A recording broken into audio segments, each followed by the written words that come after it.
life, but your very life. And by this word you shall live in the land that you are going over the Jordan to possess. That very day the Lord spoke to Moses, "Go up this mountain of Abarim, Mount Nebo, which is in the land of Moab, opposite Jericho, and view the land of Canaan, which I am giving to the people of Israel for possession. And die on the mountain which you go up, and be gathered to your people, as Aaron your brother died in Mount Or, and was gathered to his people, because you broke faith with me in the midst of the people of Israel at the waters of Meribah Kadesh, in the wilderness of Zin, and because you did not treat me as holy in the midst of the people. For you shall see the land before you, but you shall not go there, into the land that I am giving to the people of Israel." Deuteronomy 33. This is the blessing which Moses, the man of God, blessed the people of Israel before his death. He said, "The Lord came from Sinai and dawned from Seir upon us. He shone forth from Mount Paran. He came from the 10,000s of holy ones, with flaming fire at his right hand. Yes, he loved his people. All his holy ones were in his hand, so they followed in your steps, receiving direction from you. When Moses commanded us a law as a possession for the assembly of Jacob. Thus the Lord became king of Jeshurun. When the heads of the people were gathered, all the tribes of Israel together. Let Reuben live and not die, but let his men be few." And he said this, and this he said of Judah, "Hear, O Lord, the voice of Judah, and bring him in to his people. With your hands contend for him, and be a help against his adversaries." And of Levi he said, "Give to Levi your Thummim, and your Urim, to your godly one, whom you tested at Mesa, with whom you quarreled at the waters of Meribah, who said of his father and mother, 'I regard them not.' He disowns his brothers and ignored his children, for they observed your word and kept your covenant. They shall teach Jacob your rules, and Israel your law. They shall put incense before you, and whole burnt offerings on your altar. Bless, O Lord, his substance, and accept the work of his hands. Crush the lions of his adversaries, of those who hate him, that they may rise not again." Of Benjamin he said, "The beloved of the Lord dwells in safety. The high God surrounds him all day long, and dwells between his shoulders." And of Joseph he said, "Blessed by the Lord be his land, with the choicest gifts of heaven above, and of the deep that crouches beneath. With the choicest fruits of the sun, and the rich yield of the months, with the finest produce of the ancient mountains, and the abundance of the everlasting hills."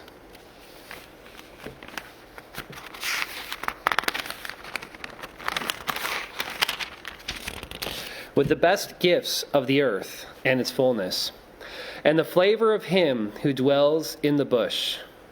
May these rarest of head of Joseph on the pate of him who is prince among his brothers.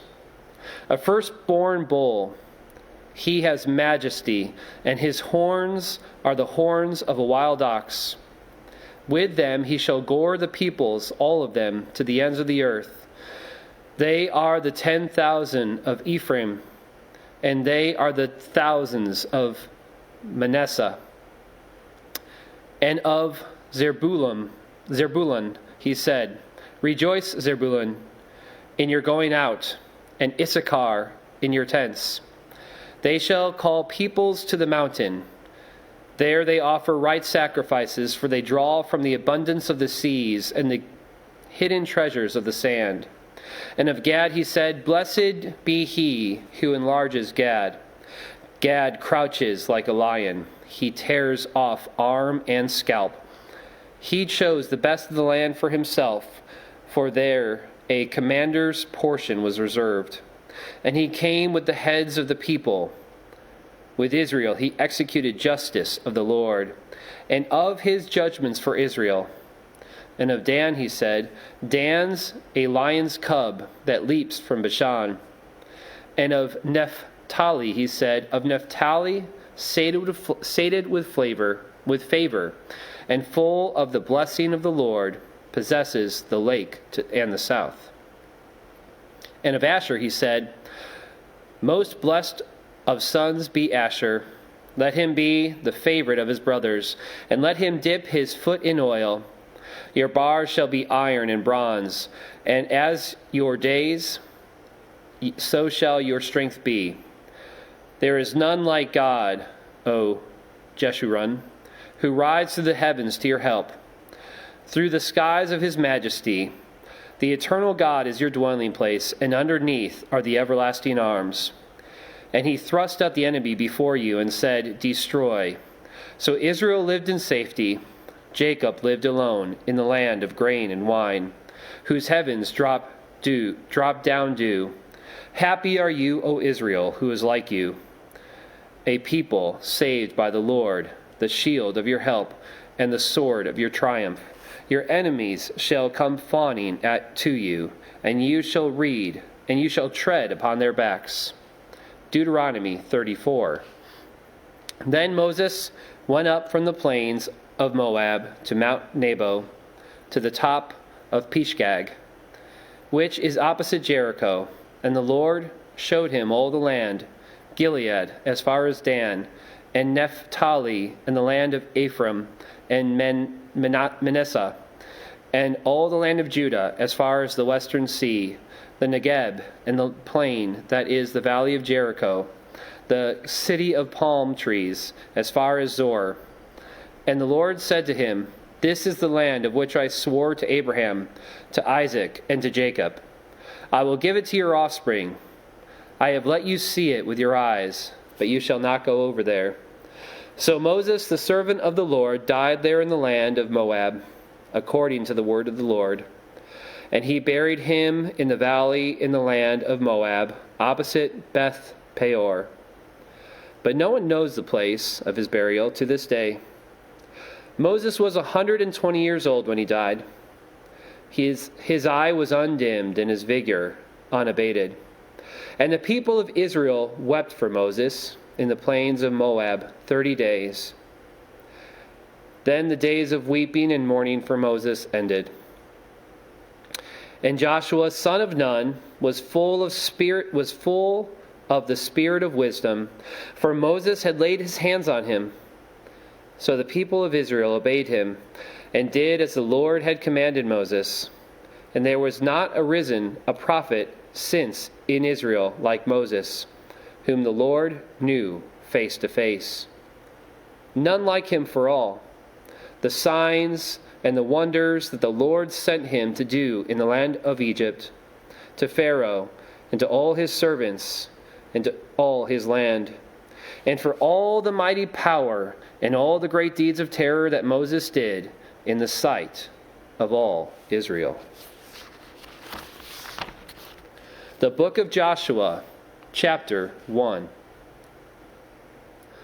After the death of Moses, the servant of the Lord said to Joshua, the son of Nun, Moses' assistant, Moses, my servant, is dead. Now therefore arise, go over this Jordan, you and all this people, into the land that I am giving to them, to the people of Israel. Every place that the sole of your foot will tread upon, I have given to you, just as I promised to Moses. From the wilderness and this Lebanon, as far as the great river, the river Euphrates, all the land of the Hittites, to the great sea, toward the going down of the sun shall be your territory. No man shall be able to stand before you all the days of your life. Just as I was with Moses, so I will be with you. I will not leave you or forsake you.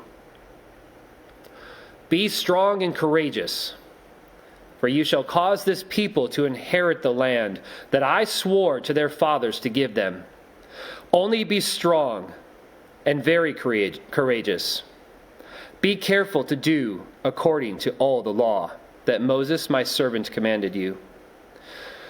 Do not turn from it to the right hand or to the left, that you may have good success wherever you go. This book of the law shall not depart from your mouth, but you shall meditate on it day and night, so that you may be careful to do according to all that is written in it. For then you will make your way prosperous, and then you will have good success. Have I not commanded you? Be strong and courageous. Do not be frightened, and do not be dismayed, for the Lord your God is with you wherever you go. And Joshua commanded the officers of the people, pass through the midst of the camp and command the people, prepare your provisions, for within 3 days you are to pass over this Jordan, to go in to take possession of the land that the Lord your God is giving you to possess.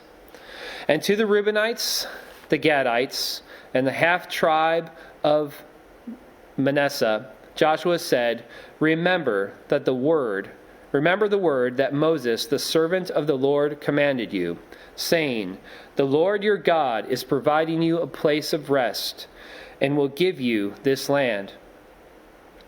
Your wives, your little ones, and your livestock shall remain in the land that Moses gave you beyond the Jordan. But all the men of valor among you shall pass over armed before your brothers, and shall help them, until the Lord gives rest to your brothers as he has to you. And they also take possession of the land that the Lord your God is giving them. Then you shall return to the land of your possession, and shall possess it, the land that Moses, the servant of the Lord, gave you beyond the Jordan toward the sunrise. And they answered Joshua, All that you have commanded us, we will do. And wherever you send us, we will go. Just as we obeyed Moses in all things, so we will obey you. Only may the Lord your God be with you, as he was with Moses. Whoever rebels against your command and disobeys your word, whatever you command him, shall be put to death. Only be strong and courageous. And Joshua, the son of Nun, sent 2 men secretly from Shittim as spies, saying, Go, view the land, especially Jericho. And they went and came to the house of a prostitute, whose name was Rahab, and lodged there. And it was told to the king of Jericho, Behold, men of Israel have come here tonight to search out the land. Then the king of Jericho sent to Rahab, saying, Bring out the men who have come to you, who entered your house, for they have come to search out the land. But the woman had taken the 2 men and hidden them. And she said, True, the men came to me, but I did not know where they were from. And when the gate was about to be closed at dark, the men went out. I do not know where the men went. Pursue them quickly, for you will overtake them.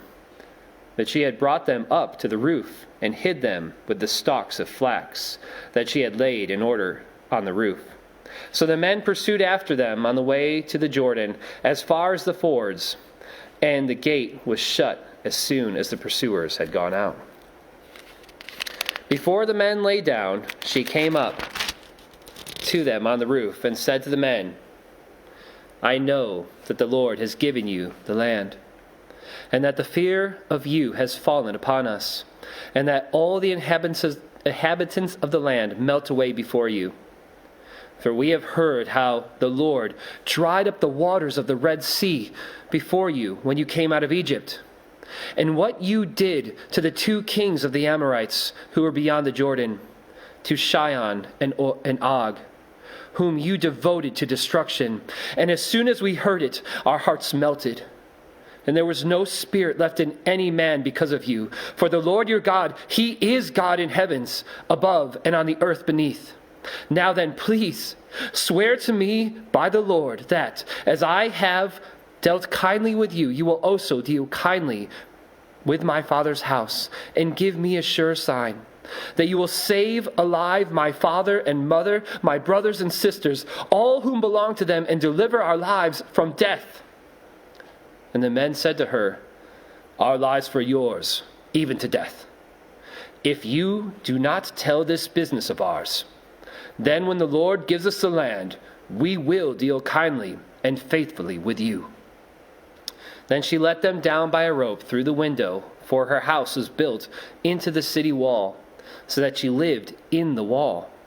And she said to them, go into the hills, or the pursuers will encounter you, and hide there 3 days until the pursuers have returned. Then afterward you may go your way. The men said to her, we will be guiltless with respect to this oath of yours that you have made us swear. Behold, when we come into the land, you shall tie this scarlet cord in the window through which you let us down. And you shall gather into your house your father and mother, your brothers, and all your father's household. Then if anyone goes out of the doors of your house into the street, his blood shall be on his head, and we shall be guiltless. But if a hand is laid on anyone who is with you in the house, his blood shall be on our head. But if you tell this business of ours, then we shall be guiltless with respect to your oath that you have made us swear. And she said, according to your words, so be it. Then she sent them away, and they departed, and she tied the scarlet cord in the window. They departed and went to the hills and remained there 3 days until the pursuers returned, and the pursuers searched all along the way and found nothing. Then the 2 men returned. They came down from the hills and passed over and came to Joshua the son of Nun, and they told him all that had happened to them. And he said to Joshua, truly the Lord has given us the land into our hands, and also all the inhabitants of the land melt away before us. Joshua chapter 3. Then Joshua rose early in the morning, and they sent out from Shittim, and they came to the Jordan, he and all the people of Israel, and lodged there before they passed over. At the end of 3 days the officers went through the camp and commanded the people, as soon as you see the ark of the covenant of the Lord your God being carried by the Levitical priests, then you shall set out from your place and follow it. Yet there shall be a distance between you and it, about 2,000 cubits in length. Do not come near it, in order that you may know the way you shall go, for you shall have not passed this way before. Then Joshua said to the people, consecrate yourselves, for tomorrow the Lord will do wonders among you. And Joshua said to the priests, take up the ark of the covenant and pass before the people. So they took up the ark of the covenant and went before the people. The Lord said to Joshua, today I will begin to exalt you in the sight of all Israel, that they may know that, as I was with Moses, so I will be with you. And as for you, command the priests who bear the ark of the covenant, when you come to the brink of the waters of the Jordan, you shall stand still in the Jordan. And Joshua said to the people of Israel, come here and listen to the words of the Lord your God. And Joshua said, here is how you shall know that the living God is among you, and that he will without fail drive out from before you the Canaanites, the Hittites, the Hivites, the Perizzites, the Girgashites, and the Amorites, and the Jebusites. Joshua chapter 3, thus ends verse 10. Joshua chapter 3, verse 11. Behold, the ark of the covenant of the Lord of all the earth is passing over before you into the Jordan. Now therefore take 12 men from the tribes of Israel, from each tribe a man. And when the soles of the feet of the priests bearing the ark of the Lord of all the earth, shall rest in the waters of the waters of the Jordan shall be cut off from flowing, and the waters coming down from above shall stand in one heap. So when the people set out from their tents to pass over the Jordan with the priests bearing the ark of the covenant before the people, and as soon as those bearing the ark had come as far as the Jordan, and the feet of the priests bearing the ark were dipped in the brink of the water. Now the Jordan overflows all its banks throughout the time of harvest. The waters coming down from above stood and rose up in a heap very far away, at Adam, the city that is beside Zarethan, and those flowing down toward the sea of the Arabah, the salt sea, were completely cut off, and the people passed over opposite Jericho. Now the priests bearing the ark of the covenant of the Lord stood firmly on dry ground in the midst of the Jordan, and all Israel was passing over on dry ground until all the nation finished passing over the Jordan. Joshua chapter 4. When all the nation had finished passing over the Jordan, the Lord said to Joshua, "Take 12 men from the people, from each tribe a man, and command them, saying, Take 12 stones from here, out of the midst of the Jordan, from the very place where the priest's feet stood firmly, and bring them over with you, and lay them down in the place where you lodge tonight." Then Joshua called the 12 men from the people of Israel, whom he had appointed, a man from each tribe. And Joshua said to them, "Pass on before the ark of the Lord your God into the midst of the Jordan, and take up each of you a stone upon his shoulder, according to the number of the tribes of the people of Israel, that this may be a sign among you. When your children ask in time to come, 'What do these stones mean to you?' then you shall tell them that the waters of the Jordan were cut off before the ark of the covenant of the Lord. When it passed over the Jordan, the waters of the Jordan were cut off. So these stones shall be to the people of Israel a memorial forever." And the people of Israel did just as Joshua commanded, and took up 12 stones out of the midst of the Jordan, according to the number of the tribes of the people of Israel, just as the Lord told Joshua. And they carried them over with them to the place where they lodged, and laid them down there. And Joshua set up 12 stones in the midst of the Jordan, in the place where the feet of the priests bearing the ark of the covenant had stood. And they are there to this day. For the priests bearing the ark stood in the midst of the Jordan until everything was finished that the Lord commanded Joshua to tell the people, according to all that Moses had commanded Joshua. The people passed over in haste. And when all the people had finished passing over, the ark of the Lord and the priests passed over before the people. The sons of Reuben and the sons of Gad and the half-tribe of Manasseh passed over armed before the people of Israel, as Moses had told them. About 40,000 ready for war passed over before the Lord for battle to the plains of Jericho. On that day the Lord exalted Joshua in the sight of all Israel, and they stood in awe of him, just as they had stood in awe of Moses all the days of his life. And the Lord said to Joshua, "Command the priests bearing the ark of the testimony to come up out of the Jordan." So Joshua commanded the priests, "Come up out of the Jordan." And when the priests bearing the ark of the covenant of the Lord came up from the midst of the Jordan, and the soles of the priests' feet were lifted up on dry ground, the waters of the Jordan returned to their place and overflowed all its banks as before. The people came up out of the Jordan on the 10th day of the first month, and they encamped at Gilgal on the east border of Jericho. And those 12 stones which they took out of the Jordan, Joshua set up at Gilgal. And he said to the people of Israel, "When your children ask their fathers in times to come, 'What do these stones mean?' then you shall let your children know, Israel passed over this Jordan on dry ground. For the Lord your God dried up the waters of the Jordan for you until you passed over, as the Lord your God did to the Red Sea, which he dried up for us until we passed over, so that all the peoples of the earth may know that the hand of the Lord is mighty, that you may fear the Lord your God forever." Joshua 5. As soon as all the kings of the Amorites who were beyond the Jordan to the west, and all the kings of the Canaanites who were by the sea, heard that the Lord had dried up the waters of the Jordan for the people of Israel until they had crossed over, their hearts melted, and there was no longer any spirit in them because of the people of Israel. At that time the Lord said to Joshua, "Make flint knives and circumcise the sons of Israel a second time." So Joshua made flint knives and circumcised the sons of Israel at Gibeath Haraloth. And this is the reason why Joshua circumcised them. All the males of the people who came up out of Egypt, all the men of war, had died in the wilderness on the way after they had come out of Egypt. Though all the people who came out had been circumcised, yet all the people who were born on the way in the wilderness after they had come out of Egypt had not been circumcised. For the people of Israel walked 40 years in the wilderness until all the nation, the men of war who came out of Egypt, perished, because they did not obey the voice of the Lord. The Lord swore to them that he would not let them see the land that the Lord had sworn to their fathers to give to us, a land flowing with milk and honey. So it was their children whom he raised up in their place that Joshua circumcised, for they were uncircumcised because they had not been circumcised on the way.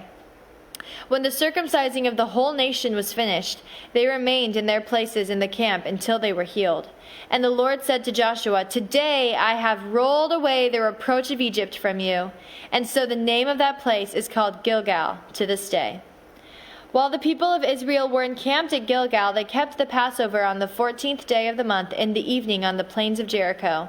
And the day after the Passover, on that very day, they ate of the produce of the land, unleavened cakes and parched grain, and the manna ceased the day after they ate of the produce of the land. And there was no longer manna for the people of Israel, but they ate of the fruit of the land of Canaan that year. When Joshua was by Jericho, he lifted up his eyes and looked, and behold, a man was standing before him with his drawn sword in his hand. And Joshua went to him and said to him, "Are you for us or for our adversaries?" And he said, "No, but I am the commander of the army of the Lord. Now I have come." And Joshua fell on his face to the earth and worshipped and said to him, "What does my Lord say to his servant?" And the commander of the Lord's army said to Joshua, "Take off your sandals from your feet, for the place where you are standing is holy." And Joshua did so. Joshua 6. Now Jericho was shut up inside and outside because of the people of Israel. None went out and none came in. And the Lord said to Joshua, "See, I have given Jericho into your hand with its king and mighty men of valor. You shall march around the city, all the men of war going around the city once. Thus you shall do for 6 days. 7 priests shall bear 7 trumpets of ram's horns before the ark. On the 7th day you shall march around the city 7 times, and the priests shall blow the trumpets. And when they make a long blast with the ram's horn, when you hear the sound of the trumpet, then all the people shall shout with a great shout, and the wall of the city will fall down flat, and the people shall go up, everyone straight before him." So Joshua the son of Nun called the priests and said to them, "Take up the ark of the covenant, and let 7 priests bear 7 trumpets of ram's horns before the ark of the Lord." And he said to the people, "Go forward, march around the city, and let the armed men pass on before the ark of the Lord." And just as Joshua had commanded the people, the 7 priests bearing the 7 trumpets of ram's horns before the Lord went forward, blowing the trumpets, with the ark of the covenant of the Lord following them. The armed men who were walking before the priests who were blowing the trumpets, and the rear guard was walking after the ark, while the trumpets blew continually. But Joshua commanded the people, "You shall not shout or make your voice heard, neither shall any word go out of your mouth until the day I tell you to shout. Then you shall shout." So he caused the ark of the Lord to circle the city, going about it once. And they came into camp and spent the night in the camp. Then Joshua rose early in the morning, and the priests took up the ark of the Lord, and the 7 priests bearing the 7 trumpets of ram's horns before the ark of the Lord walked on. And they blew the trumpets continually, and the armed men were walking before them, and the rear guard was walking after the ark of the Lord, while the trumpets blew continually. And the 2nd day they marched around the city once and returned into the camp. So they did for 6 days. On the 7th day they rose early at the dawn of day and marched around the city in the same manner 7 times. It was only on that day that they marched around the city 7 times. And at the 7th time, when the priests had blown the trumpets, Joshua said to the people, "Shout! For the Lord has given you the city and all that is within it shall be devoted to the Lord for destruction. Only Rahab the prostitute and all who are with her in her house shall live, because she hid the messengers whom we sent. But you, keep yourselves from the things devoted to destruction, lest when you have devoted them, you take any of the devoted things and make the camp of Israel a thing for destruction and bring trouble upon it. But all silver and gold and every vessel of bronze and iron are holy to the Lord. They shall go into the treasury of the Lord." So the people shouted, and the trumpets were blown. As soon as the people heard the sound of the trumpet, the people shouted a great shout, and the wall fell down flat, so that the people went up into the city, every man straight before him, and they all captured the city. Then they devoted all in the city to destruction, both men and women, young and old, oxen, sheep, and donkeys, with the edge of the sword. But to the 2 men who had spied out the land, Joshua said, "Go into the prostitute's house and bring out from there the woman and all who belong to her, as you swore to her." So the young men who had been spies went in and brought out Rahab and her father and mother and brothers and all who belonged to her. And they brought all her relatives and put them outside the camp of Israel. And they burned the city with fire and everything in it. Only the silver and gold and the vessels of bronze and of iron they put into the treasury of the house of the Lord. But Rahab the prostitute and her father's household and all who belonged to her Joshua saved alive. And she has lived in Israel to this day, because she hid the messengers whom Joshua sent to spy out Jericho. Joshua laid an oath on them at that time, saying, "Cursed before the Lord be the man who rises up and rebuilds the city Jericho. At the cost of his firstborn shall he lay its foundation, and at the cost of his youngest son shall he set up its gates." So the Lord was with Joshua, and his fame was in all the land. Joshua 7. But the people of Israel broke faith in regard to the devoted things. For Achan the son of Carmi, son of Zabdi, son of Zerah, of the tribe of Judah, took some of the devoted things, and the anger of the Lord burned against the people of Israel. Joshua sent men from Jericho to Ai, which is near Bethaven, east of Bethel, and said to them, "Go up and spy out the land." And the men went up and spied out Ai, and they returned to Joshua and said to him, "Do not have all the people go up, but let about 2,000 or 3,000 men go up and attack Ai. Do not make the whole people toil up there, for they are few." So about 3,000 men went up there from the people, and they fled before the men of Ai. And the men of Ai killed about 36 of their men, and chased them before the gates as far as Shebarim, and struck them at the descent. And the hearts of the people melted and became as water. Then Joshua tore his clothes and fell to the earth on his face before the ark of the Lord until the evening, he and the elders of Israel, and they put dust on their heads. And Joshua said, "Alas, O Lord God, why have you brought this people over the Jordan at all, to give us into the hands of the Amorites to destroy us? Would that we had been content to dwell beyond the Jordan. O Lord, what can I say when Israel has turned their backs before their enemies? For the Canaanites and all the inhabitants of the land will hear of it and will surround us and cut off our name from the earth. And what will you do for your great name?" Then the Lord said to Joshua, "Get up! Why have you fallen on your face? Israel has sinned. They have transgressed my covenant that I have commanded them. They have taken some of the devoted things. They have stolen and lied and put them among their own belongings. Therefore, the people of Israel cannot stand before their enemies. They turn their backs before their enemies because they have become devoted for destruction. I will be with you no more unless you destroy the devoted things from among you. Get up, consecrate the people, and say, 'Consecrate yourselves for tomorrow, for thus says the Lord, God of Israel, these are devoted things in your midst. O Israel, you cannot stand before your enemies until you take away the devoted things from among you.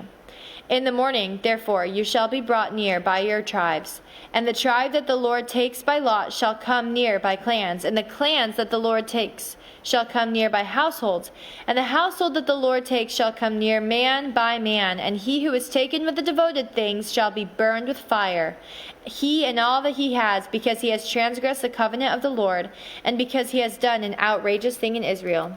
So Joshua rose early in the morning and brought Israel near, tribe by tribe, and the tribe of Judah was taken.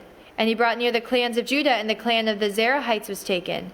And he brought near the clan of the Zerahites man by man, and Zabdi was taken. And he brought near his household man by man, and Achan the son of Carmi, son of Zabdi, son of Zerah, the tribe of Judah, was taken. Then Joshua said to Achan, My son, give glory to the Lord, God of Israel, and give praise to him, and tell me now what you have done. Do not hide it from me. And Achan answered Joshua, Truly I have sinned against the Lord God of Israel, and this is what I did. When I saw among the spoil a beautiful cloak from Shinar, and 200 shekels of silver, and a bar of gold weighing 50 shekels, then I coveted them and took them, and see, they are hidden in the earth inside my tent, with the silver underneath. So Joshua sent messengers, and they ran into the tent, and behold, it was hidden in his tent, with the silver underneath. And they took them out of the tent and brought them to Joshua and to all the people of Israel. And they laid them down before the Lord. And Joshua and all Israel with him took Achan the son of Zerah, and the silver and the cloak and the bar of gold, and his sons and his daughters, and his oxen and donkeys and sheep, and his tent and all that he had. And they brought them up to the valley of Achor. And Joshua said, Why did you bring trouble on us? The Lord brings trouble on you today. And all Israel stoned him with stones. They burned them with fire and stoned them with stones. And they raised over him a great heap of stones that remains to this day. Then the Lord turned from his burning anger. Therefore, to this day the name of that place is called the Valley of Achor. Joshua 8, the fall of Ai. And the Lord said to Joshua, Do not fear and do not be dismayed. Take all the fighting men with you and arise. Go up to Ai. See, I have given into your hand the king of Ai and his people, his city and his land. And you shall do to Ai and its king as you did to Jericho and its king. Only its spoil and its livestock you shall take as plunder for yourselves. Lay an ambush against the city behind it. So Joshua and all the fighting men arose to go up to Ai, and Joshua chose 3,000 mighty men of valor and sent 30,000 mighty men of valor and sent them out by night. And he commanded them, Behold, you shall lie in ambush against the city behind it. Do not go very far from the city, but all of you remain ready. And I and all the people who are with me will approach the city, and when they come out against us, just as before, we shall flee before them. And they will come out after us until we have drawn them away from the city. For they will say, They are fleeing from before us, just as before, so we will flee before them. Then you shall rise up from the ambush and seize the city, for the Lord your God will give it into your hand. And as soon as you have taken the city, you shall set the city on fire. You shall do according to the word of the Lord. See, I have commanded you. So Joshua sent them out. And they went to the place of ambush, and lay between Bethel and Ai, to the west of Ai. But Joshua spent that night among the people. Joshua arose early in the morning, and mustered the people, and went up, he and the elders of Israel, before the people to Ai. And all the fighting men who were with him went up, and drew near before the city, and encamped on the north side of Ai, with a ravine between them and Ai. He took about 5,000 men, and set them in ambush between Bethel and Ai, to the west of the city. So they stationed the forces, the main encampment that was north of the city, and its rear guard west of the city. But Joshua spent that night in the valley. And as soon as the king of Ai saw this, he and all his people, the men of the city, hurried and went out early to the appointed place toward the Arabah to meet Israel in battle. But he did not know that there was an ambush against him behind the city. And Joshua and all Israel pretended to be beaten before them and fled in the direction of the wilderness. So all the people who were in the city were called together to pursue them. And as they pursued Joshua, they were drawn away from the city. Not a man was left in Ai or Bethel who did not go out after Israel. They left the city open and pursued Israel. Then the Lord said to Joshua, Stretch out the javelin that is in your hand toward Ai, for I will give it into your hand. And Joshua stretched out the javelin that was in his hand toward the city. And the men in ambush rose quickly out of their place, and as soon as he had stretched out his hand, they ran and entered the city and captured it. And they hurried to set the city on fire. So when the men of Ai looked back, behold, the smoke of the city went up to heaven, and they had no power to flee this way or that, for the people who fled to the wilderness turned back against the pursuers. And when Joshua and all Israel saw that the ambush had captured the city, and that the smoke of the city went up, then they turned back and struck down the men of Ai. And the others came out from the city against them, so that they were in the midst of Israel, some on this side and some on that side, and Israel struck them down until there was left none that survived or escaped. But the king of Ai they took alive and brought him near to Joshua. Thus ends Joshua 8:23.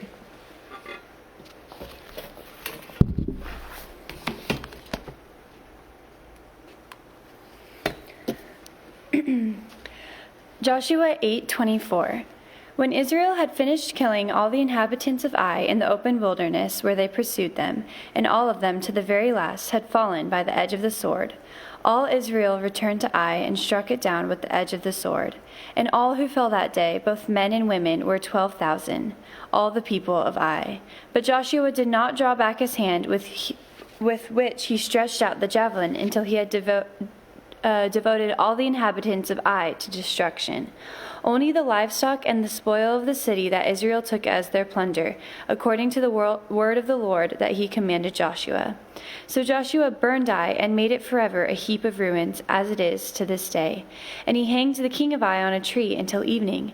And at sunset Joshua commanded, and they took his body down from the tree, and threw it at the entrance of the great city, and raised it over a great heap of stones, which stands there to this day. At that time Joshua built an altar to the Lord, the God of Israel, on Mount Ebal, just as Moses, the servant of the Lord, had commanded the people of Israel, as it is written in the book of the law of Moses, an altar of uncut stones upon which no man has welded an iron tool. And they offered it on burnt offerings to the Lord, and sacrificed peace offerings. And there, in the presence of the people of Israel, he wrote on the stones a copy of the law of Moses, which he had written. And all Israel, sojourner as well as native born, with their elders and officials and their judges, stood on opposite sides of the ark before the Levitical priests, who carried the ark of the covenant of the Lord, half of them in front of Mount Gerizim, and half of them in front of Mount Ebal, just as Moses the servant of the Lord had commanded at the first, to bless the people of Israel. And afterward he read all the words of the law, the blessing and the curse, according to all that is written in the book of the law. There was not a word of all that Moses commanded that Joshua did not read before the assembly of Israel, and the women and the little ones and the sojourners who lived among them. Chapter 9. As soon as all the kings who were beyond the Jordan in the hill country and in the lowland, all along the coast of the great sea toward Lebanon, the Hittites, the Amorites, the Canaanites, the Perizzites, the Hivites, and the Jebusites heard this, they gathered together as one to fight against Joshua and Israel. But when the inhabitants of Gibeon heard what Joshua had done to Jericho and to Ai, they on their part acted with cunning, and went and made ready provisions, and took worn-out sacks for their donkeys, and wineskins, worn out, torn, and mended, with worn-out patched sandals on their feet, and worn-out clothes. And all their provisions were dry and crumbly. And they went to Joshua in the camp at Gilgal, and said to him and to the men of Israel, We have come from a distant country, so now make a covenant with us. But the men of Israel said to the Hivites, Perhaps you can live among us, then how can we make a covenant with you? They said to Joshua, We are your servants. And Joshua said to them, Who are you, and where do you come from? They said to him, From a very distant country your servants have come, because of the name of the Lord your God. For we have heard a report of him, and all that he did in Egypt, and all that he did to the two kings of the Amorites who were beyond the Jordan, to the Sihon, to the king of Heshbon, and to Og, king of Bashan, who lived in Ashtoreth. So our elders and all the inhabitants of our country said to us, Take provisions in your hand for the journey, and go meet them, and say to them, We are your servants. Come now, make a covenant with us. Here is our bread. It was still warm when we took it from our houses as food for the journey, on the day we set out to come to you. But now, behold, it is dry and crumbly. These wineskins were new when we filled them, and behold, they have burst. And these garments and sandals of ours are worn out from the very long journey. So the men took some of their provisions, but did not ask counsel from the Lord. And Joshua made peace with them, and made a covenant with them to let them live, and the leaders of the congregation swore to them. At the end of 3 days, after they had made a covenant with them, they heard that they were their neighbors, and that they lived among them. And the people of Israel set out and reached their cities on the 3rd day. Now their cities were Gibeon, Cheporath, Bezroth, and Kiriath-Jearim. But the people of Israel did not attack them, because the leaders of the congregation had sworn to them by the Lord, the God of Israel. Then all the congregation murmured against the leaders. But all the leaders said to the congregation, We have sworn to them by the Lord, the God of Israel, and now we may not touch them. This is what we will do to them. Let them live, lest wrath be upon us, because of the oath that we swore to them. And the leaders said to them, Let them live. So they became cutters of wood and drawers of water for all the congregation, just as the leaders had said of them. Joshua summoned them, and he said to them, Why did you deceive us, saying we are very far from you when you dwell among us? Now therefore you are cursed, and some of you shall never be anything but servants and cutters of wood and drawers of water for the house of my God. They answered Joshua, Because it was told to your servants for a certainty that the Lord your God had commanded his servant Moses to give you all the land and to destroy the inhabitants of the land from before you. So we feared greatly for our lives because of you and did this thing. And now, behold, we are in your hand. Whatever seems good and right in your sight to do to us, do it. So he did this to them and delivered them out of the hand of the people of Israel, and they did not kill them. But Joshua made them that day cutters of wood and drawers of water for the congregation and for the altar of the Lord, to this day in the place that he should choose. Chapter 10. As soon as Adoni-Zedek, king of Jerusalem, heard how Joshua had captured Ai and had devoted it to destruction, doing to Ai and its king as he had done to Jericho and its king, and how the inhabitants of Gibeon had made peace with Israel and were among them, he feared greatly, because Gibeon was a great city, like one of the royal cities, and because it was greater than Ai, and all its men were warriors. So Adoni-Zedek, king of Jerusalem, set Hohoam, king of Hebron, to Piriam, king of Jarmuth, and to Japhia, king of Lashlish, and to Debir, king of Eglon, saying, Come up to me and help me, and let us strike Gibeon, for it has made peace with Joshua and with the people of Israel. Then the 5 kings of the Amorites, the king of Jerusalem, the king of Hebron, the king of Jarmuth, and the king of Lashlish, and the king of Eglon, gathered their forces and went up with their armies and encamped against Gibeon and made war against it. And the men of Gibeon sent to Joshua at the camp in Gilgal, saying, Do not relax your hand from your servants. Come up to us quickly, and save us, and help us, for all the king of the Amorites who dwell in the hill country are gathered against us. So Joshua went up from Gilgal, he and all the people of war with him, and all the mighty men of valor. And the Lord said to Joshua, Do not fear them, for I have given them into your hands. Not a man of them shall stand before you. So Joshua came upon them suddenly, having marched up all night from Gilgal. And the Lord threw them into a panic before Israel, who struck them with a great blow at Gibeon, and chased them by way of the ascent of Beth-horon, and struck them as far as Azekah and Medekah. And they fled before Israel while they were going down the ascent of Beth-horon. The Lord threw down large stones from heaven on them as far as Azekah, and they died.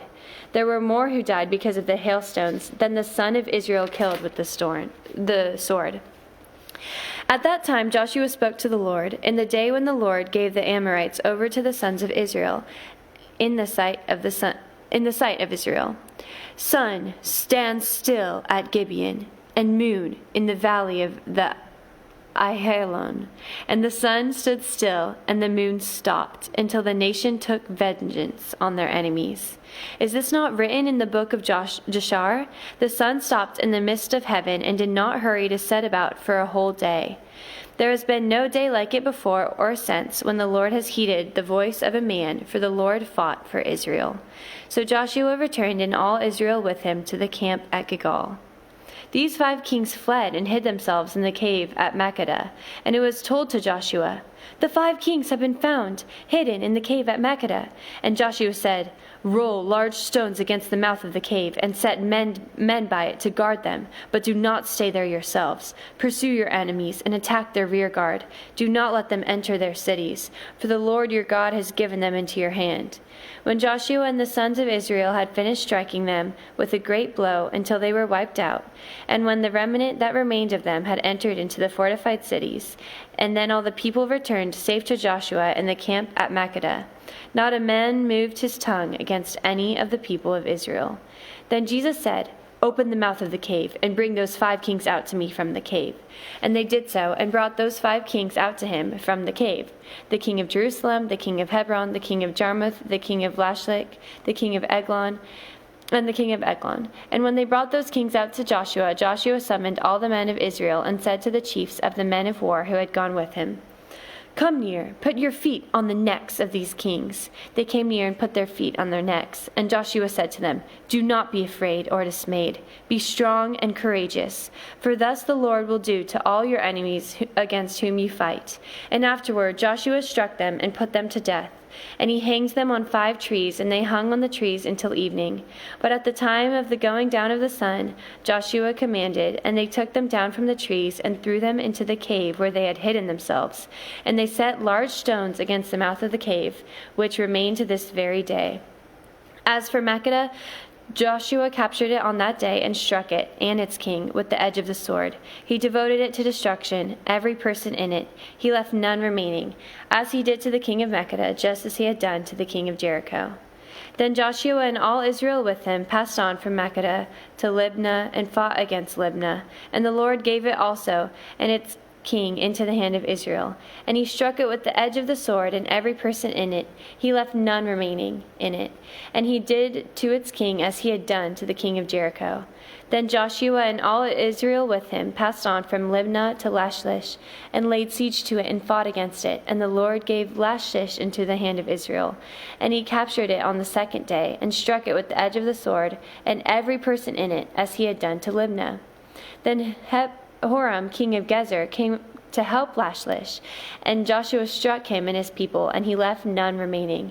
Then Joshua and all Israel with him passed on from Lachish to Eglon, and they laid siege to it and fought against it, and they captured it on that day, and struck it with the edge of the sword, and he devoted every person in it to destruction that day, as he had done to Lachish. Then Joshua and all Israel with him went up from Eglon to Hebron, and they fought against it, and captured it, and stuck it with the edge of the sword. And the king and his towns and every person in it, he left none remaining, as he had done to Eglon, and devoted it to destruction, and every person in it. Then Joshua and all Israel with him turned back to Debir, and fought against it. And he captured it with its king and all its towns. And they struck them with the edge of the sword, and devoted them to destruction, every person in it. He left none remaining. Just as he had done to Hebron and to Libnah and its king, so he did to Debir and its king. So Joshua struck the whole land, the hill country, and the Nebig, and the lowland, and the slopes, and all their kings. He left none remaining, but devoted to destruction all that breathed, just as the Lord God of Israel commanded. And Joshua struck them all, from Kadesh Barnea as far as Gaza, and all the country of Goshen as far as Gibeon. And Joshua captured all these kings and their land at one time, because the Lord God of Israel fought for Israel. Then Joshua returned, and all Israel with him, to the camp at Gilgal. Chapter 11. When Jabin, king of Hazor, heard this, he sent to Jobab, king of Madron, and to the king of Shimron, and to the king of Ashpash, and to the kings who were in the northern hill country, and in the Arabah south of Chinneroth, and in the lowland, and in Naphtador on the west, and to the Canaanites in the east and the west, the Amorites, the Hittites, the Pezerites, and the Jebusites in the hill country, and the Hivites under Hermon in the land of Mizpah. And they came out with their troops, a great horde in number, like the sand that is on the seashore, with very many horses and chariots. And all these kings joined their forces and came and encamped together at the waters of Mebrom to fight against Israel. And the Lord said to Joshua, "Do not be afraid of them, for tomorrow at this time I will give over all of them slain to Israel. You shall hamstring their horses and burn their chariots with fire." So Joshua and his warriors came suddenly against them by the waters of Mebrom, and fell upon them. And the Lord gave them into the hand of Israel, who struck them, and chased them as far as the great Sidon and Misrath Maim, and eastward as far as the valley of Mizpeh, and they struck them until he left none remaining. And Joshua did to them as the Lord had said to him. He hamstrung their horses and burned their chariots with fire. And Joshua turned back at that time and captured Hazor, and struck its king with the sword. For Hazor formerly was the head of all those kingdoms. And they struck with the sword all who were in it, devoting them to destruction. there was none left that breathed. And he burned Hazor with fire, and all the cities of those kings and all their kings Joshua captured and struck them with the edge of the sword, devoting them to destruction, just as Moses the servant of the Lord had commanded. But none of the cities that stood on mounds did Israel burn, except Hazor alone, that Joshua burned. All the spoil of these cities and the livestock the people of Israel took for their plunder, but every person they struck with the edge of the sword until they had destroyed them, and they did not leave any who breathed. Just as the Lord had commanded Moses his servant, so Moses commanded Joshua, and so Joshua did. He left nothing undone of all that the Lord had commanded Moses. So Joshua took all that land, the hill country, and all the Nebeg, and all the land of Goshen, and all the lowland, and all the Abra, and all the hill country of Israel, and its lowland, from Mount Helak, which rises toward Seir, as far as Baalgad in the valley of Lebanon, below Mount Hermon. And he captured all their kings and struck them and put them to death. Joshua made war a long time with all those kings. There was not a city that made peace with the people of Israel, except the Hivites, the inhabitants of Gibeon. They took them all in battle. For it was the Lord's doing to harden their hearts, that they should come against Israel in battle, in order that they should be devoted to destruction, and receive no mercy, but be destroyed, just as the Lord commanded Moses. And Joshua came at that time, and cut off the Anakim from the hill country, from Hebron, from Debir, from Anab, from all the hill country of Judah, and from all the hill country of Israel. Joshua devoted them to destruction with their cities, and there was none of the Anakim left in the land of the people of Israel. Only in Gaza and Gath and in Ashdod did some remain. So Joshua took the whole land according to all that the Lord had spoken to Moses. And Joshua gave it for inheritance to Israel according to their tribal allotments, and the land had rest from war. Chapter 12. Now these are the kings of the land whom the people of Israel defeated and took possession of their land beyond the Jordan, towards the sunrise, from the valley of the Arnon to Mount Hermon, with all the Abra eastward. Shilon, king of the Amorites, who lived at Heshbon and ruled from Arar, which is on the edge of the valley of Arnon, and from the middle of the valley that is as far as the river Jabbokok, the boundary of the Amorites. That is half of Gilead. And the Abra to the sea of Chinneroth eastward, and in the direction of Beth Jeshimoth to the sea of Abra, the salt sea, southward to the foot of the slopes of Piglah. And Og, king of Bashan, one of the remnant of the Rephaim, who lived at Ashtaroth and at Edrei, and rolled over Mount Hermon and Salikah, and all Bashan to the boundary of the Geshurites and the Macharites, and over half of Gilead to the boundary of Sihon, king of Heshbon. Moses, the servant of the Lord, and the people of Israel defeated them. And Moses, the servant of the Lord, gave their land for a possession to the Reubenites and the Gadites, and half the tribe of Manasseh. And these are the kings of the land whom Joshua and the people of Israel defeated on the west side of the Jordan, from Baalgad in the valley of Lebanon to Mount Halak, that rises toward Seir. And Joshua gave their land to the tribes of Israel as a possession according to their allotments, in the hill country, in the lowland, in the Arbarah, in the slopes, in the wilderness, in the Nebeg, in the land of the Hittites, the Amorites, the Canaanites, the Perizzites, the Hivites, and the Jebusites. The king of Jericho, 1. The king of Ai, which is beside Bethel, 1. The king of Jerusalem, 1. The king of Hebron, 1. The king of Jarmuth, 1. The king of Lachish, 1. The king of Eglon, 1. The king of Gezer, 1. The king of Debner, 1. The king of Geder, 1. The king of Hormah, 1. The king of Arad, 1. The king of Libnah, 1. The king of Adullam, 1. The king of Makkedah, 1. The king of Bethel, 1. The king of Tepnah, 1. The king of Hephner, 1. The king of Apdek, 1. The king of Lashon, 1. The king of Madon, 1. The king of Hazor, 1. The king of Shimron Murin, 1. The king of Ashkapabah, 1. The king of Tanakh, 1. The king of Medigo, 1. The king of Kadesh, 1. The king of Jokneam in Carmel, 1. The king of Dor and Naphthoth-dor, 1. The king of Golam in Galilee, 1. The king of Tisra, 1. In all, 31 kings. Chapter 13. Now Joshua was old and advanced in years, and the Lord said to him, "You are old and advanced in years, and there remains yet very much land to possess. This is the land that remains, all the regions of the Philistines, all those of the Geshurites from the Seir, which is east of Egypt, northward to the bounty of Ekron. It is counted as Canaanite. There are 5 rulers of the Philistines, those of Gaza, Ashdod, Acton, Gath, and Ekron, and those of the Aviam." Joshua 13:4.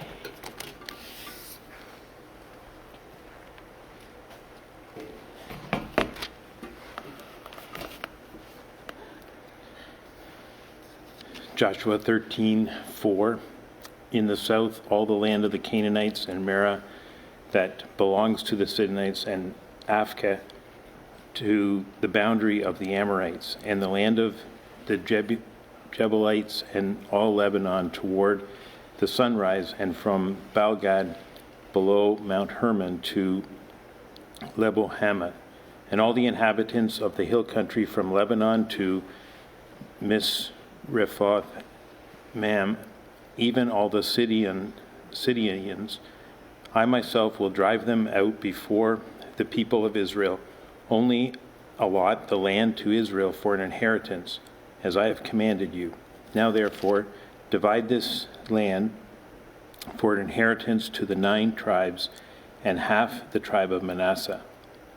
And the other half of the tribe of Manasseh, and the Reubenites and the Gadites receive their inheritance, which Moses gave them beyond the Jordan eastward, as Moses, and the servant of the Lord, gave them, from Ar, which is on the edge of the valley of the Arnon, and the city that is in the middle of the valley, and all the tableland of the Medeba as far as Dibon, and all the cities of Sihon, king of the Amorites, who reigned in Heshbon, as far as the boundary of the Amorites, and Gilead, and the region of the Jeshurites, and Maccathites, and all Mount Hermon, and all Bashan to Salakah, and all the kingdom of Og in Bashan, who reigned in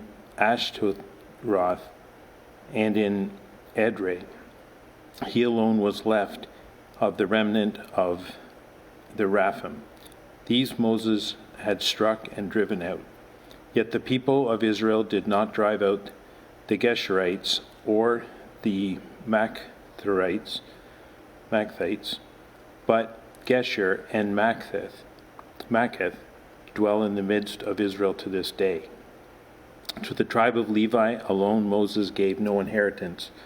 The offering by fire to the Lord of Israel are their inheritance, as he said to him. And Moses gave him an inheritance to the tribe of the people of Reuben, according to their clans. So their territory was from Aor, which is on the edge of the valley of Aaron, and the city that is in the middle of the valley, and all the tableland of Medeba, and Heshbon, and all its cities that are in the tableland, Dibon, and Bamoth Baal, and Beth Baal Meon, and Jahaz, and Kedemoth, and Mephath, and Kirathaim, and Seba, and Zareth Shahar on the hill of the valley, and Bethpor, and the slopes, Mishkath, and Beth Hashemoth, that is, all the cities of the tableland, and all the kingdom of Shiloh, king of Amorites, who reigned in Heshbon, whom Moses defeated with the leaders of Midian, Evi and Rechem and Zur and and Reba and princes of Shihon, who lived in the land. Balaam also, the son of Beor, and one who practiced divination, was killed with the sword by the people of Israel among the rest of the slain. And the border of the people of Reuben was the Jordan as a boundary. This was the inheritance of the people of Reuben, according to their clans, with their cities and villages. Moses gave an inheritance also to the tribe of Gad, to the people of Gad, according to their clans. Their territory was Jazer and all the cities of Gilead, and half the land of the Amorites to Aor, which is east of Rabbah, and from Heshbon to Ramath Mizpah and Betonim, and from Mahaman to the territory of Debir, and in the valley of Beth Haram, Beth Niram, Sokkath, and Sephon, the rest of the kingdom of Shihon, king of Heshbon, having the Jordan as a boundary, to the lower end of the sea of Chinnereth, eastward beyond Jordan. This is the inheritance of the people of Gad, according to their clans and their cities and villages. And Moses gave an inheritance to half the tribe of Manasseh. It was allotted to half the tribe of the people of Manasseh according to their clans. Their region extended from Mahanaim through all Bashan, the whole kingdom of Og, king of Bashan, and all the towns of Jair, which are in Bashan 6 cities, and half of Gilead, and Ashtaroth, and Edrei, the cities of the kingdom of Og in Bashan. These were allotted to the people of Machir, the son of Manasseh, for half the people of Machir according to their clans. These are the inheritance that Moses distributed in the plains of Moab, beyond the Jordan, east of Jericho. But to the tribe of Levi, Moses gave no inheritance. The Lord God of Israel is their inheritance, just as he said to them. Chapter 14. These are the inheritances that the people of Israel received in the land of Canaan, which Eleazar the priest and Joshua the son of Nun and the heads of their fathers' houses of the tribes of the people of Israel gave them to inherit. Their inheritance was by lot, just as the Lord had commanded by the hand of Moses for the 9 and 1/2 tribes. For Moses had given an inheritance to the 2 and 1/2 tribes beyond the Jordan, but to the Levites he gave no inheritance among them. For the people of Joseph were 2 tribes, Manasseh and Ephraim, and no portion was given to the Levites in the land, but only cities to dwell in, with their pasture lands for their livestock and their substance. The people of Israel did as the Lord commanded Moses. They allotted the land. Then the people of Judah came to Joshua at Gilead, and Caleb the son of Jephunneh and the Kenizzite said to him, "You know what the Lord said to Moses, the man of God, in Kadesh Barnea concerning you and me. I was 40 years old when Moses, the servant of the Lord, sent me from Kadesh Barnea to spy out the land. And I brought him word again as it was in my heart. But my brothers who went up with me made the heart of the people melt. Yet I wholly followed the Lord my God. And Moses swore on that day, saying, Surely the land on which your foot has trodden shall be an inheritance for you and your children forever, because you have wholly followed the Lord my God. And now, behold, the Lord has kept me alive, just as he said, 45 years since the time that the Lord spoke this word to Moses, while Israel walked in the wilderness. And now, behold, I am this day 85 years old. I am still as strong today as I was in the day that Moses sent me. My strength now is as my strength was then, for war and for going and coming. So now give me this hill country of which the Lord spoke on that day. For you heard on that day how Anakim were there, with great fortified cities. And it may be that the Lord will be with me, and I shall drive them out, just as the Lord said. Then Joshua blessed him, and he gave Hebron to Caleb, the son of Jephunneh, for an inheritance. Therefore Hebron became the inheritance of Caleb, the son of Jephunneh, the Kenizzite, to this day, because he wholly followed the Lord, the God of Israel. Now the name of Hebron, formerly Kiriath Arba, was the greatest man among Anakim, and the land had rest from war. Chapter 15. The allotment of the tribe of the people of Judah, according to their clans, reached southward to the boundary of Edom, to the wilderness of Zin at the farthest south.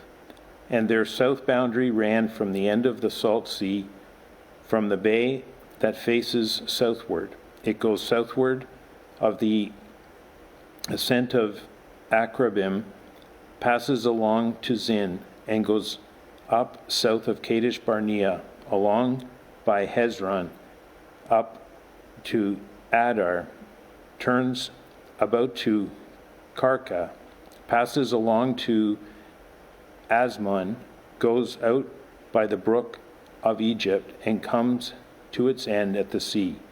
This shall be your south boundary, and the east boundary is the Salt Sea, to the mouth of the Jordan.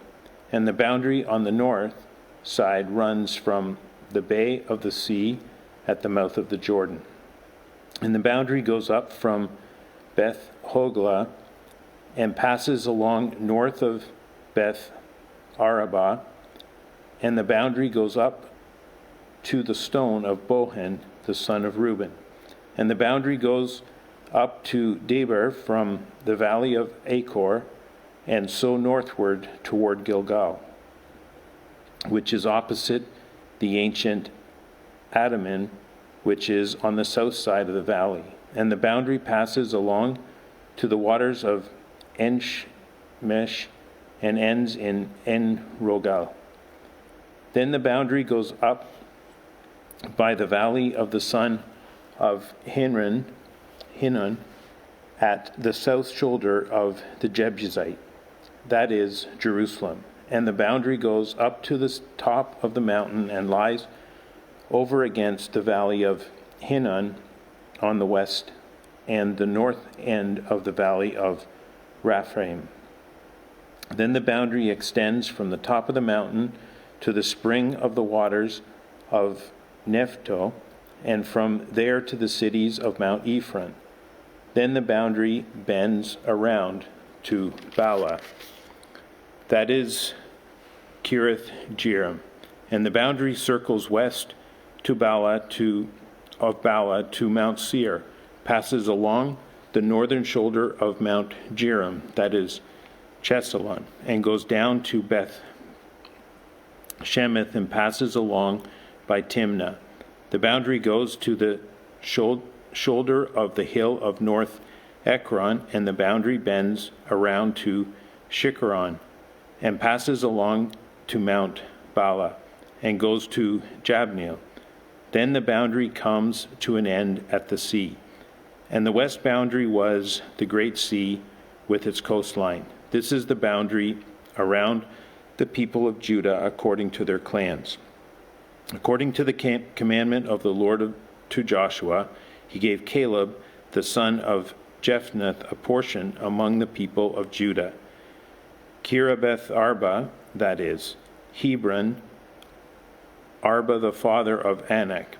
And Caleb drove out from there the three sons of Anak, Sheshai, and Ammon, and Talmai, the descendants of Anak. And he went up from there against the inhabitants of Deber. Now the name of Deber formerly was Kiriath Sefer. And Caleb said, whoever strikes Sephir and captures it, to him will I give Aksha, my daughter, as wife. And Othniel, the son of Kenaz, the brother of Caleb, captured it, and he gave him Aksha, his daughter, as wife.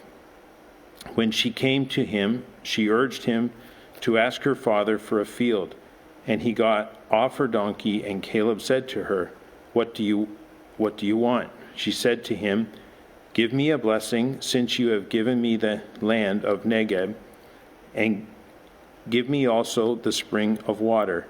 And he gave her the upper springs and the lower springs. This is the inheritance of the tribe of the people of Judah according to their clans. The cities belonging to the tribe of the people of Judah in the extreme south, toward the boundary of Edom, were Kebzel, Eder, Jagur, Kinneth, Dimonah, Adada, Kedesh, Hazor, Ithnan, Ziph, Telem, Bealoth, Hazor, Hadath, Kirioth, Hezron, that is, Hazor, Ammon, Shema, Molda, Hazar Gaddath, Heshmon, Beth Pelet, Hazar Shul, Beersheba, Beziothia,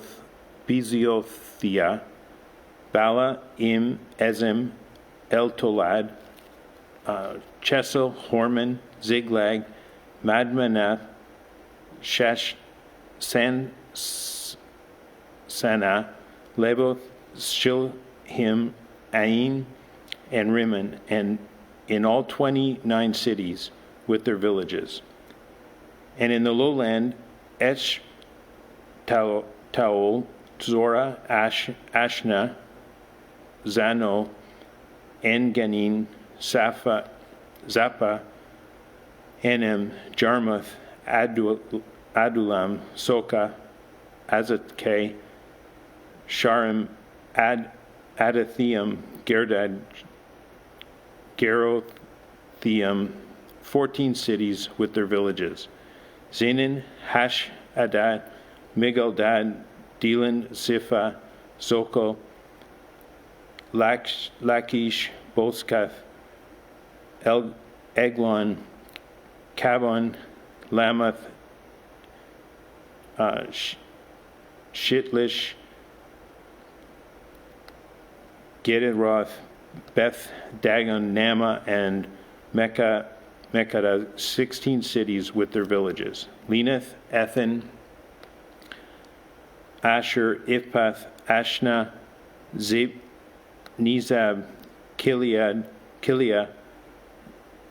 Akazib, and Marashah, 9 cities with their village. Ekron, with its towns and villages, and Ekron to the sea, all that were by the side of Ashdod and their villages. Ashdod, its towns and villages. Gaza, its towns and its villages, to the brook of Egypt, and the great sea with its coastline. And in the hill country, Zamir, Jadir, Soka, Dana, Kirith, Sana, that is Deber, Anna, Esh, Tamoth, Anim, Goshen, Holon, and Gilo, 11 cities with their villages. Arab, Duma, Eshen, Janith, Beth Tapuath, Akka, Afaka, Humta, Kiriath Arba, that is Hebron, and Zeror, 9 cities with their villages. Maon, Carmel, Ziph, Jada, Jezreel, Jokdeam, Zauna, Cain, Gibbeth, and Timur, 10 cities and their villages. Hala, Beth, Zur, Geder, Marath, Beth Anoth, and Eltekon, 6 cities with their villages. Kiriath Baal, that is Kiriath Jearim, and Reba, 2 cities with their villages. In the wilderness, Berith, Middin, Sekah, Nibshan, the city of Salt, and En-Gedi, 6 cities with their villages. But the Jebusites, the inhabitants of Jerusalem, the people of Judah, could not drive out. So the Jebusites dwell with the people of Judah at Jerusalem to this day. Joshua 15, ending at verse 63.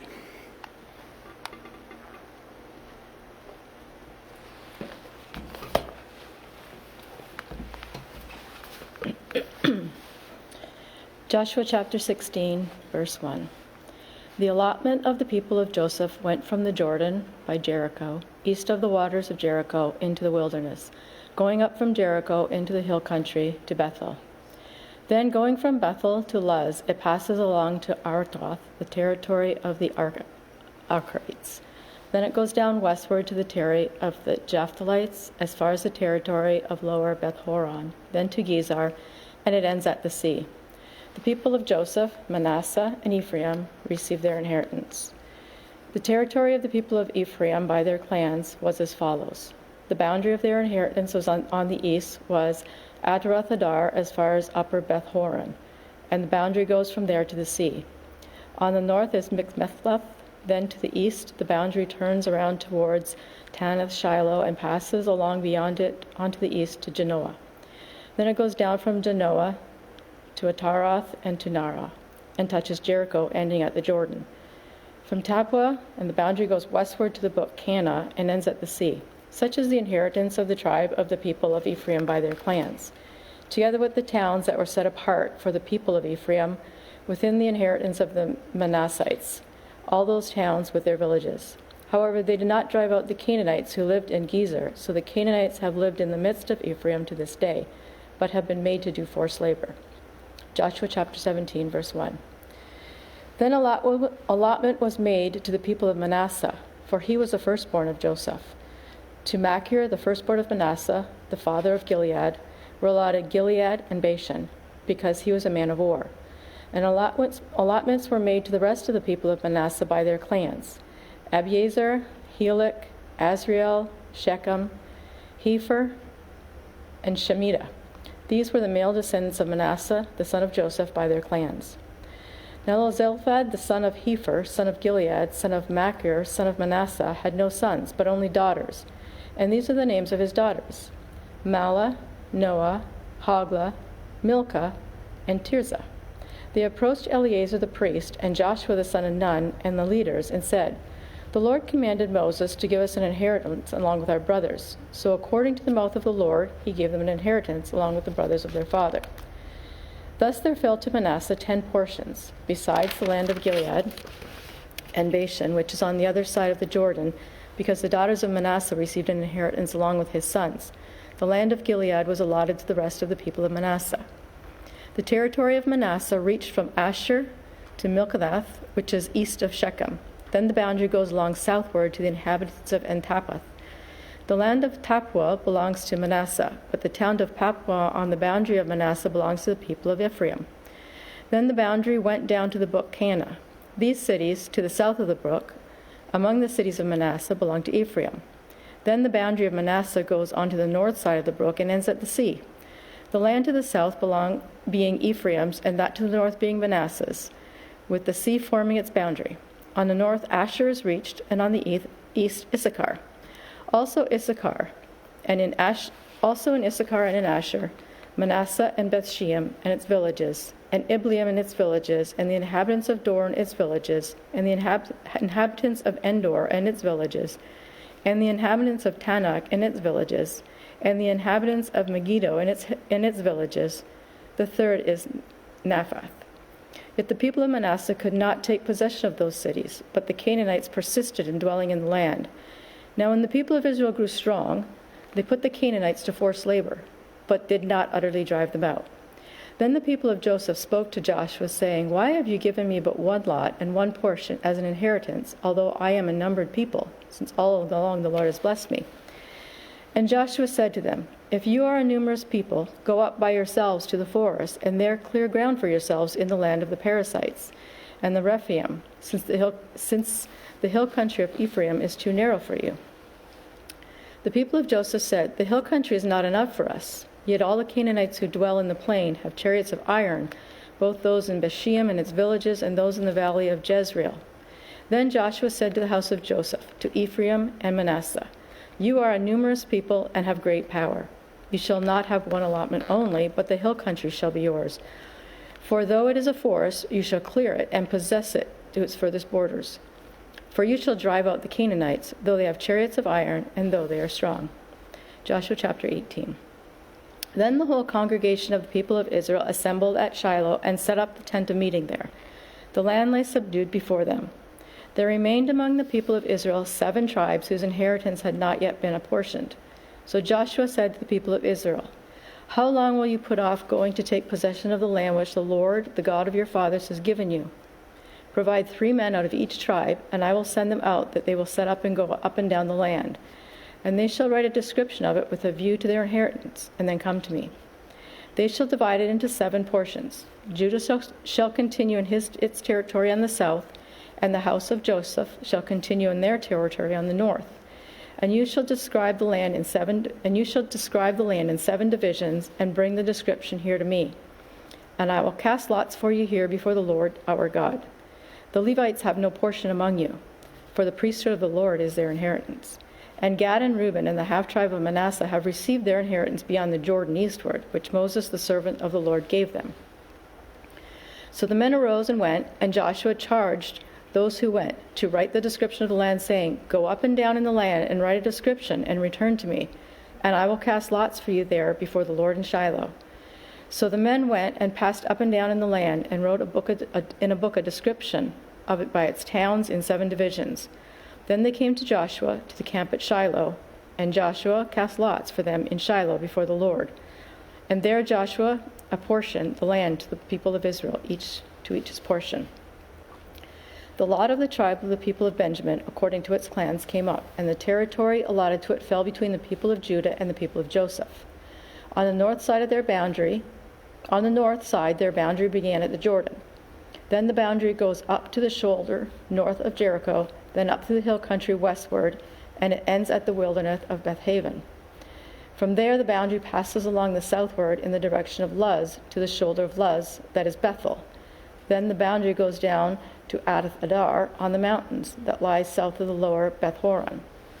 Then the boundary goes in another direction, turning on the western side southward from the mountain that lies to the south, opposite Beth Horon, and it ends at Kiriathbaal, that is Kiriath Jearim, the city belonging to the people of Judah. This forms the western side, and the southern side begins at the outskirts of Kiriath Jearim, and the boundary goes from there to Ephron, to the springs of the water at Nephorath. Then the boundary goes down to the border of the mountain that overlooks the valley of the son of Hinnom, which is at the north end of the valley of Rephaim. And then it goes down to the valley of Hinnom, south of the shoulder of the Jebusites, and downward to En-Rogel. Then it bends in a northerly direction, going on to En-Shemesh, and from there to Gilaloth, which is opposite the ascent of Adullam. Then it goes down to the stone of Bohan, the son of Reuben, and passing on to the north of the shoulder of Betharah, it goes on to Arabah. Then the boundary passes on to the north of the shoulder at Beth-holah, and the boundary ends at the northern bay of the Salt Sea, at the south end of the Jordan. This is the southern border. The Jordan forms its boundary on the eastern side. This is the inheritance of the people of Benjamin, according to their clans, boundary by boundary, all around. Now the cities of the tribe of the people of Benjamin, according to their clans, were Jericho, Beth-hoglah, Emkesis, Betharath, Zemarain, Bethel, Avim, Perah, Ophrah, Chemarammoni, Ophni, Geba, 12 cities and their villages, Gibeon, Ramah, Beerith, Mizpeth, Chipra, Morzah, Rechem, Irpeel, Teralah, Zelah, Heleph, Jebris, that is Jerusalem, Gibeah, and Kiriath Jearim, 14 cities with their villages. This is the inheritance of the people of Benjamin according to its clans. Joshua chapter 19. The second lot came out for Simeon, for the tribe of the people of Simeon according to their clans, and their inheritance was in the midst of the inheritance of the people of Judah. And they had for their inheritance Beersheba, Sheba, Moladah, Hazar-Shual, Balal, Ezram, Eltad, Bethel, Hormah, Ziklag, Beth-Morkaboth, Hazar-Shua, Beth-Labath, and Sharman, 13 cities with their villages. Ain, Rimmon, Ether, and Ashan, 4 cities with their villages, together with all the villages around these cities, as far as Baalath-beer, Ramoth of the Nebib. This was the inheritance of the tribe of the people of Simeon, according to their clans. The inheritance of the people of Simeon formed part of the territory of the people of Judah. Because the portion of the people of Judah was too large for them, the people of Simeon obtained an inheritance in the midst of their inheritance. The third lot came up for the people of Zebulun, according to their clans, and the territory of their inheritance reached as far as Sarid. Then their boundary goes up westward and on to Mariel, and touches Davidish on the brook that is on the east of Jochanim. From Sarid it goes in the other direction, eastward towards the sunrise, to the boundary of Kishloth Tabor. From there it goes to Dabarath, and then up to Japhia. From there it passes along to the east towards the sunrise, to Gath-Hepher, to Ethkazin, and going on to Rimmon, it bends towards Neah. Then unto the north the boundary turns about to Hanathon, and it ends at the valley of Iftalel, and Kedath, Nethalal, Sheman, Idalal, and Bethlehem, 12 cities with their villages. This is the inheritance of the people of Zebulun, according to their clans, these cities with their villages. The fourth lot came out for Issachar, for the people of Issachar, according to their clans. Their territory included Jezreel, Chesteloth, Shirman, Hephaim, Shion, Anaharath, Ribbath, Kishion, Ebez, Remoth, and Ganin, and Haddah, Bethpazaz. The boundary also touches Tabor, Shahnethas, Bethshemesh, and its boundary ends at the Jordan. 16 cities with their villages. This is the inheritance of the tribe of Israel, of Issachar, according to their tribes, the cities and their villages. The fifth lot came out to the tribe of the people of Asher, according to their clans. Their territory included Hekath, Hali, Beton, Ashkrath, Alamenech, Amid, and Mishal. On the west it touches Carmel and Shir-Lebeth. Then it turns eastward and goes to Beth-Dagon and touches Zebulun in the valley of Ithpel, northward to Bethmek and Neel. Then it continues on the north to Kabul, Ebron, Rehob, Hammon, Cana, as far as Sidon the Great. Then the boundary turns to Ramah, reaching to the fortified city of Tyre. Then the boundary turns to Hoash, and it ends at the sea. Mahalab, Aksib, Yuma, Aphthak, Rehob, 22 cities with their villages. This is the inheritance of the tribe of the people of Asher, according to their clans, these cities with their villages. The sixth lot came out for the people of Naphtali, according to their clans. And their boundary ran from Heleph, from the oak in Zananim, and Adamai Nekeb, and Janib, as far as Lacham, and it ended at the Jordan. Then the boundary turns westward to Asnor Tabor, and goes from there to Hukkok, touching Zebulun on the north, Asher on the west, Judah on the east, at the Jordan. The fortified cities are Ziddim, Zur, Hamath, Rakkath, Chinnereth, Adamah, Ramah, Hazor, Kedesh, Edrei, and Hazor, Huron, Megadel, Horon, Bethanath, and Bethshemesh, 19 cities with their villages. This is the inheritance of the tribe of the people of Naphtali, according to their clans, the cities and their villages. The seventh lot came out for the tribe of the people of Dan, according to their clans. And the territory of its inheritance included Zorah, Eshtaol, Irshemesh, Shalabin, Ajalon, Ithlah, Elon, Timnah, Ekron, Eltekek, Gibbethon, Baalath, Jehud, Ben-Berak, Gathrimmon, and Megjackon, and Rakush, and the territory over against Joppa. When the territory of the people of Dan was lost to them, the people of Dan went up and fought against Leshem. And after capturing it and striking it with the sword, they took possession of it and settled in it, calling Leshem Dan, after the name of Dan, their ancestor. This is the inheritance of the tribe of the people of Dan, according to their clans, these cities with their villages.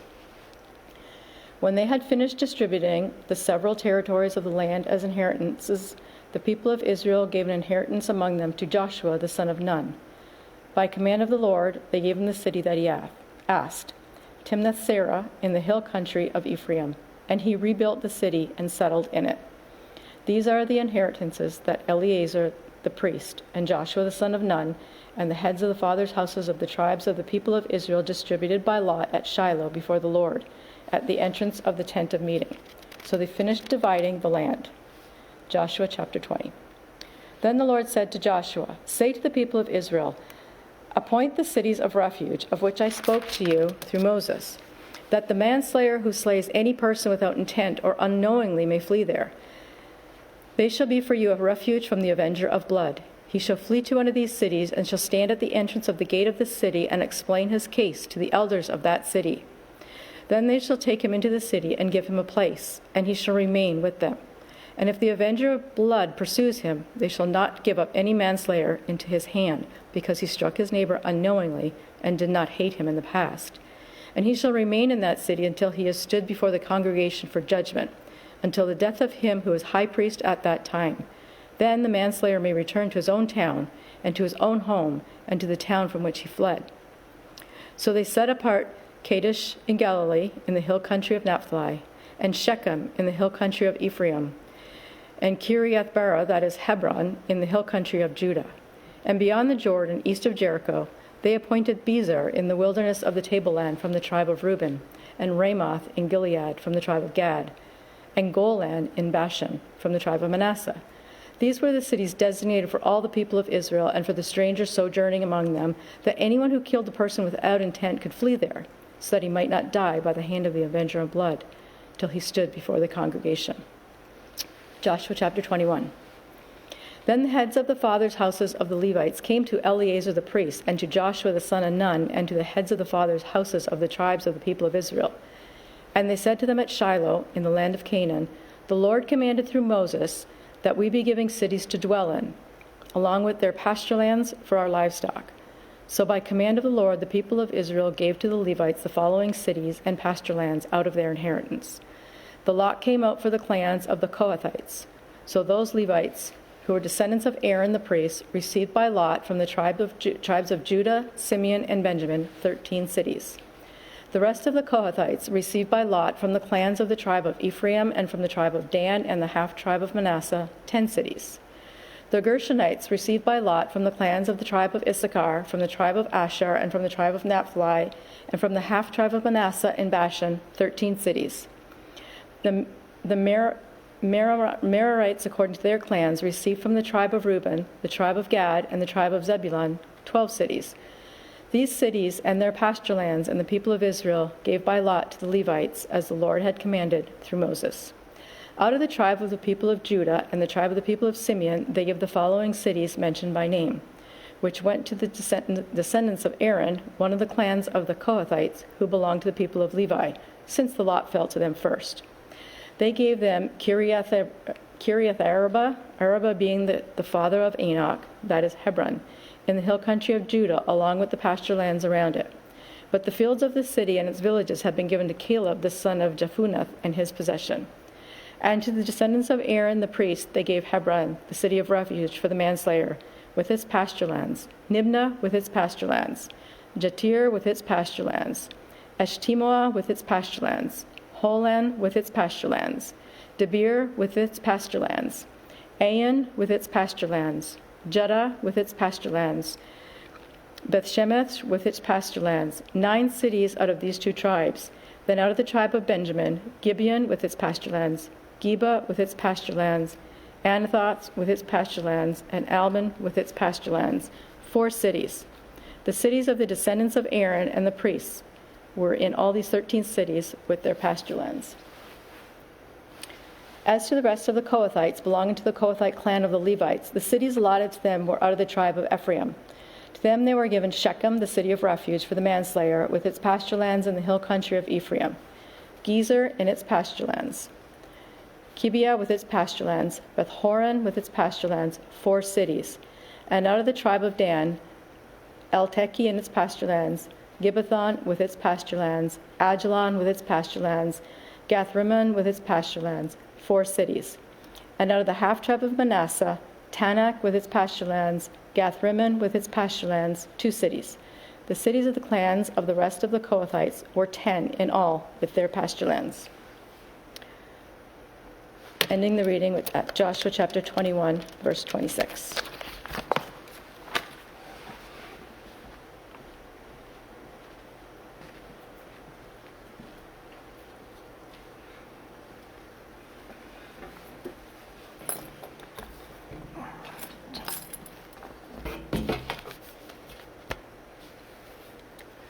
Joshua 21, verse 27. And to the Gershonites, one of the clans of the Levites, were given out of the half-tribe of Manasseh, Golan and Bashan with its pasture lands, the city of refuge for the manslayer, and Beestera with its pasture lands, 2 cities. And out of the tribe of Issachar, Kishion with its pasture lands, Daberath with its pasture lands, Jarmuth with its pasture lands, and Ganim with its pasture lands, 4 cities. And out of the tribe of Asher, Mishal with its pasture lands, Abdon with its pasture lands, Helkath with its pasture lands, and Rehob with its pasture lands, 4 cities. And out of the tribe of Naphtali, Kadesh in Galilee with its pasture lands, the city of refuge for the manslayer, Hamathdor with its pasture lands, and Kartan with its pasture lands, 3 cities. The cities of several clans of the Gershonites were in all 13 cities with their pasture lands. And to the rest of the Levites and Merarite clans were given out of the tribe of Zebulun, Jokneam with its pasture lands, Karta with its pasture lands, Dimnah with its pasture lands, Nahalal with its pasture lands, 4 cities. And out of the tribe of Reuben, Bezer with its pasture lands, Jahaz with its pasture lands, Kedemeth with its pasture lands, and Mephath with its pasture lands, 4 cities. And out of the tribe of Gad, Ramoth and Gilead with its pasture lands, the city of refuge for the manslayer, Mahanaim with its pasture lands, Heshbon with its pasture lands, Jazer with its pasture lands, 4 cities in all. As for the cities of the several Merarite clans, that is, the remainder of the clans of the Levites, those allotted to them were in all 12 cities. The cities of the Levites in the midst of the possession of the people of Israel were in all 48 cities with their pasture lands. These cities each had its pasture lands around it. So it was with all these cities. Thus the Lord gave to Israel all the land that he swore to give to their fathers, and they took possession of it. And they settled there. And the Lord gave them rest on every side, just as he had sworn to their fathers. Not one of all their enemies had withstood them, for the Lord had given all their enemies into their hands. Not one word of all the good promises that the Lord had made to the house of Israel had failed. All came to pass. You have kept all that Moses, the servant of the Lord, commanded you, and have obeyed my voice in all that I have commanded you. You have not forsaken your brothers these many days down to this day, but have been careful to keep charge of the Lord your God. And now the Lord your God has given rest to your brothers as he promised them. Therefore turn and go to your tents in the land where your possession lies, which Moses, the servant of the Lord, gave you on the other side of Jordan.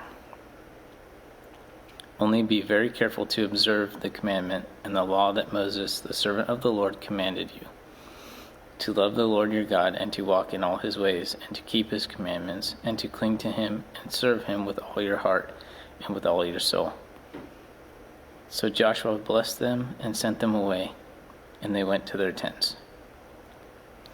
Now to the one half of the tribe of Manasseh Moses had given a possession in Bashan, but to the other half Joshua had given a possession beside their brothers in the land west of the Jordan. And when Joshua sent them away to their homes and blessed them, he said to them, "Go back to your tents with much wealth, and with very much livestock, with silver, gold, bronze, and iron, and with much clothing. Divide the spoil of your enemies with your brothers." So the people of Reuben and the people of Gad and the half-tribe of Manasseh returned home, parting from the people of Israel at Shiloh, which is in the land of Canaan, to go to the land of Gilead, their own land, of which they had possessed themselves by command of the Lord through Moses.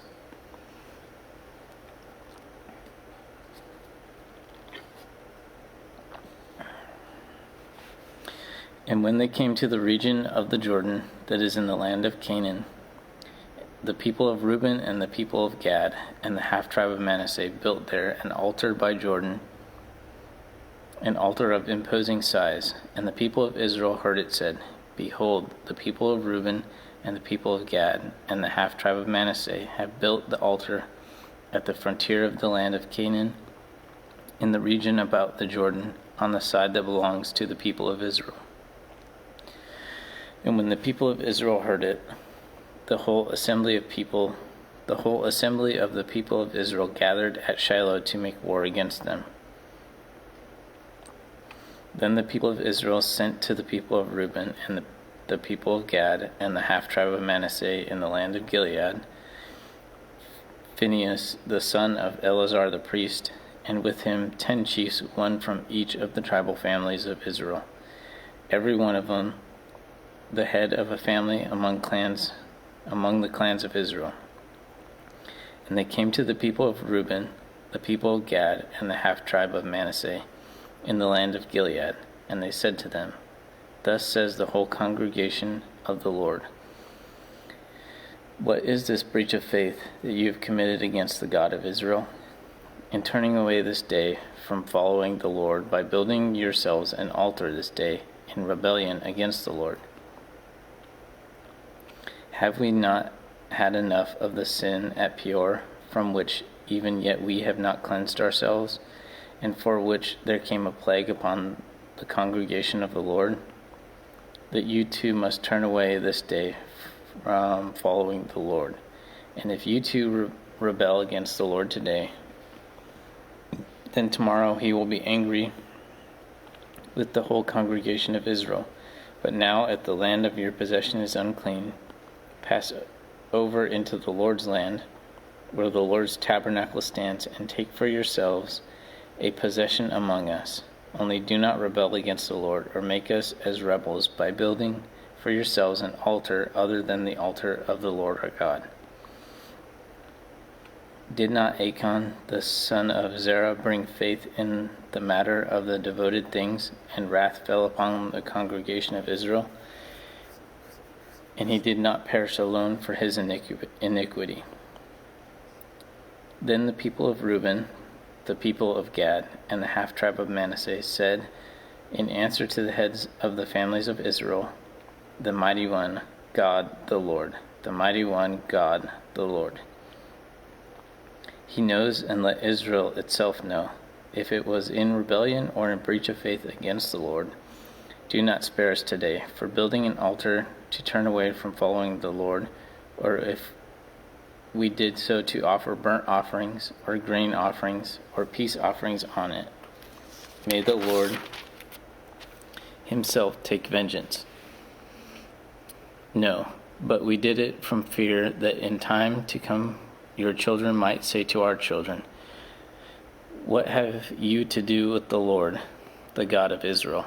For the Lord has made the Jordan a boundary between us and you people of Reuben and people of Gad. You have no portion in the Lord, so your children might make our children cease to worship the Lord. Therefore we said, let us now build an altar, not for burnt offerings nor for sacrifice, but to be a witness between us and you, and between our generations after us, that we do perform the service of the Lord in his presence with our burnt offerings and sacrifices and peace offerings. So your children will not say to our children in time to come, you have no portion in the Lord. And we thought, if this should be said to us or our descendants in time to come, we should say, behold, the copy of the altar of the Lord, which our fathers made, not for burnt offerings, nor for sacrifice, but to be a witness between us and you. Far be it from us that we should rebel against the Lord, and turn away this day from following the Lord by building an altar for burnt offering, grain offering, or sacrifice other than the altar of the Lord our God that stands before his tabernacle. When Phinehas the priest and the chiefs of the congregation, the heads of the families of Israel who were with him, heard the words that the people of Reuben and the people of Gad and the people of Manasseh spoke, it was good in their eyes. And Phinehas the son of Eleazar the priest said to the people of Reuben and the people of Gad and the people of Manasseh, today we know that the Lord is in our midst, because you have not committed this breach of faith against the Lord. Now you have delivered the people of Israel from the hand of the Lord. Then Phinehas the son of Eleazar the priest and the chiefs returned from the people of Reuben and the people of Gad in the land of Gilead to the land of Canaan to the people of Israel, and brought back word to them. And the report was good in the eyes of the people of Israel. And the people of Israel blessed God and spoke no more of making war against them to destroy the land where the people of Reuben and the people of Gad were settled. The people of Reuben and the people of Gad called the altar Witness, for they said, it is a witness between us that the Lord is God. Joshua chapter 23. A long time afterward, when the Lord had given rest to Israel from all their surrounding enemies, and Joshua was old and well advanced in years, Joshua summoned all Israel, its elders and heads, its judges and officers, and said to them, I am now old and well advanced in years, and you have seen all that the Lord your God has done to all these nations for your sake. For it is the Lord your God who has fought for you. Behold, I have allotted to you, as an inheritance for your tribe, those nations that remain, along with all the nations that I have already cut off from the Jordan to the great sea in the west. The Lord your God will push them back before you and drive them out of your sight, and you shall possess their land, just as the Lord your God promised you. Therefore, be very strong to keep and to do all that is written in the book of the law of Moses, turning aside from it neither to the right hand nor to the left, that you may not mix with these nations remaining among you, or make mention of the names of their gods, or swear by them, or serve them, or bow down to them. But you shall cling to the Lord your God, just as you have done to this day. For the Lord has driven out before you great and strong nations, and as for you, no man has been able to stand before you to this day. One man of you puts to flight 1,000, since it is the Lord your God who fights for you, just as he promised you. Be careful, therefore, to love the Lord your God. For if you turn back and cling to the remnant of these nations remaining among you, and make marriages with them, so that you associate with them, and they with you, know for certain that the Lord your God will no longer drive out these nations before you, but they shall be a snare and a trap for you, a whip on your sides and thorns in your eyes, until you perish from off this good ground that the Lord your God has given you.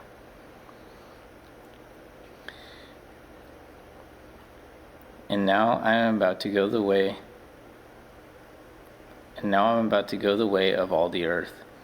And you know in your hearts and souls, all of you, that not one word has failed of all the good things that the Lord your God promised concerning you. All have come to pass for you. not one of them has failed. But just as all the good things that the Lord your God has promised concerning you have been fulfilled for you, so the Lord will bring upon you all the evil things until he has destroyed you from off this good land that the Lord your God has given you. If you transgress the covenant of the Lord your God, which he commanded you, and go and serve other gods and bow down to them, then the anger of the Lord will be kindled against you, and you shall perish quickly from off the good land that he has given to you. Joshua chapter 24. Joshua gathered all the tribes of Israel to Shechem, and summoned the elders, the heads, the judges, and the officers of Israel, and they presented themselves before God. And Joshua said to all the people, "Thus says the Lord, the God of Israel, long ago your fathers lived beyond the Euphrates, Terah the father of Abraham and of Nahor, and they served other gods. Then I took your father Abraham from beyond the river, and I led him through all the land of Canaan, and made his offspring many. I gave him Isaac, and to Isaac I gave Jacob and Esau. And I gave Esau the hill country of Seir to possess, but Jacob and his children went down to Egypt. And I sent Moses and Aaron, and I plagued Egypt with what I did in the midst of it, and afterward I brought you out. Then I brought your fathers out of Egypt, and you came to the sea. And the Egyptians pursued your fathers with chariots and horsemen to the Red Sea. And when they cried to the Lord, he put darkness between you and the Egyptians, and made the sea come upon them, and cover them. And your eyes saw what I did in Egypt, and you lived in the wilderness a long time. Then I brought you to the land of the Amorites, who lived on the other side of the Jordan. They fought with you, and I gave them into your hand. And you took possession of their land, and I destroyed them before you. Then Balak the son of Zippor, king of Moab, arose and fought against Israel. And he sent and invited Balaam the son of Beor to curse you. But I would not listen to Balaam. Instead, he blessed you, so I delivered you out of his hand. And you went over the Jordan and came to the Jericho. And the leaders of Jericho fought against you, and also the Amorites, the Perizzites, the Canaanites, the Hittites, the Girgashites, the Hivites, and the Jebusites, and I gave them into your hand. And I sent the hornet before you, which drove them out before you, the 2 kings of the Amorites. It was not by your sword or by your bow. I gave you a land on which you had not labored, and cities that you had not built, and you dwell in them. You eat the fruit of the vineyards and olive orchards that you did not plant.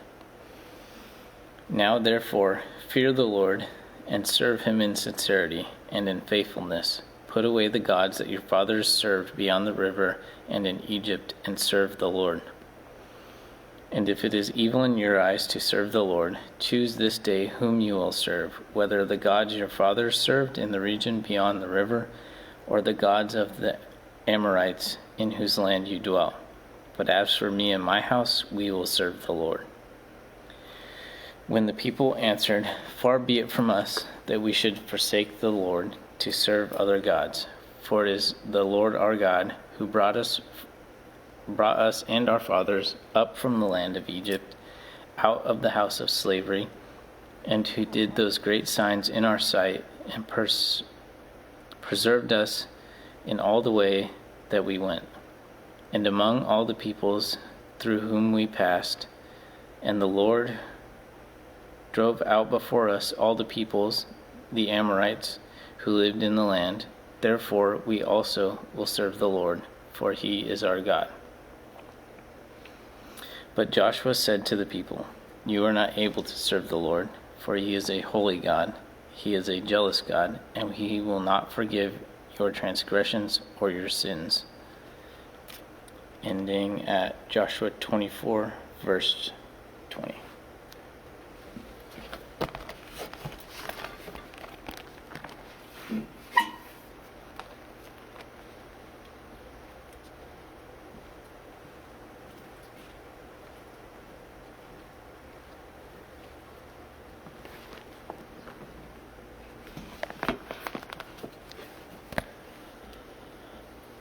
Joshua 24, verse 20.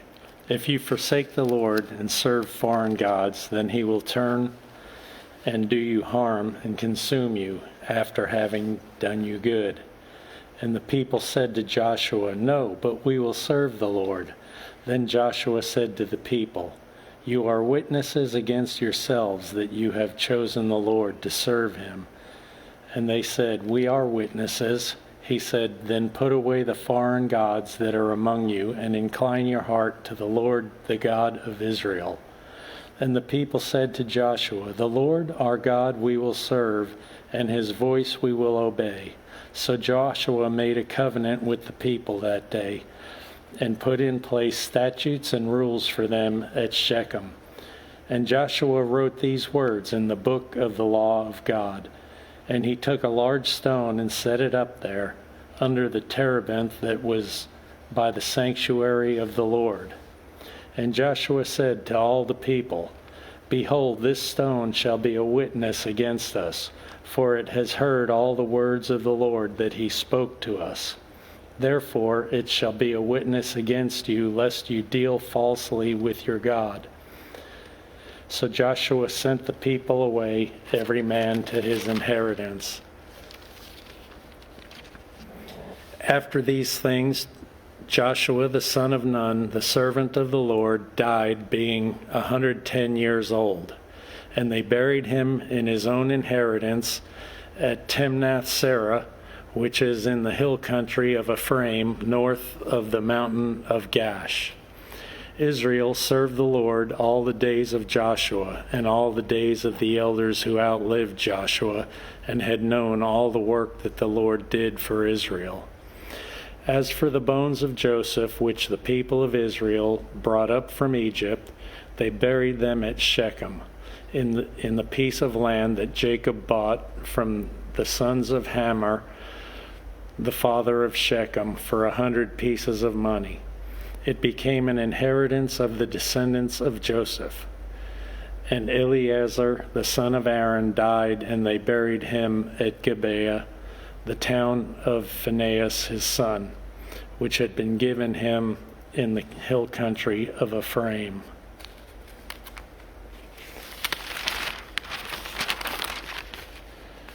Judges 1:1. After the death of Joshua, the people of Israel inquired of the Lord, Who shall go up first for us against the Canaanites to fight against them? The Lord said, Judah shall go up. Behold, I have given the land into his hand. And Judah said to Simeon his brother, Come up with me into the territory allotted to me, that we may fight against the Canaanites. And I likewise will go with you into the territory allotted to you. So Simeon went with him. Then Judah went up, and the Lord gave the Canaanites and the Perizzites into their hand, and they defeated 10,000 of them at Bezek. They found Adoni-Bezek at Bezek and fought against him and defeated the Canaanites and the Perizzites. Adoni-Bezek fled, but they pursued him and caught him and cut off his thumbs and his big toes. And Adoni-Bezek said, 70 kings with their thumbs and their big toes cut off used to pick up scraps under my table. As I have done, so God has repaid me. And they brought him to Jerusalem, and he died there. And the men of Judah fought against Jerusalem and captured it and struck it with the edge of the sword and set the city on fire. And after the men of Judah went down to fight against the Canaanites who lived in the hill country, in the Negeb and in the lowland, and Judah went against the Canaanites who lived in Hebron. Now the name of Hebron was formerly Kiriath Arba, and they defeated Sheshai and Ahiman and Talmai. From there they went against the inhabitants of Debir. The name of Debir was formerly Kiriath Sepher. And Caleb said, "He who attacks Kiriath Sepher and captures it, I will give him Achsah, my daughter, for a wife." And Othniel, the son of Kenaz, Caleb's younger brother, captured it, and he gave him Achsah, his daughter, for a wife. When she came to him, she urged him to ask her father for a field, and she dismounted from her donkey, and Caleb said to her, "What do you want?" She said to him, "Give me a blessing. Since you have set me in the land of the Negeb, give me also springs of water." And Caleb gave her the upper springs and the lower springs. And the descendants of the Kenite Moses' father-in-law went up with the people of Judah from the city of palms into the wilderness of Judah, which lies beyond the Negeb near Arad, and they went and settled with the people. And Judah went with Simeon his brother, and they defeated the Canaanites who inhabited Zephath and devoted it to destruction. So the name of the city was called Hormah. Judah also captured Gaza with its territory, and Ashkelon with its territory, and Ekron with its territory. And the Lord was with Judah, and he took possession of the hill country, but he could not drive out the inhabitants of the plain because they had chariots of iron. And Hebron was given to Caleb, as Moses had said.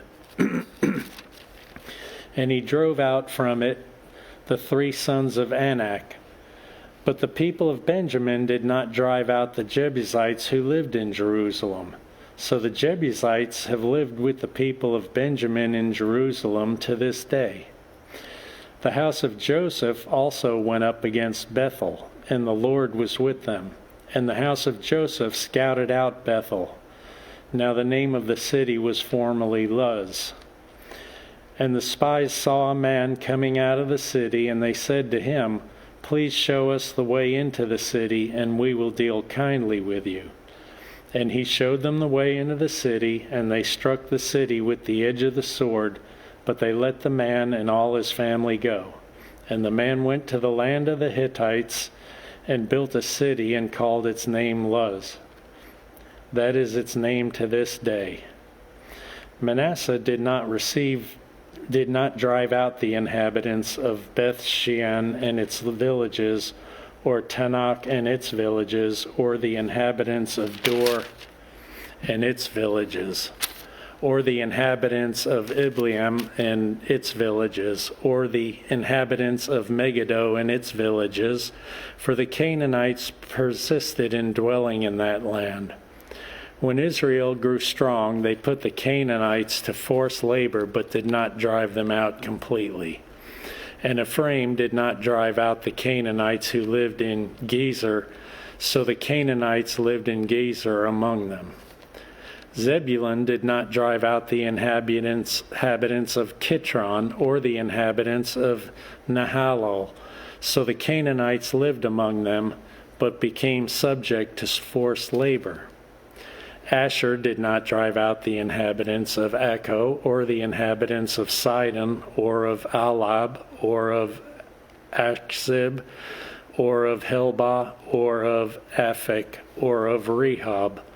So the Asherites lived among the Canaanites, the inhabitants of the land, for they did not drive them out. Naphtali did not drive out the inhabitants of Beth Shemesh, or the inhabitants of Beth Anath. So they lived among the Canaanites, the inhabitants of the land. Nevertheless, the inhabitants of Beth Shemesh and of Beth Anath became subject to forced labor for them. The Amorites pressed the people of Dan back into the hill country, for they did not allow them to come down to the plain. The Amorites persisted in dwelling in Mount Heres, in Ajalon and in Shalbim, but the hand of the house of Joseph rested heavily on them. Excuse me. And they became subject to forced labor.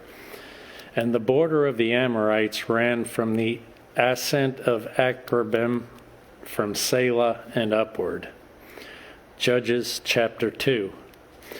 Now the angel of the Lord went up from Gilgad to Bochim, and he said, I brought you up from Egypt and brought you into the land that I swore to give to your fathers. I said, I will never break my covenant with you, and you shall make no covenant with the inhabitants of this land. You shall break down their altars. But you have not obeyed my voice. What is this you have done? So now I say, I will not drive them out before you, but they shall become thorns in your sides, and their gods shall become a snare to you. As soon as the angel of the Lord spoke these words to all the people of Israel, the people lifted up their voices and wept. And they called the name of that place Bochim, and they sacrificed there to the Lord. When Joshua dismissed the people of Israel went each to his inheritance to take possession of the land. And the people served the Lord all the days of Joshua and all the days of the elders who outlived Joshua, who had seen all the great work that the Lord had done for Israel. And Joshua, the son of Nun, the servant of the Lord, died at the age of 110 years. And they buried him within the boundaries of his inheritance in Timnath-Heres, in the hill country of Ephraim, north of the mountain of Gash. And all that generation also were gathered to their fathers, and there arose another generation after them, who did not know the Lord or the work that he had done for Israel. And the people of Israel did what was evil in the sight of the Lord, and served the Baals. And they abandoned the Lord, the God of their fathers, who had brought them out of the land of Egypt. They went after other gods from among the gods of the peoples who were around them, and bowed down to them. And they provoked the Lord to anger. They abandoned the Lord and served the Baals and the Asheroth. So the anger of the Lord was kindled against Israel, and he gave them over to plunderers who plundered them. And he sold them into the hand of their surrounding enemies, so that they could no longer withstand their enemies. Whenever they marched out, the hand of the Lord was against them for harm, as the Lord had warned, and as the Lord had sworn to them, and they were in terrible distress. Then the Lord raised up judges who saved them out of the hand of those who plundered them. Yet they did not listen to their judges, for they whored after other gods and bowed down to them. They soon turned aside from the way in which their fathers had walked, who had obeyed the commandments of the Lord, and they did not do so. Whenever the Lord raised up judges for them, the Lord was with the judge, and he saved them from the hand of their enemies all the days of the judge. For the Lord was moved to pity by their groaning because of those who afflicted and oppressed them. But whenever the judge died, they turned back and were more corrupt than their fathers, going after other gods, serving them and bowing down to them. They did not drop any of their practices or their stubborn ways.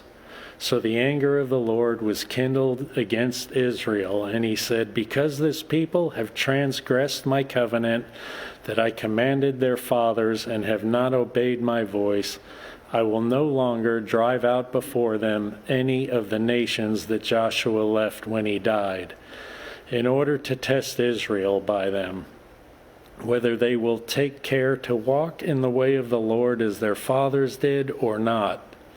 So the Lord left those nations, not driving them out quickly, and he did not give them into the hand of Joshua.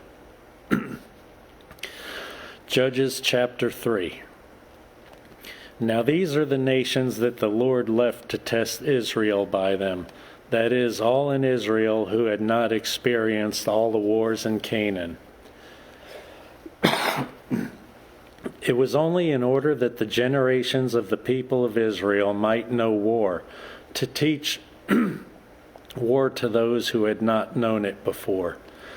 These are the nations: the 5 lords of the Philistines, and all the Canaanites, and the Sidonians, and the Hivites, who lived on Mount Lebanon, from Mount Baal-Haram as far as Lebo Hamath. They were for the testing of Israel, to know whether Israel would obey the commandments of the Lord, which he commanded their fathers by the hand of Moses. Excuse me. So the people of Israel lived among the Canaanites,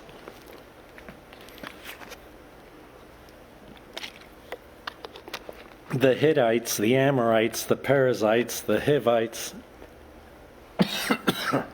and the Jebusites. Sorry. And their daughters they took to themselves for wives, and their own daughters they gave to their sons, and they served their gods.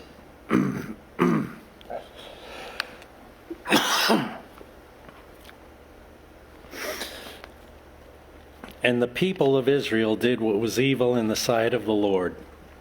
They forgot the Lord their God and served the Baals and the Asheroth. Therefore the anger of the Lord was kindled against Israel, and he sold them into the hand of Cushan Rishathaim, king of Mesopotamia. And the people of Israel served Cushan Rishathaim for 8 years. But when the people of Israel cried out to the Lord raised up a deliverer for the people of Israel who saved them. Othniel, the son of Kenaz, Caleb's younger brother. The Spirit of the Lord was upon him, and he judged Israel. He went out to war, and the Lord gave Cushan Rishathaim, king of Mesopotamia, into his hand. And his hand prevailed over Cushan Rishathaim. So the land had rest for 40 years. Then Othniel, the son of Kenaz, died. And the people of Israel again did what was evil in the sight of the Lord. And the Lord strengthened Eglon, the king of Moab, against Israel, because they had done what was evil in the sight of the Lord. He gathered to himself the Ammonites and the Amalekites and went and defeated Israel. And they took possession of the city of palms. And the people of Israel served Eglon, the king of Moab, 18 years. Then the people of Israel cried out to the Lord, and the Lord raised up for them a deliverer, Ehud, the son of Gera, the Benjaminite, a left-handed man. The people of Israel sent tribute by him to Eglon, the king of Moab. And Ehud made for himself a sword with 2 edges, a cubit in length, and he bound it on his right thigh under his clothes. And he presented the tribute to Eglon, king of Moab. Now Eglon was a very fat man. And when Ehud had finished presenting the tribute, he sent away the people who carried the tribute. But he himself turned back at the idols near Gilgal and said, I have a secret message for you, O king. And he commanded silence, and all his attendants went out from his presence. And Ehud came to him as he was sitting alone in his cool roof chamber. And Ehud said, I have a message from God for you. And he arose from his seat, and Ehud reached with his left hand, took the sword from his right thigh, and thrust it into his belly. And the hilt also went in after the blade, and the fat closed over the blade, for he did not pull the sword out of his belly. And the dung came out. Then Ehud went out onto the porch and closed the doors of the roof chamber behind him and locked them. When he had gone, the servants came, and when they saw that the doors of the roof chamber were locked, they thought, surely he is relieving himself in the closet of the cool chamber.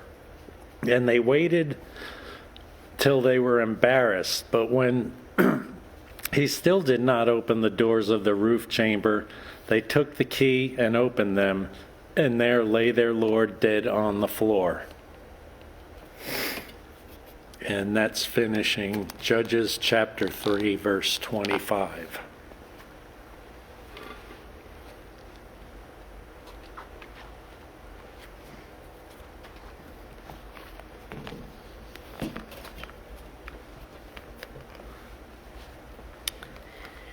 Judges 3:26. Ehud escaped while they were delayed, and he passed beyond the idols and escaped Zerah.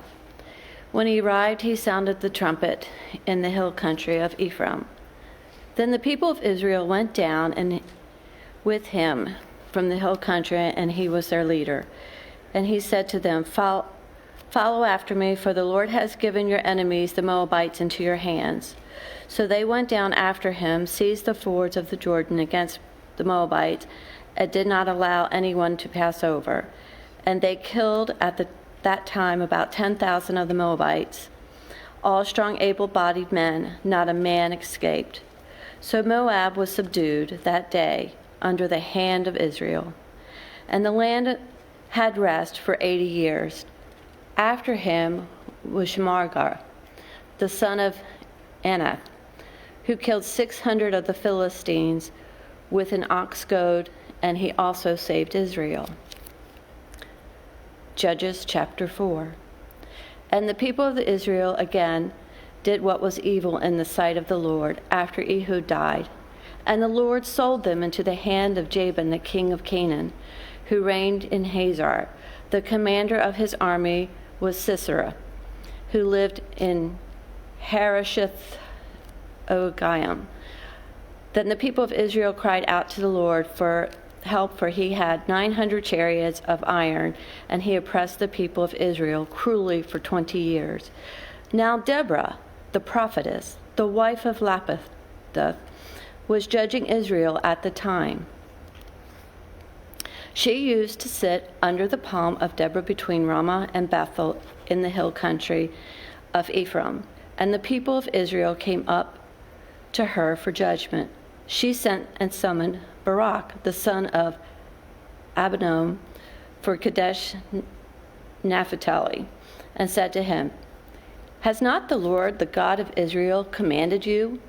Go, gather your men at Mount Tabor, taking 10,000 from the people of Naphtali and the people of Zebulun, and I will draw out Sisera, the general of Jabin's army, to meet you by the river Kishon, with his chariots and his troops, and I will give him into your hands. Barak said to her, If you will go with me, I will go, but if you will not go with me, I will not go. And she said, I will surely go with you. Nevertheless, the road on which you are going will not lead to your glory, for the Lord will sell Sisera into the hands of a woman. Then Deborah arose and went with Barak to Kadesh. And Barak called out Zebulun and the Naphtali to Kadesh, and 10,000 men went up at his heels, and Deborah went with him. Now Heber, the Canaanite, had separated from the Kenites with the descendants of Hobab, the father-in-law of Moses, had pitched his tent as far away as the oak Zananim, which is Kadesh. When Sisera had told that Barak, the son of Abinoam, had gone up to the Mount Tabor, Sisera called out all his chariots, 900 chariots of iron, and all the men who were with him, Harosheth Heshbon, to the river of Kishon. And Deborah said to Barak, Up, For this is the day in which the Lord has given Sisera into your hands.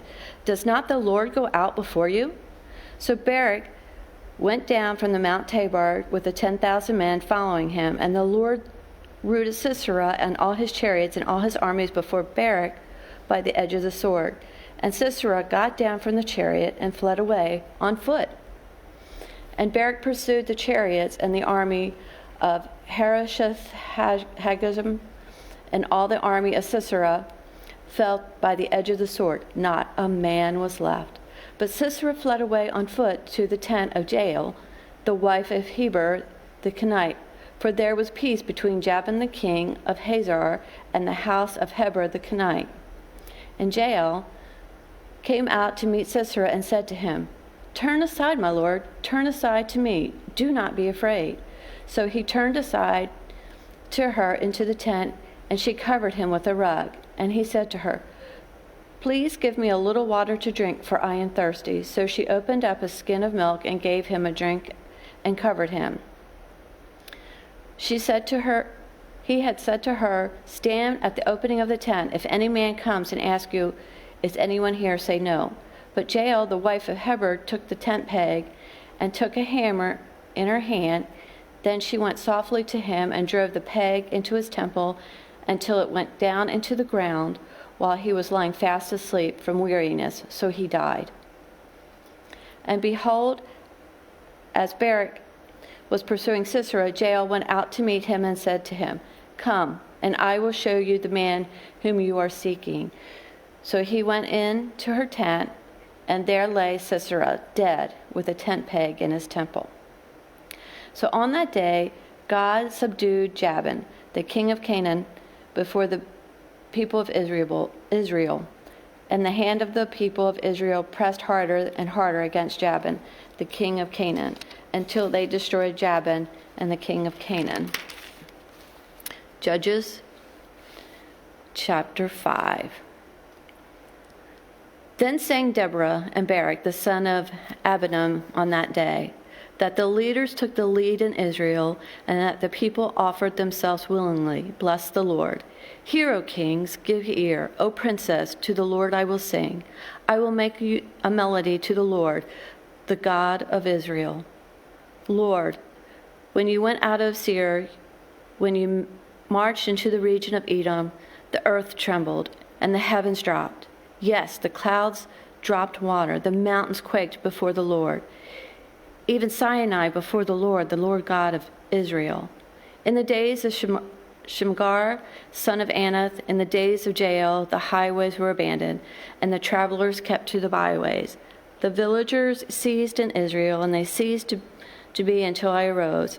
I, Deborah, arose as a mother in Israel. When new gods were chosen, when war was in the gates, was shield or spear to be seen among the 40,000 in Israel? My heart goes out to the commanders of Israel, who offered themselves willingly among the people. Bless the Lord. Tell of it, you who ride on white donkeys, you who sit on rich carpets, and you who walk by the way. To the sound of musicians at the watering places, there they repeat the righteous trumpets of the Lord, the righteous trumpet of his villagers in Israel. Then down to the gates marched the people of the Lord. Awake, Deborah! Awake, awake, break out into song. Arise, Barak, lead away your captives, O son of Abinoam. Then down marched the remnant of Noble, the people of the Lord marched, down from me against the mighty. From Ephraim, their roots, they marched down into the valleys, following you, Benjamin, with your kinsmen. With Machar marched down the commanders. From the Zebulun, those who bear the lieutenant's staff. The princes of Ishkar came with Deborah, and Ishkar faithful to Barak. Into the valley they rushed at his heels. Among the clans of Reuben, there were great searchings of heart. Why did you sit still among the sheepfolds to hear the whistling of the flocks? Among the clans of Reuben, there were great searchings of heart. Gilead stayed beyond the Jordan, and Dan, why did he stay with the ships? Asher sat still at the coast of the sea, staying by his landing. Zebulun is people who risk their lives to the death. Naphtali, too, on the heights of the field. The kings came, they fought the kings of Canaan.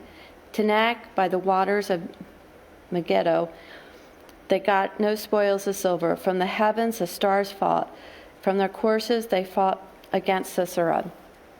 The torrent Kishon swept them away. The ancient torrent, the torrent of Kishon. March on, my soul, with might. Then loud beat of horses' hooves, the galloping of his steeds. Curse Meroz, says the angel of the Lord, curse inhabitants thoroughly, because they did not come to help the Lord against the mighty. Most blessed are the women of Jael, the wife of Heber Kenite, the tent dwelling of most women blessed. He asked for water, she gave him milk. She brought him curds and a noble's bowl. She sent her hand to the tent peg and her right hand to the workman's mallet. She struck Sisera. She crushed his head. She shattered pierced his temple. Between her feet she sank. He fell. He lay still. Between her feet he sank. He fell. He sank. There he fell dead. Out of the window she peered. The mother of Sisera wailed through the lattice. Why is his chariot so long in coming? Why tarry the hoofbeats of his chariots? Her wisest princesses answered. Indeed, she answered herself. Had they not found and divided the spoil, a womb or two for every man, spoil of dyed materials for Sisera, spoiled of dyed materials embroidered, 2 pieces of dyed work embroidered for the neck as a spoil? So may all of your enemies perish, O Lord, but your friends be like the sun as he rises in his might, and the land had rest for 40 years. Judges chapter 6. The people of Israel did what was evil in the sight of the Lord, and the Lord gave them into the hand of the Midian for 7 years. And the hand of Midian overpowered Israel, because Midian, the people of Israel, made for themselves dens that are in the mountains and the caves and the strongholds. For whenever Israelites planted crops in the Midianites and the Amalekites, and the people of the east would come up against them, they would encamp against them and devour the produce of the land as far as Gaza, and leave no sustenance in Israel, and no sheep or ox or donkey. For they would come up with their livestock and their tents, and they would come, like locusts in the number. Both they and their camels could not be counted, so that they laid to the waste the land as they came in. And Israel was brought very low because of Midian, and the people of Israel cried out for the help of the Lord. When the people of Israel cried out to the Lord on account of the Midianites, the Lord sent a prophet to the people of Israel, and he said to them, Thus says the Lord, the God of Israel, I led you up from Egypt and brought you out of the land of slavery. I delivered you from the land of the Egyptians and from the hand of all who oppressed you, and drove them out before you and gave you their land. And I said to you, I am the Lord your God. You shall not fear the gods of the Amorites in those land you dwell, but you have not obeyed my voice. Now the angel of the Lord came and sat under the terebinth of Ophrah, which belonged to Joash the Abzerite, while his son Gideon was beating out wheat in the winepress to hide it from the Midianites. And the angel of the Lord appeared to him and said, The Lord is with you, O mighty man of valor. And Gideon said to him, Please, my Lord, if the Lord is with us, why then has all this happened to us? And where are all his wonderful deeds? What our fathers recounted to us, saying, Did the Lord not bring us up from Egypt? But now the Lord has forsaken us and given us into the hand of the Midian. And the Lord turned to him and said, Go in this might of yours and save Israel from the hand of the Midian. Do not I send you? And he said to him, Please, Lord, how can I save Israel? Behold, my clan is the weakest in Manasseh, and I am the least of my father's house. And the Lord said to him, but I will be with you, and you shall strike the Midianites as one man.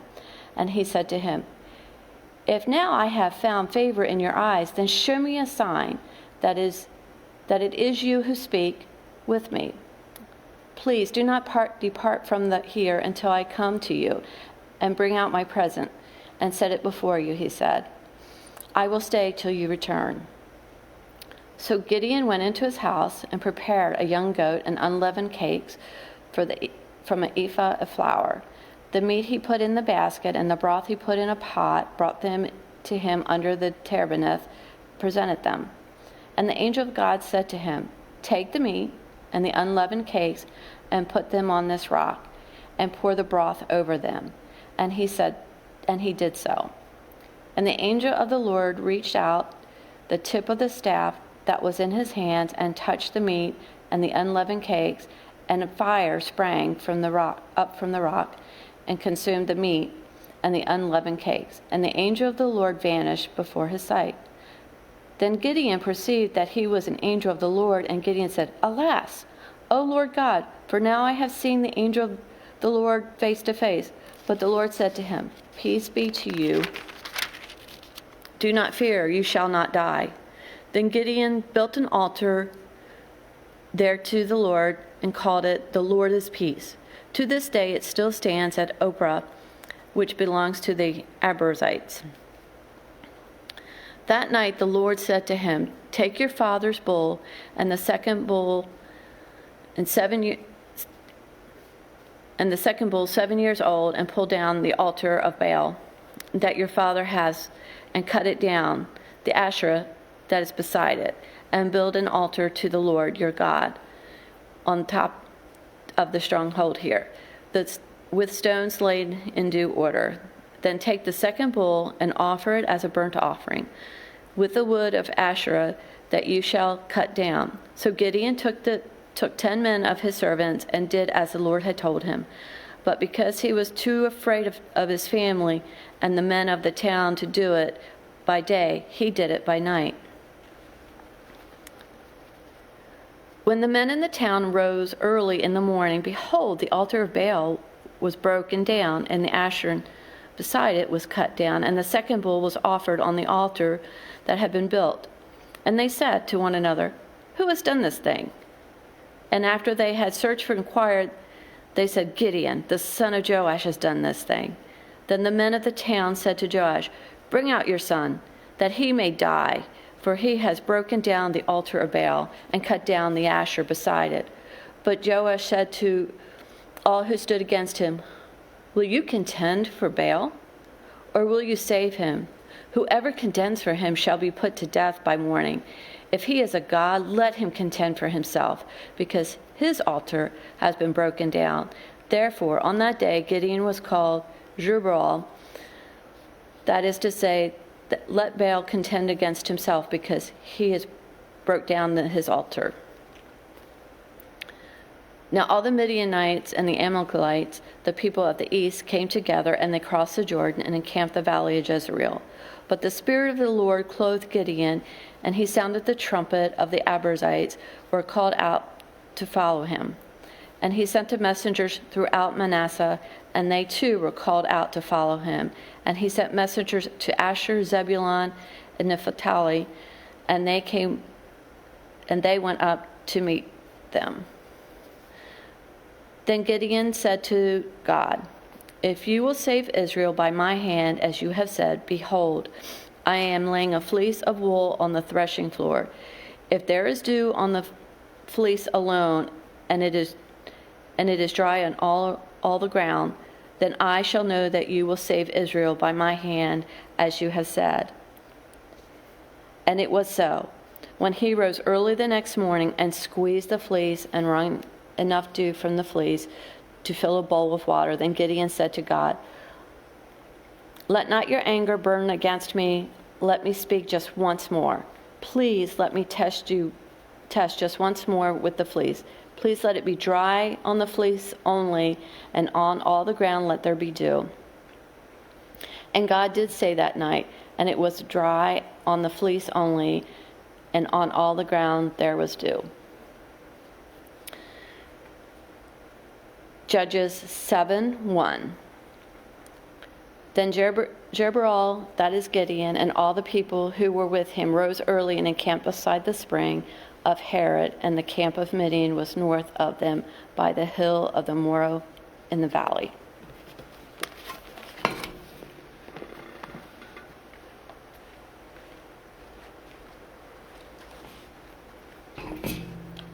Judges 7, verse 2. The Lord said to Gideon, "The people with you are too many for me to give the Midianites into their hand, lest Israel boast over me, saying, 'My own hand has saved me.' Now therefore proclaim in the ears of the people, saying, 'Whoever is fearful and trembling, let him return home and hurry away from Mount Gilead.' Then 22,000 of the people returned, and 10,000 remained. And the Lord said to Gideon, 'The people are still too many. Take them down to the water, and I will test them for you there. And any one of whom I say to you, this one shall go with you, shall go with you. And any one of whom I say to you, this one shall not go with you, shall not go.' So he brought the people down to the water, and the Lord said to Gideon, 'Everyone who laps the water with his tongue, as a dog laps, you shall set by himself. Likewise, everyone who kneels down to drink.' And the number of those who lapped, putting their hands to their mouths, was 300 men. But all the rest of the people knelt down to drink water. And the Lord said to Gideon, 'With the 300 men who lapped, I will save you, and give the Midianites into your hand, and let all the others go every man to his home.' So the people took provisions in their hands and their trumpets, and he sent all the rest of Israel, every man to his tent, but retained the 300 men, and the camp of Midian was below him in the valley. That same night the Lord said to him, 'Arise, go down against the camp, for I have given it into your hand. But if you are afraid to go down to the camp with Purah your servant, and you shall hear what they say, and afterward your hands shall be strengthened to go down against the camp.' Then he went down with Purah his servant to the outpost of the armed men who were in the camp. And the Midianites and the Amalekites and all the people of the east lay along the valley like locusts in abundance, and their camels were without number, as the sand that is on the seashore in abundance. When Gideon came, behold, a man was telling a dream to his comrade, and he said, 'Behold, I dreamed a dream, and behold, a cake of barley bread tumbled into the camp of Midian, and came to the tent and struck it, so that it fell and turned it upside down, so that the tent lay flat.' And his comrade answered, 'This is no other than the sword of Gideon, the son of Joash, a man of Israel. God has given into his hand Midian and all the camp.' As soon as Gideon heard the telling of the dream and its interpretation, he worshipped, and he returned to the camp of Israel and said, 'Arise, for the Lord has given the host of Midian into your hand.' And he divided the 300 men into 3 companies, and he put trumpets into the hands of all of them, and empty jars with torches inside the jars. And he said to them, 'Look at me, and do likewise. When I come to the outskirts of the camp, do as I do.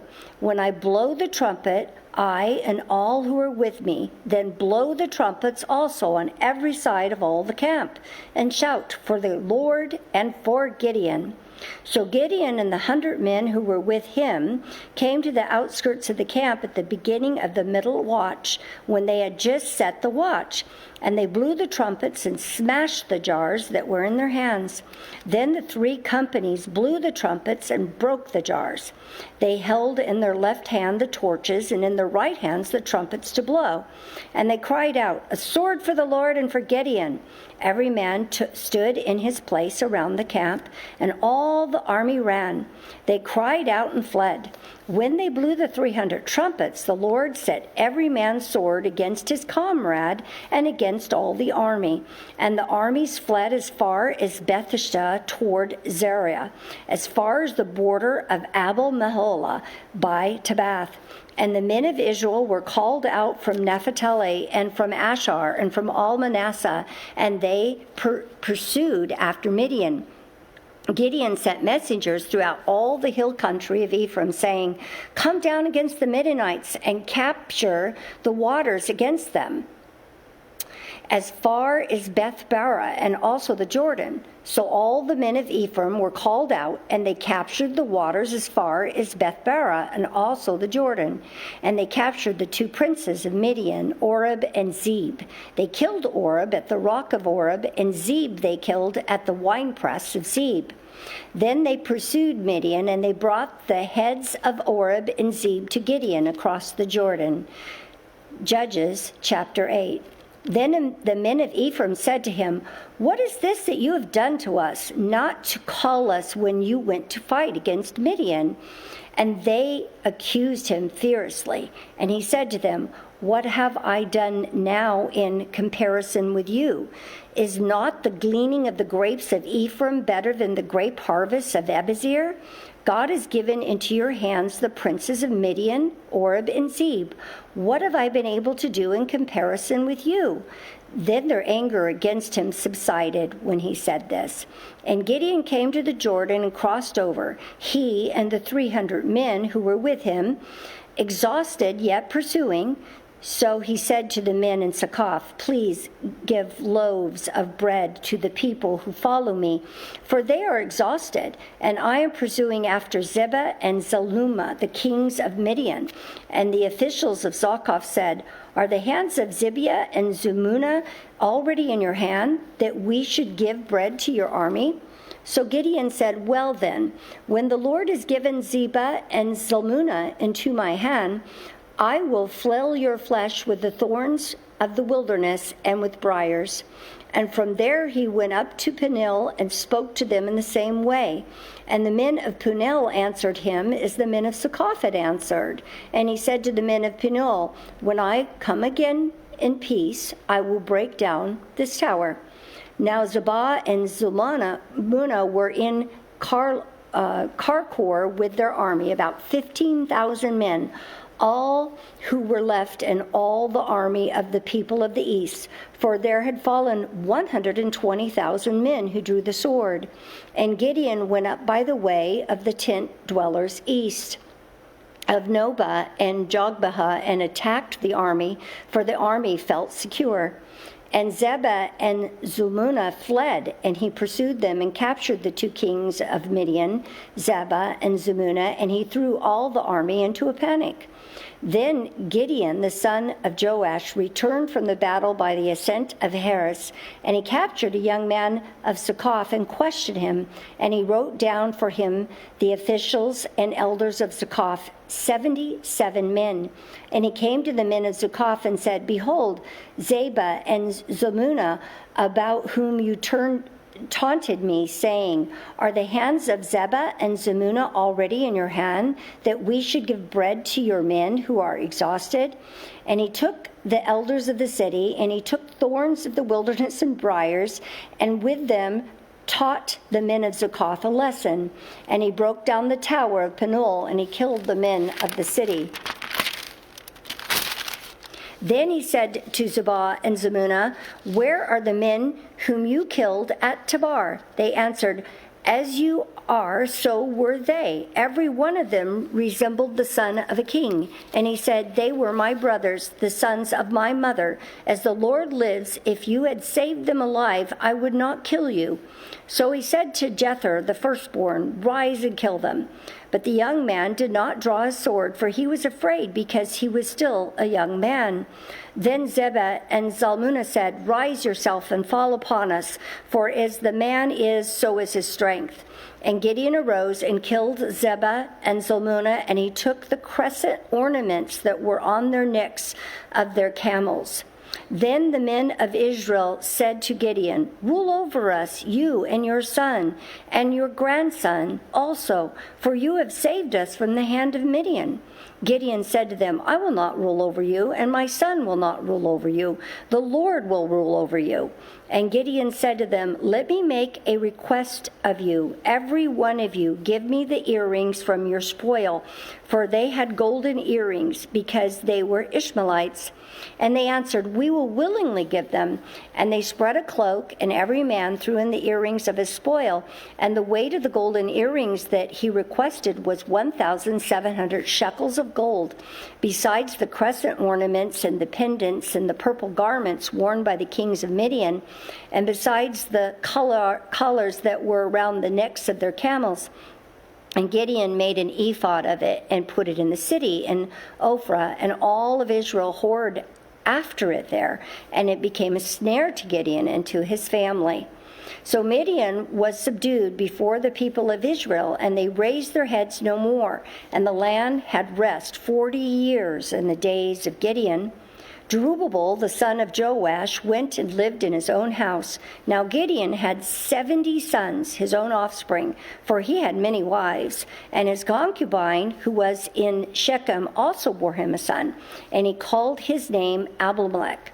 And Gideon, the son of Joash, died in a good old age and was buried in the tomb of Joash his father at Ophrah of the Abiezrites. As soon as Gideon died, the people of Israel turned against and whored after the Baals and made Baal-berith their god. And the people of Israel did not remember the Lord their God, who had delivered them from the hand of their enemies on every side. And they did not show steadfast love to the family of Zerubbabel, that is Gideon, in return for all the good that he had done to Israel. Now Abimelech, the son of Jerubbaal, went to Shechem to his mother's relatives and said to them and to the whole clan of his mother's family, say to the ears of all the elders of Shechem, which is better for you, that all 70 of the sons of Jerubbaal rule over you, or that one rule over you? Remember also that I am your bone and your flesh. And his mother's relatives spoke all these words on his behalf in the ears of all the leaders of Shechem, and their hearts inclined to follow Abimelech, for they said, he is our brother. And they gave him 70 pieces of silver out of the house of Baal-berith, with which Abimelech hired worthless and reckless fellows who followed him. And he went to his father's house at Ophrah and killed his brothers, the sons of Jerubbaal, 70 men on one stone. But Jotham, the youngest son of Jerubbaal, was left, for he hid himself. And all the leaders of Shechem came together, and all Beth Millo, and they went and made Abimelech king by the oak of the pillar of Shechem. When it was told to Jotham, he went and stood on top of Mount Gerizim and cried aloud and said to them, listen to me, you leaders of Shechem, that God may listen to you. The trees once went out to anoint a king over them, and they said to the olive tree, reign over us. But the olive tree said to them, shall I leave my abundance by which gods and man are honored and go hold sway over the trees? And the tree said to the fig tree, you come and reign over us.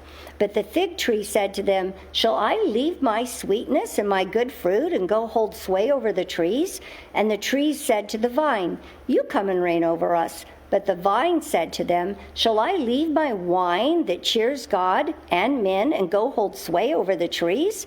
Then all the trees said to the bramble, you come and reign over us. And the bramble said to the trees, if in good faith you are anointing me king over you, then come and take refuge in my shade. But if not, let fire come out of the bramble and devour the cedars of Lebanon. Now therefore, if you acted in good faith and integrity when you made Abimelech king, and if you had dealt well with Jerubbaal in his house and had done to them as his deeds deserved, for my father fought for you and risked his life and delivered you from the hand of Midian, and you have risen up against my father's house this day, and have killed his sons, 70 men on one stone, and have made Amalek, the son of his female servant, king over the leaders of Shechem, because he is your relative.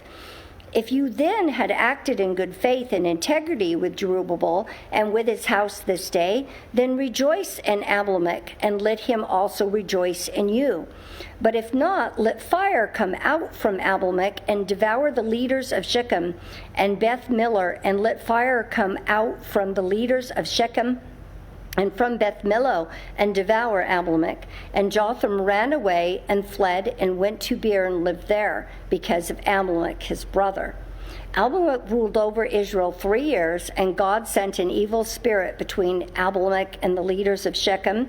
And the leaders of Shechem dealt treacherously with Abimelech, that the violence done to the 70 sons of Jerubbaal might come, and their blood be laid on Amalek and their brother who killed them, and on the men of Shechem who strengthened his hands to kill his brothers. And the leaders of Shechem put men in ambush against him on the mountaintops, and they robbed all who passed by them along the way. And it was told to Amalek.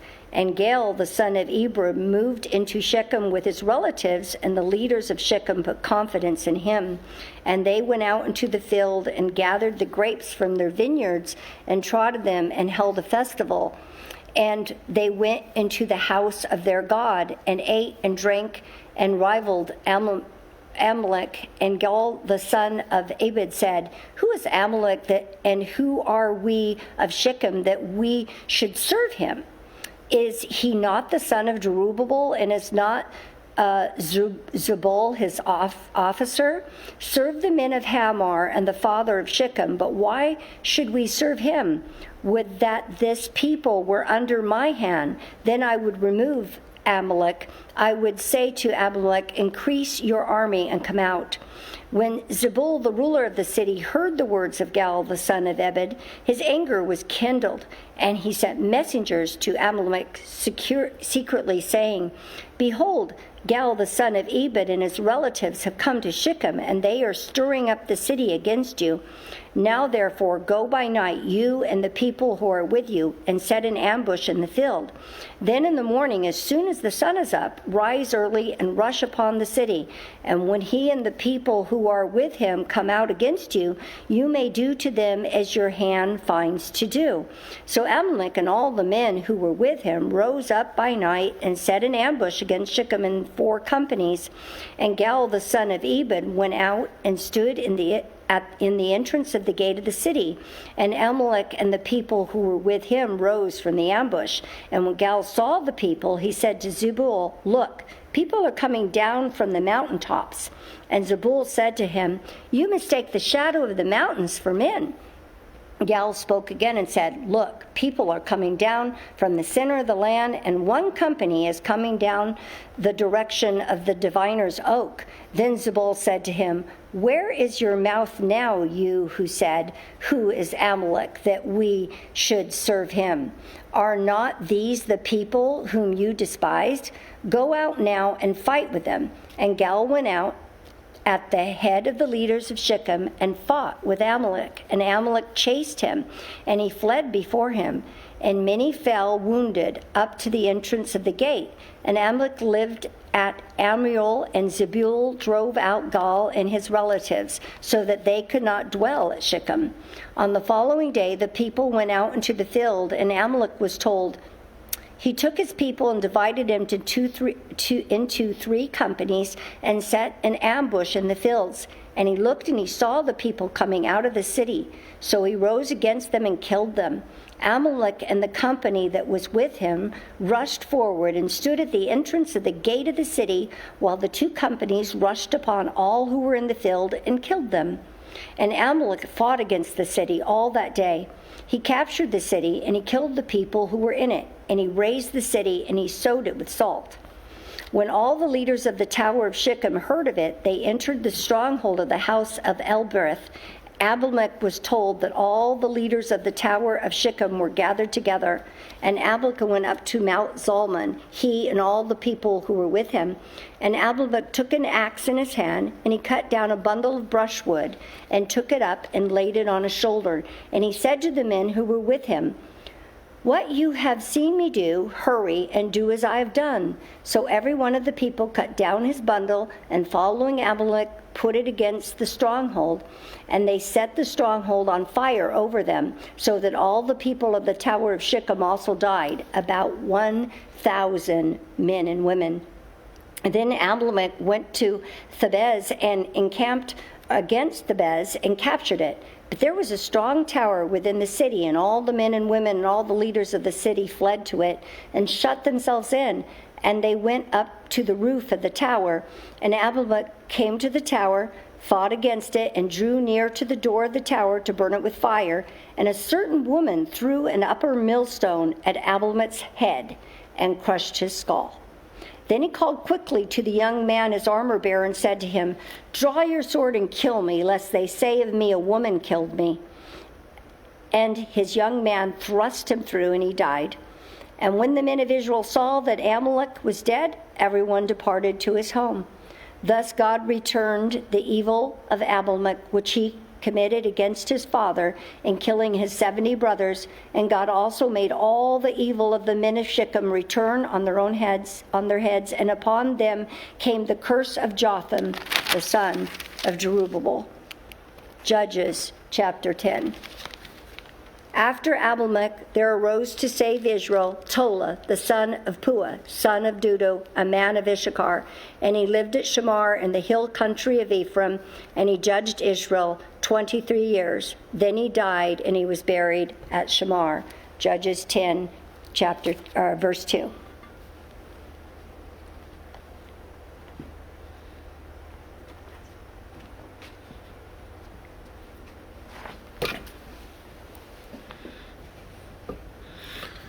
Judges 10, verse 3.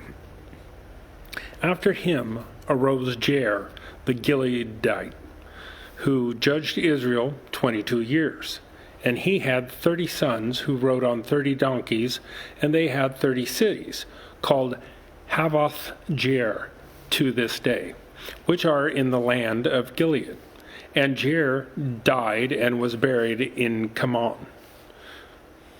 The people of Israel again did what was evil in the sight of the Lord, and served the Baals and the Ashtaroth, the gods of Syria, the gods of Sidon, the gods of Moab, the gods of the Ammonites, and the gods of the Philistines. And they forsook the Lord, and did not serve him. So the anger of the Lord was kindled against Israel, and he sold them into the hand of the Philistines, and into the hands of the Ammonites. And they crushed and oppressed the people of Israel that year. For 18 years they oppressed all the people of Israel who were beyond the Jordan, in the land of the Amorites, which is in Gilead. And the Ammonites crossed the Jordan to fight also against Judah and against Benjamin and against the house of Ephraim, so that Israel was severely distressed. And the people of Israel cried out to the Lord, saying, "We have sinned against you, because we have forsaken our God and have served the Baals." And the Lord said to the people of Israel, "Did I not save you from the Egyptians and from the Amorites, from the Ammonites and from the Philistines, the Sidonians also, and the Amalekites and the Moabites oppressed you, and you cried out to me, and I saved you out of their hand? Yet you have forsaken me and served other gods. Therefore I will serve you no more. Go and cry out to the gods whom you have chosen. Let them save you in the time of your distress." And the people of Israel said to the Lord, "We have sinned. Do to us whatever seems good to you. Only please deliver us this day." So they put away their foreign gods from among them and served the Lord. And he became impatient over the misery of Israel. Then the Ammonites, who were called to arms, and they encamped in Gilead, and the people of Israel came together, and they encamped at Mizpah. And the people, the leaders of Gilead, said to one another, "Who is the man who will begin to fight against the Ammonites? He shall be head over all of the inhabitants of Gilead." Judges chapter 11. Now Jephthah the Gileadite was a mighty warrior, but he was the son of a prostitute. Gilead was the father of Jephthah, and Gilead's wife also bore him sons. And when his wife's sons grew up, they drove Jephthah out and said to him, "You shall not have an inheritance in our father's house, for you are the son of another woman." Then Jephthah fled from his brothers and lived in the land of Tob. And worthless fellows collected all around Jephthah and went out with him. After a time, the Ammonites made war against Israel. And when the Ammonites made war against Israel, the elders of Gilead went to bring Jephthah from the land of Tob. And they said to Jephthah, "Come and be our leader, that we may fight against the Ammonites." But Jephthah said to the elders of Gilead, "Do you not hate me and drive me out of my father's house? Why have you come to me now when you are in distress?" And the elders of Gilead said to Jephthah, "That is why we have turned to you now, that you may go with us and fight against the Ammonites, and be our head over all the inhabitants of Gilead." Jephthah said to the elders of Gilead, "If you bring me home again to fight against the Ammonites, and the Lord gives them over to me, I will be your head." And the elders of Gilead said to Jephthah, "The Lord will be witness between us, if we do not do as you say."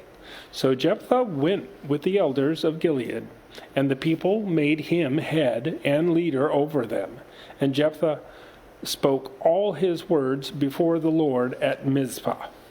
Then Jephthah sent messengers to the king of the Ammonites and said, "What do you have against me, that you have come to me to fight against my land?" And the king of the Ammonites answered the messengers of Jephthah, "Because Israel, on coming up from Egypt, took away my land from the Arnon to the Jabbok and the Jordan. Now therefore restore it peaceably." Jephthah again sent messengers to the king of the Ammonites and said to him, "Thus says Jephthah, Israel did not take away the land of Moab or the land of the Ammonites. But when they came up from Egypt, Israel went through the wilderness to the Red Sea and came to Kadesh. Israel then sent messengers to the king of Edom, saying, 'Please let us pass through your land.' But the king of Edom would not listen, and they sent also to the king of Moab, but they would not consent. So Israel remained at Kadesh. Then they journeyed through the wilderness and went around the land of Edom and the land of Moab, and arrived on the east side of the land of Moab, and camped on the other side of Arnon. But they did not enter the territory of Moab, for the Arnon was the boundary of Moab. Israel then sent messengers to Sihon, king of the Amorites, king of Heshbon, and Israel said to him, 'Please let us pass through your land to our country.' But Sihon did not trust Israel to pass through his territory. So Sihon gathered all his people together and encamped at Jahaz and fought with Israel. And the Lord, the God of Israel, gave Sihon and all his people into the hand of Israel, and they defeated them. So Israel took possession of all the land of the Amorites, who inhabited that country. And they took possession of all the territory of the Amorites from the Arnon to the Jabbok, and from the wilderness to the Jordan. So then the Lord, God of Israel, disposed the Amorites from before his people Israel. And are you not to take possession of them? Will you not possess what Chemosh your God gives you to possess? And all that the Lord our God has disposed before us, we will possess. Now, are you any better than the Balak, the son of Zippor, king of Moab? Did he ever contend against Israel, or did he ever go to war with them? While Israel lived in Heshbon and its villages, and in Oror and its villages, in all the cities that are on the banks of the Arnon, 300 years. Why did you not deliver them within that time? I therefore have not sinned against you, and you do me wrong by making war on me. The Lord, the judge, decide this day between the people of Israel and the people of Ammon. But the king of the Ammonites did not listen to the words of Jephthah that he had sent to him. Then the Spirit of the Lord was upon Jephthah, and he passed through Gilead and Manasseh, and passed on the Mizpah of the Gilead. From Mizpah of Gilead he passed on to the Ammonites. And Jephthah made a vow to the Lord and said, if you will give the Ammonites into my hand, then whatever comes out from the doors of my house to meet me when I return in peace from the Ammonites shall be the Lord's, and I will offer it up for a burnt offering. So Jephthah crossed over to the Ammonites to fight against them, and the Lord gave them into his hand. And he struck them from the Aor of the neighborhood of Minnith, 20 cities, and as far as Abel-Kerman with a great blow. So the Ammonites were subdued before the people of Israel. Then Jephthah came to his home at Mizpah, and behold, his daughter came out to meet him. With tambourines and with dances, she was his only child. Besides her, he had neither son nor daughter.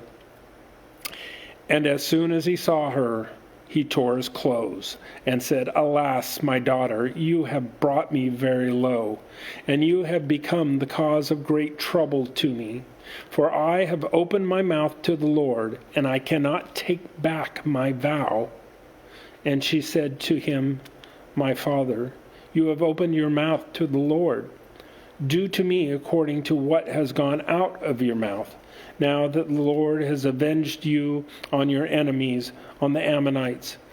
So she said to her father, Let this thing be done to me, done for me.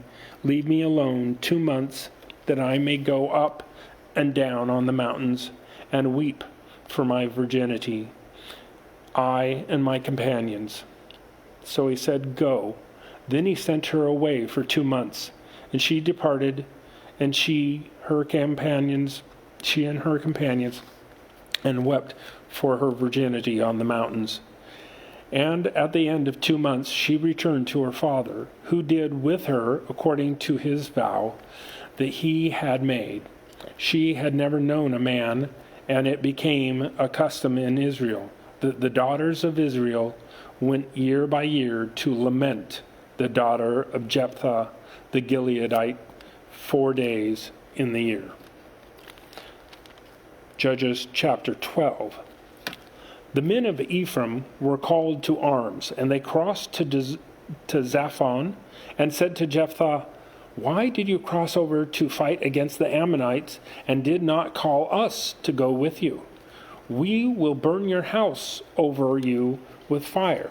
And Jephthah said to them, I and my people had a great dispute with the Ammonites, and when I called you, you did not save me from their hand.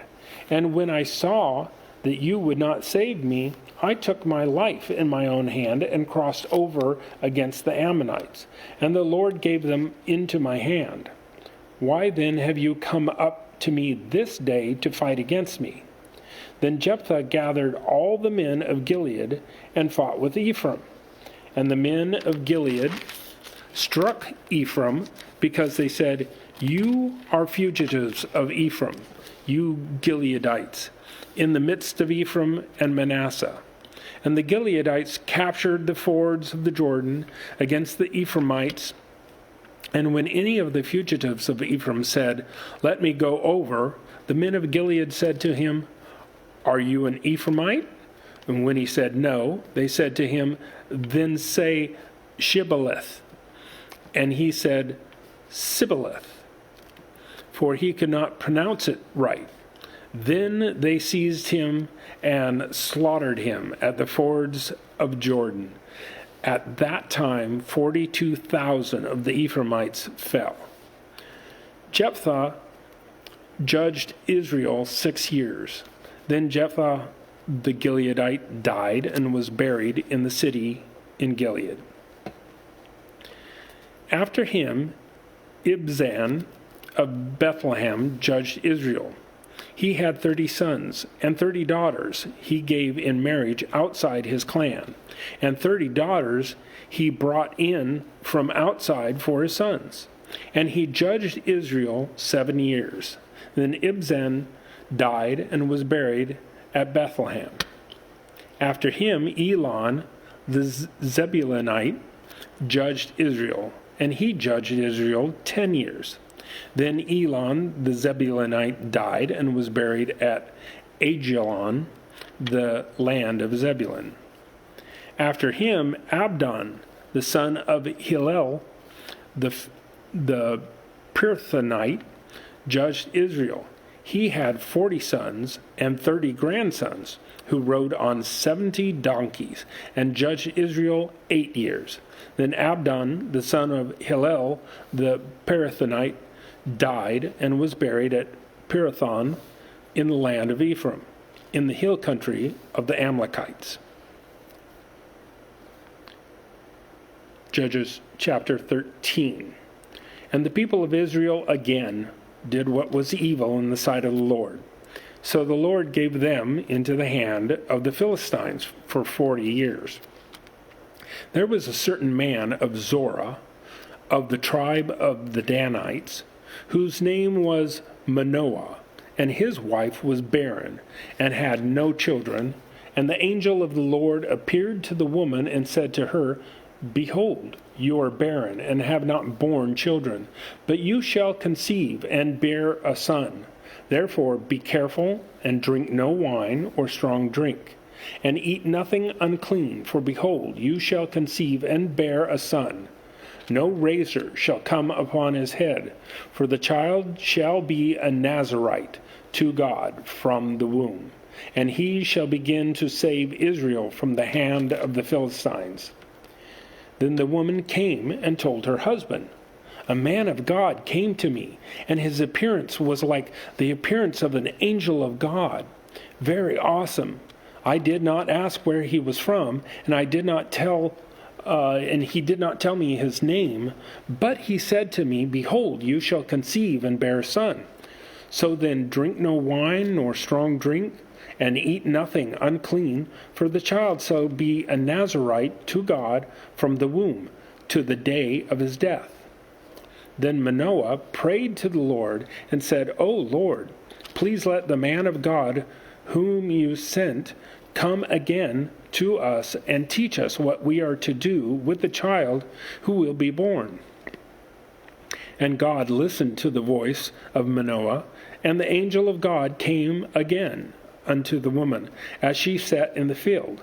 But Manoah, her husband, was not with her. So the woman ran quickly and told her husband, Behold, the man who came to me the other day has appeared to me. And Manoah arose and went after his wife, and came to the man and said to him, Are you the man who spoke to this woman? And he said, I am. And Manoah said, Now, when your words come true, what is to be the child's manner of life, and what is his mission? And the angel of the Lord said to Manoah, Of all that I said to the woman, let her be careful. She may not eat of anything that comes from the vine, neither let her drink wine or strong drink, or eat any unclean thing. All that I commanded her, let her observe. Manoah said to the angel of the Lord, Please let us detain you and prepare a young goat for you. And the angel of the Lord said to Manoah, If you detain me, I will not eat of your food. But if you prepare a burnt offering, then offer it to the Lord. For Manoah did not know that he was the angel of the Lord. And Manoah said to the angel of the Lord, What is your name? So that when your words come true, we may honor you. The angel of the Lord said to him, Why do you ask my name, seeing it is wonderful? So Manoah took the young goat with a grain offering and offered it on the rock to the Lord. And the one who works wonders, and Manoah and his wife were watching. And when the flame went up toward heaven from the altar, the angel of the Lord went up in the flame of the altar. Now Manoah and his wife were watching, and they fell on their faces to the ground. And the angel of the Lord appeared no more to Manoah and to his wife. Then Manoah knew that he was the angel of the Lord. And Manoah said to his wife, "We shall surely die, for we have seen God." But his wife said to him, "If the Lord had meant to kill us, he would not have accepted a burnt offering and grain offering at our hands, or shown us all those things, or now announced to us such things as these." And the woman bore a son and called his name Samson. And the young man grew, and the Lord blessed him. And the Spirit of the Lord began to stir him in Manahadan, between Zorah and Eshtaol. Judges chapter 14. Samson went down to Timnah, and at Timnah he saw one of the daughters of the Philistines. Then he came up and told his father and mother, "I saw one of the daughters of the Philistines at Timnah. Now get her for me as my wife." But his father and mother said to him, "Is there not a woman among the daughters of your relatives or among our people that you must go to take a wife from the uncircumcised Philistines?" But Samson said to his father, "Get her for me, for she is right in my eyes." Judges chapter 14, verse 3.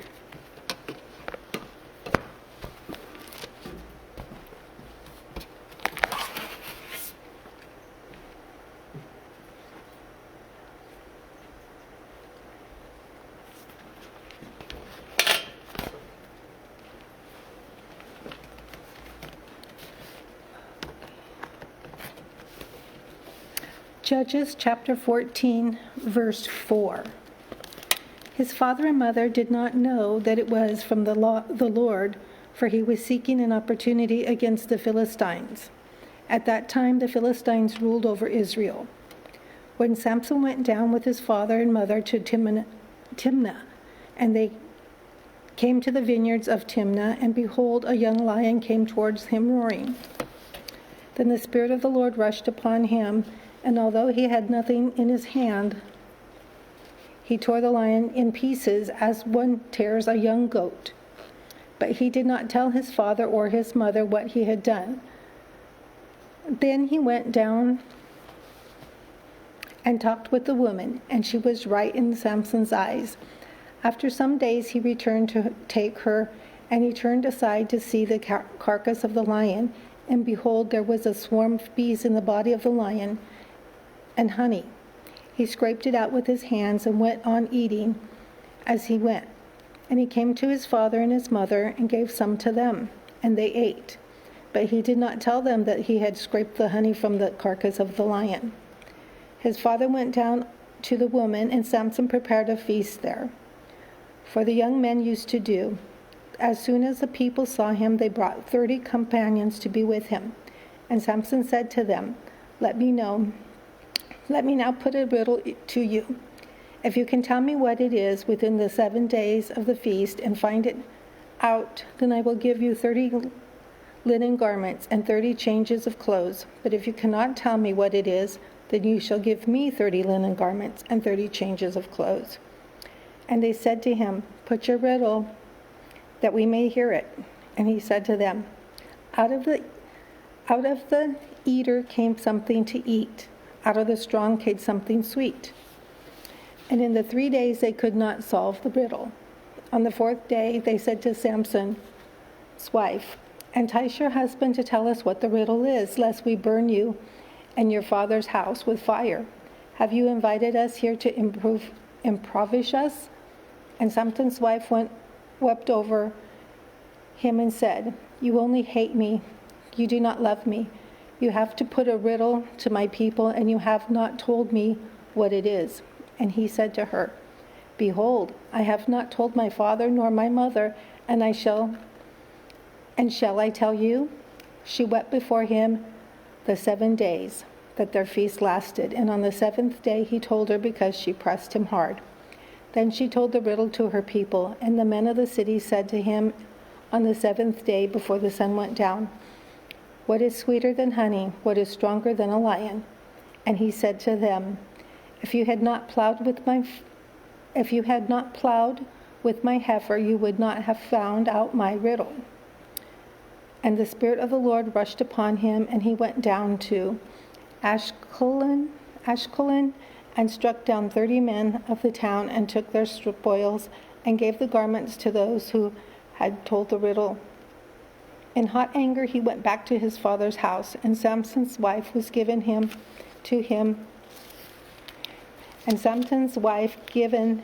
to his companion, who had been his best man.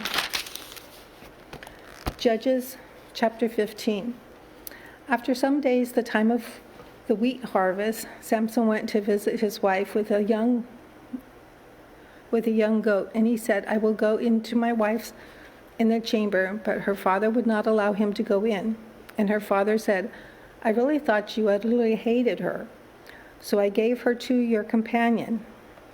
Is not her younger sister more beautiful than she? Take her instead." And Samson said to him, "This time I shall be innocent in regard to the Philistines when I do them harm." So Samson went and caught 300 foxes and took torches, and he turned them tail to tail, and put a torch between each pair of tails. And then he had set fire to the torches. He let the foxes go into the standing grain of the Philistines, and set fire to the stacked grain and standing grain, as well as the olive orchards. And the Philistines said, "Who has done this?" And they said, "Samson, the son-in-law of the Timnite, because he has taken his wife and given her to his companion." And the Philistines came up and burned her and her father with fire. And Samson said to them, "If this is what you do, I swear I will avenge on you, and after that I will quit." And he struck them hip and thigh with a great blow, and he went down and stayed in the cleft of the rock of Etam. When the Philistines came up and encamped in Judah, and made a raid on Lee, and the men of Judah said, "Why have you come up against us?" They said, "We have come up to bind Samson, to do him as he did us." Then 3,000 men of Judah went down to the cleft of the rock of Etam, and said to Samson, "Do you not know that the Philistines are rulers over us? What then is this that you have done to me?" And he said to them, "As they did to me, so I have done to them." And as they said to him, "We have come down to bind you, that we may give you into the hands of the Philistines." And Samson said to them, "Swear to me, you will not attack me yourselves." They said to him, "No, we will only bind you and give you into their hands. We will surely not kill you." So they bound him with 2 new ropes and brought him up from the rock. When he came to lay, the Philistines came shouting to meet him. Then the Spirit of the Lord rushed upon him, and the ropes that were on his arms became as flax and had caught fire, and his bonds melted off his hands. And he found a fresh jawbone of a donkey and put out his hand and took it. And with it he struck 1,000 men. And Samson said, "With the jawbone of a donkey, heaps upon heaps. With the jawbone of a donkey have I struck down 1,000 men." As soon as he had finished speaking, he threw away the jawbone out of his hand, and then that place was called Ramathel. And he was very thirsty, and he called upon the Lord and said, "You have granted this great salvation by the hand of your servant, and I shall now die of thirst and fall into the hands of the uncircumcised." And God split open the hollow place that is the Lee, and water came out from it. And when he drank, his spirit returned, and he revived. Therefore the name of it was called En Hakkore. It is as Lee to this day. And he judged Israel in the days of the Philistines 20 years. Samson and Delilah. Judges chapter 16. Samson went to Gaza, and there he saw a prostitute, and he went into her. The Gazites were told Samson had come here, and they surrounded the place and set an ambush for him all night in the gates of the city. They kept quiet all night, saying, "Let us wait till the light of the morning, then we will kill him." But Samson lay till midnight, and at midnight he rose and took hold of the doors of the gate of the city, and 2 posts had pulled them up, bar and all, and put them on his shoulders and carried them to the top of the hills that is in front of the Hebron. After this he loved a woman in the valley of Sorek, whose name was Delilah. And the lords of the Philistines came up to her and said to her, "Seduce him and see where the great strength lies, and by what means may we overpower him, that we may bind him to humble him, and we will each give you 1,100 pieces of silver." So Delilah said to Samson, "Please tell me where your great strength lies, and how you might be bound, that one could subdue you." Samson said to her, "If they bind me with 7 fresh bowstrings that have not been dried, then I shall become weak and be like any other man." Then the lords of the Philistines brought up to her 7 fresh bowstrings that had not been dried, and she bound him with them. Now she had men lying in ambush in the inner chamber, and she said to him, "The Philistines are upon you, Samson." But he snapped the bowstrings as a thread of flax snaps when it touches the fire. So the secret of his strength was not known. Then Delilah said to Samson, "Behold, you have mocked me and told me lies. Please tell me how you might be bound." And he said to her, "If they bind me with the new ropes that have not been used, then I shall become weak and be like any other man." So Delilah took new ropes and bound him with them and said, "The Philistines are upon you, Samson." And the men lying in the ambush were in an inner chamber, but he snapped the ropes off his arms like a thread. Then Delilah said to Samson, "Until now you have mocked me and told me lies. Tell me how you might be bound." And he said to her, "If you weave the 7 locks of my head with the web and fasten it tight with the pin, I shall become weak and be like any other man." So while he slept, Delilah took the 7 locks of his head and wove them into a web, and she made them tight with their pin, and she said to him, "The Philistines are upon you, Samson." But he awoke from his sleep and pulled away the pin, the loom, and the web. And she said to him, "How can you say I love you when your heart is not with me? You have mocked me these 3 times. You have not told me where your great strength lies." And when she pressed him hard and with her words day after day and urged him, his soul was vexed to death. And he told her all his heart and said to her, "A razor has never come upon my head, for I have been a Nazirite to God from my mother's womb. If my head is shaved, then my strength will leave me, and I shall become weak and be like any other man." When Delilah saw that he had told her all his heart, she sent and called the lords of the Philistines, saying, "Come up again, for he has told me all of his heart." When the lords of the Philistines came to her and brought her the money in their hands, she made him sleep on her knees. And she called a man and had him shave off the 7 locks of his head. Then she began to torment him, and his strength left him. And she said, "The Philistines are upon you, Samson." And he awoke from his sleep and said, "I will go out as at other times and shake myself free." But he did not know that the Lord had left him. And the Philistines seized him and gouged out his eyes and brought him down to Gaza and bound him with bronze shackles. And he ground the mill in the prison, but the hair of his head began to grow again after it had been shaved. Now the lords of the Philistines gathered to offer a great sacrifice to the dragon, their god, and to rejoice, and they said, "Our God has given Samson, our enemy, into our hands." And when the people saw him, they praised him.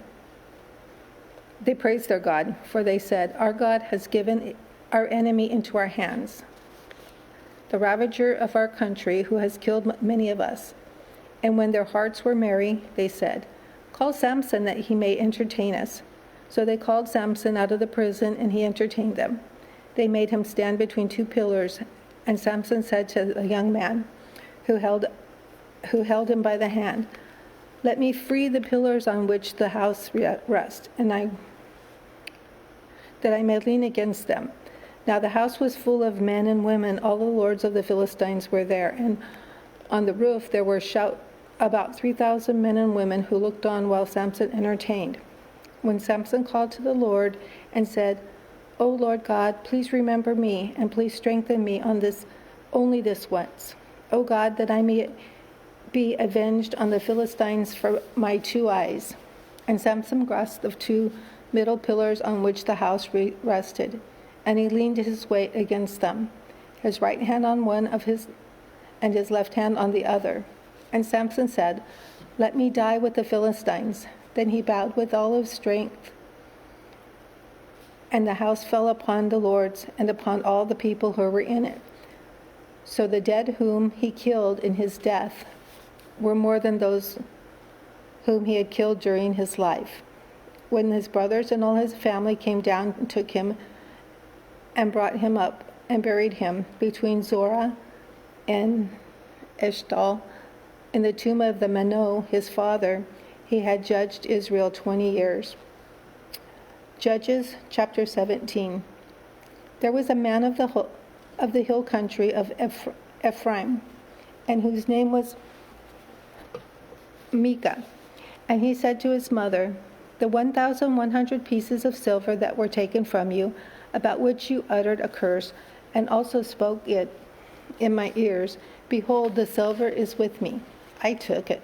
And his mother said, "Blessed be my son by the Lord." And he restored the 1,100 pieces of silver to his mother.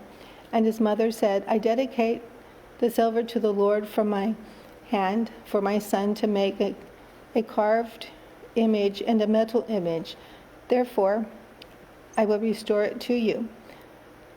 So when he restored the money to his mother took the 200 pieces of silver and gave it to the silversmith, who made it into a carved image and a metal image.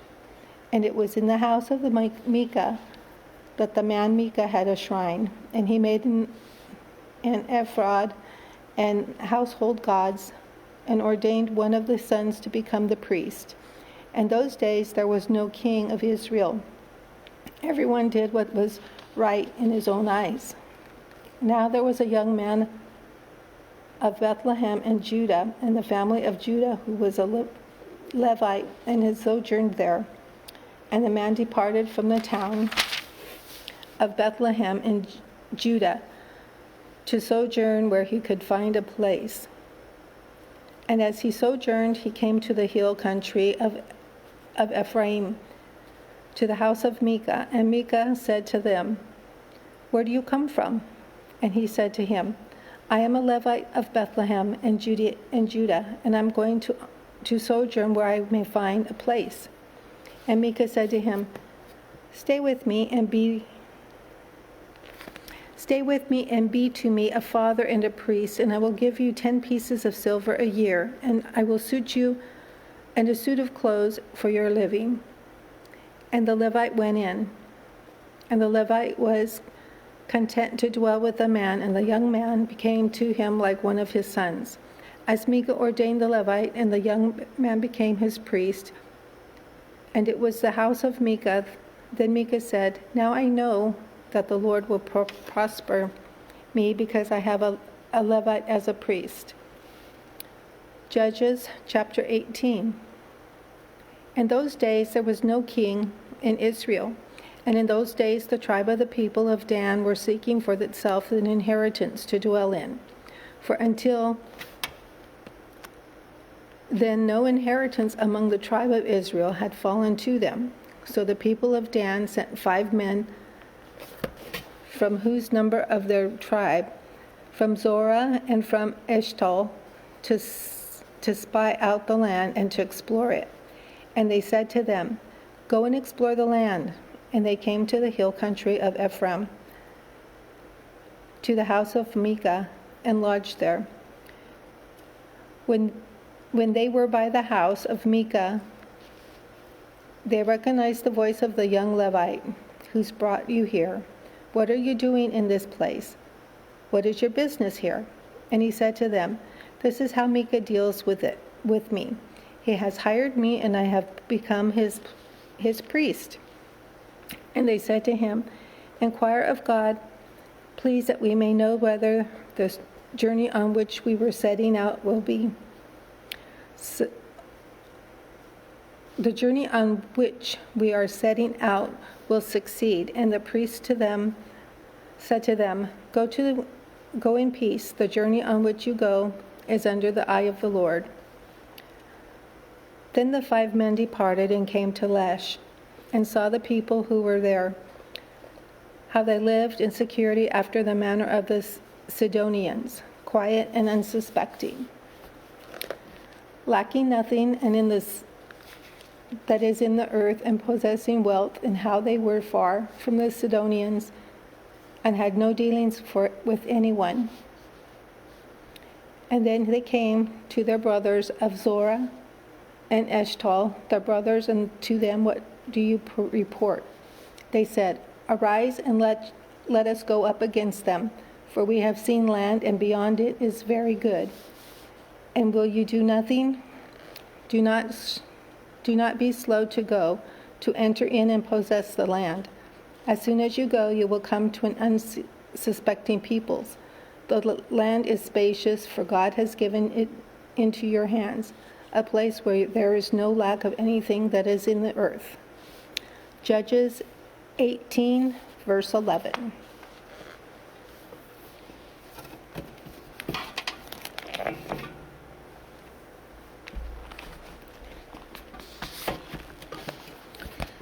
Judges 18, verse 11. So 600 men of the tribe of Dan, armed with weapons of war, set out from Zorah and Eshtaol, and went up and encamped at the Kirjath in Judah. On this account, that place called Methadan to this day.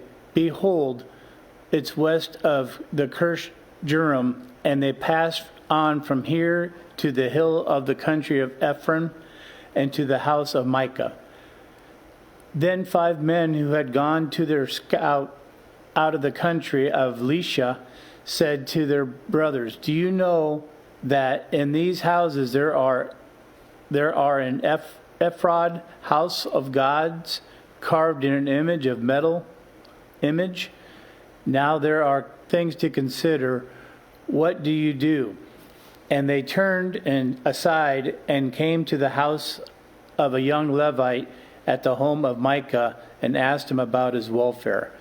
Now 600 men of the Danites, armed with their weapons of war, stood by the entrance of the gate. And then the 5 men who had gone out to scout the land went up and entered and took the carved image of the ephod, the household gods, and the metal image, while the priest stood at the entrance of the gate with the 600 men armed with weapons of war. And when these went into Micah's house and took the carved image, the ephod, the household gods, and the metal image, the priest said to them, "What are you doing?" And they said to him, "Keep quiet, put your hand on your mouth, and come with the rest of us to be with us, a father and a priest.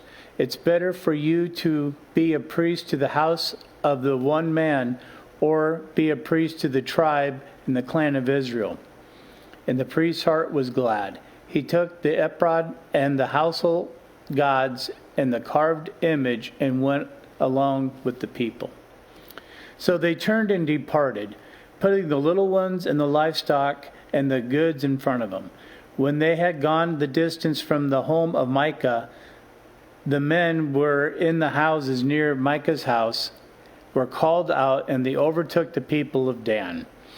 They shouted to the people of Dan, who turned around and said to Micah, "What is the matter with you that you come with such a company?" And he said, "You take my gods that I made and the priest and go away. And what I have left, how then do you ask me, what is the matter with you?" And the people of Dan said to him, "Do not let your voice be heard among us, lest angry fellows fall upon you and you lose your life with the life of your household." And then the people of Dan went their way. And then Micah saw that they were too strong for him. He turned and went back to his home. But the people of Dan, who took what Micah had made, and the priest who belonged to him, and they came to Lash, to a people quiet and unsuspecting, and struck them with the edge of the sword, and burned the city with fire. There was no deliverance, because it was far from Sidon, and they had no dealings with anyone. It was the valley that belonged to Beth Rub, and they rebuilt the city and lived in it. And they named the city Dan, after the Dan of their ancestor who was born to Israel, but the name of the city was Lash at first. And the people of Dan set up and carved the image for themselves, and Jonah, the son of Gershom, the son of Moses, and his sons were priests to the tribe of the Danites until the day of the captivity of Israel. So they set up Micah's carved image that he made, as long as the house of God was at Shiloh. Judges chapter 19. Those days when there was no king in Israel, a certain Levite was sojourned in the remote parts of the hill country of Ephraim, who took himself, combined with Bethlehem and Judah, and his concubine was unfaithful to him, and she went away with him to her father's house at Bethlehem and Judah. And there was was there for 4 months. Then her husband arose and went to her to speak kindly to her and bring her back. He had with him his servant and a couple of donkeys, and she brought him into the father's house. And when the girl's father saw him, he became joy to meet him, and his father-in-law, the girl's father, made him stay and remained with him 3 days. So they ate, drank, and spent the night there. On the 4th day, they rose early in the morning. He prepared to go, but the girl's father said to his son-in-law, "Strengthen your heart with a morsel of bread, and after that you may go." So the two of them sat and ate and drank together. The girl's father said to the man, "Be pleased to spend the night, and let your heart be merry." And when the man rose up to go, the father-in-law pressed him until he spent the night there again. And on the 5th day he rose early in the morning to depart. And the girl's father said, "Strengthen your heart and wait until the day declines." So they ate, and both of them.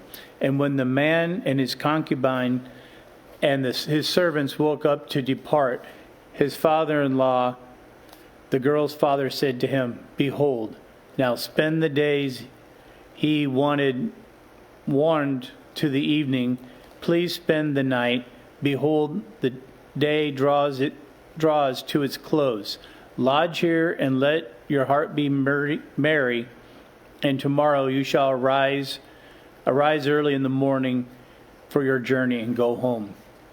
But the man would not spend the night. He woke up and departed and arrived opposite Jebus. He had said with him He had with him a couple saddled donkeys, and his concubine was with him. And when they were near Jebus, the day was nearly over, and the servant said to his master, "Come now, let us turn aside to the city of the Jezbeels and spend the night in it." And when his master said to him, "We will not turn aside into the city of foreigners. We do not belong to the people of Israel, but we will pass on to Jebus." And he said to the young man, "Come and let us draw near to the one of these places and spend the night at Jebus or Ramoth." So they passed on and went on their way, and the sun went down on them near Jebus, which belongs to Benjamin. And they turned aside and go in and spend the night at Jebus. And he went in and sat down in the open square of the city, for no one took them into the house, and spent the night. And behold, an old man was coming from his work in the field at the evening. The man was from the hill country of Ephraim, and he said he was sojourning in Gibeath. The men of the place were Benjaminites, and he lifted up his eyes and saw the traveler in the open square of the city. And the old man said, "Where are you going, and where do you come from?" He said to them, "We are passing from Bethlehem in Judah to the remote parts of the hill country of Ephraim, from which I come. I went to Bethlehem in Judah, and I'm going to the house of the Lord. But no one has taken me into his house. We have straw and feed for our donkeys, with bread and wine for me and your female servant and the young man with your servants. There is no lack of anything." And the old man said, "Peace be with you. I will care for you with all your wants. Only do not spend the night in the square." So he brought him into his house and gave the donkeys feed, and they washed their feet, and they ate and drank.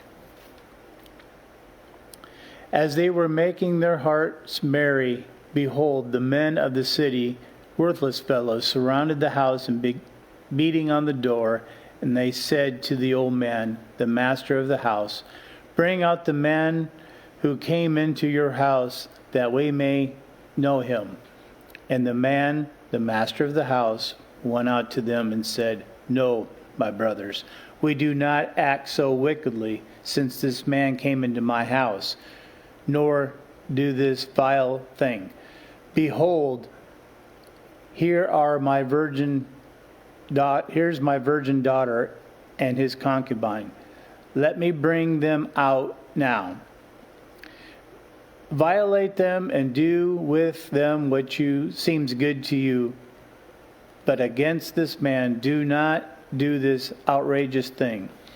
But the men would not listen to him. So the man seized his concubine and made her go out into them. And they knew her and abused her all night until morning. As the dawn began to break, they let her go. As the morning appeared, the woman came and fell down at the door of the man's house where her master was until light. And her master rose up in the morning, and he opened the door of the house and went out on his way. Behold, there was his concubine laying at the door of the house with her hands on the threshold. He said to her, "Get up, let us be going." But there was no answer. And then he put her on the donkeys, and the man rose up and went on his way. When they entered his house, he took a knife, and taking hold of his concubine, he divided her limb by limb into 12 pieces and sent her through all the territory of Israel. And all those saw it said, "Such a thing has never happened or has been seen from this day that the people of Israel came up out of the land of Egypt until this day. Consider it take counsel and speak. Judges chapter 20. Then all the people of Israel came out from Dan to Beersheba, including the land of Gilead, and all the congregation assembled as one man to the Lord at Mizpah. And all the chiefs of the people of the tribes of Israel presented themselves in the assembly of the people of God. 400,000 men on foot drew their sword. And the people of Israel said, "Tell us how this evil happened." And the Levite, the husband of the woman who was murdered, answered and said, "I came to Gibeath that belongs to Benjamin, and I and my concubine to spend the night. And the leaders of Gibeath rose against me, surrounded the house against me by night, and they meant to kill me, and they violated my concubine, and she is dead. So I took a hold of my concubine, cut her up into pieces, and sent her throughout the country of the inheritance of Israel, for they have committed a domination and the outrage of Israel. Behold, you people of Israel, all of you, give your advice and counsel here." And all the people arose as one man, saying, "None of us will go to his tent, and none of us will return to his house. But now this is what we want to do to Gibeath.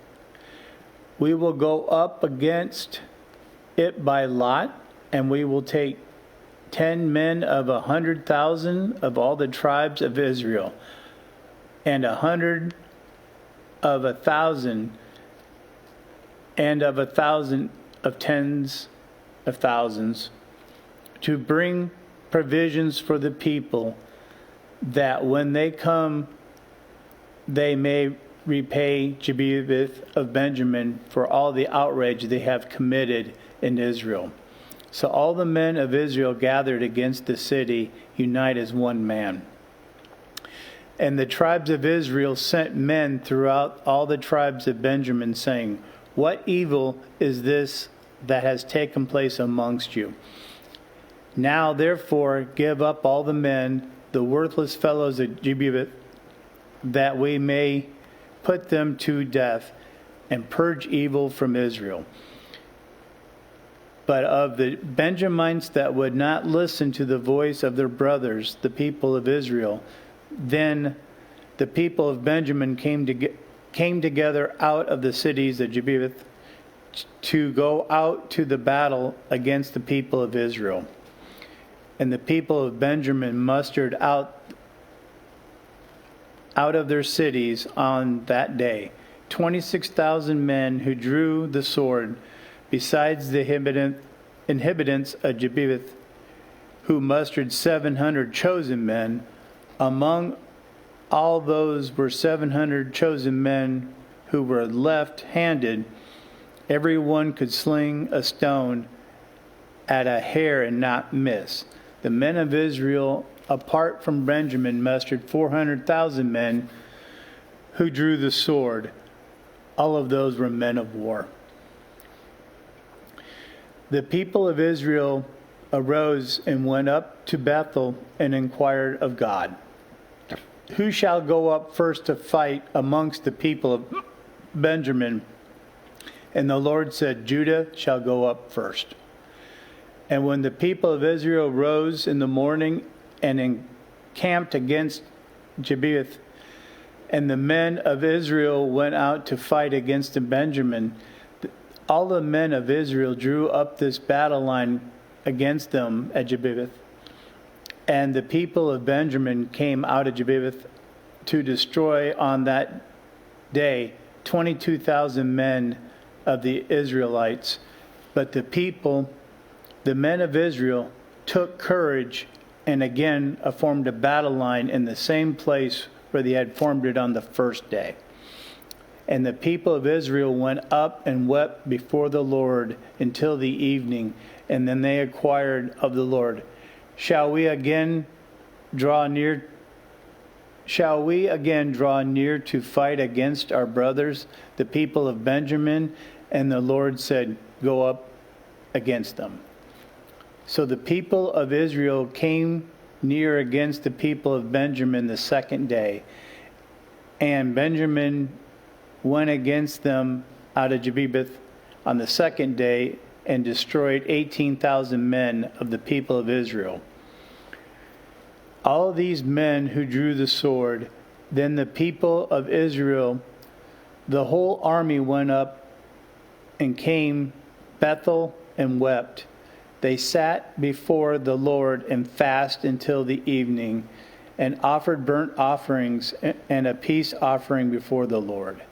And the people of Israel inquired of the Lord, and Phinehas, the son of Eleazar, the son of Aaron, ministered before those days, said, We shall not go out one more battle against our brothers, the people of Benjamin. We cease. And the Lord said, Go up tomorrow, and I will give them into your hands. So Israel set the men in an ambush around Gibeath, and the people of Israel went up against the people of Benjamin on the third day, and set themselves in array against Gibeath as at other times. And the people of Benjamin went out against the people, and were drawn away from the city. As other times, they began to strike and kill some of the people in the highways, of one which goes up to Bethel, and another one that goes up to Gibeath, and in the open country, about 30 men of Israel. And the people of Benjamin? Yes, thank you. Judges 20, verse 30. Thank you. Thank you.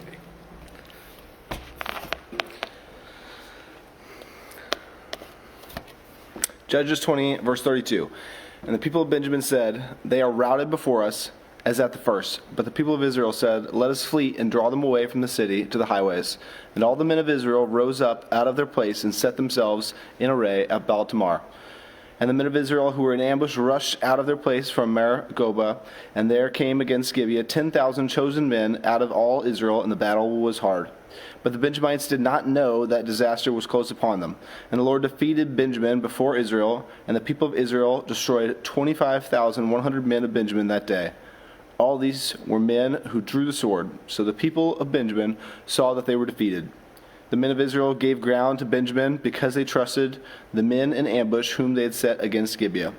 Then the men in ambush hurried and rushed against Gibeah. The men in ambush moved out and struck all the city with the edge of the sword.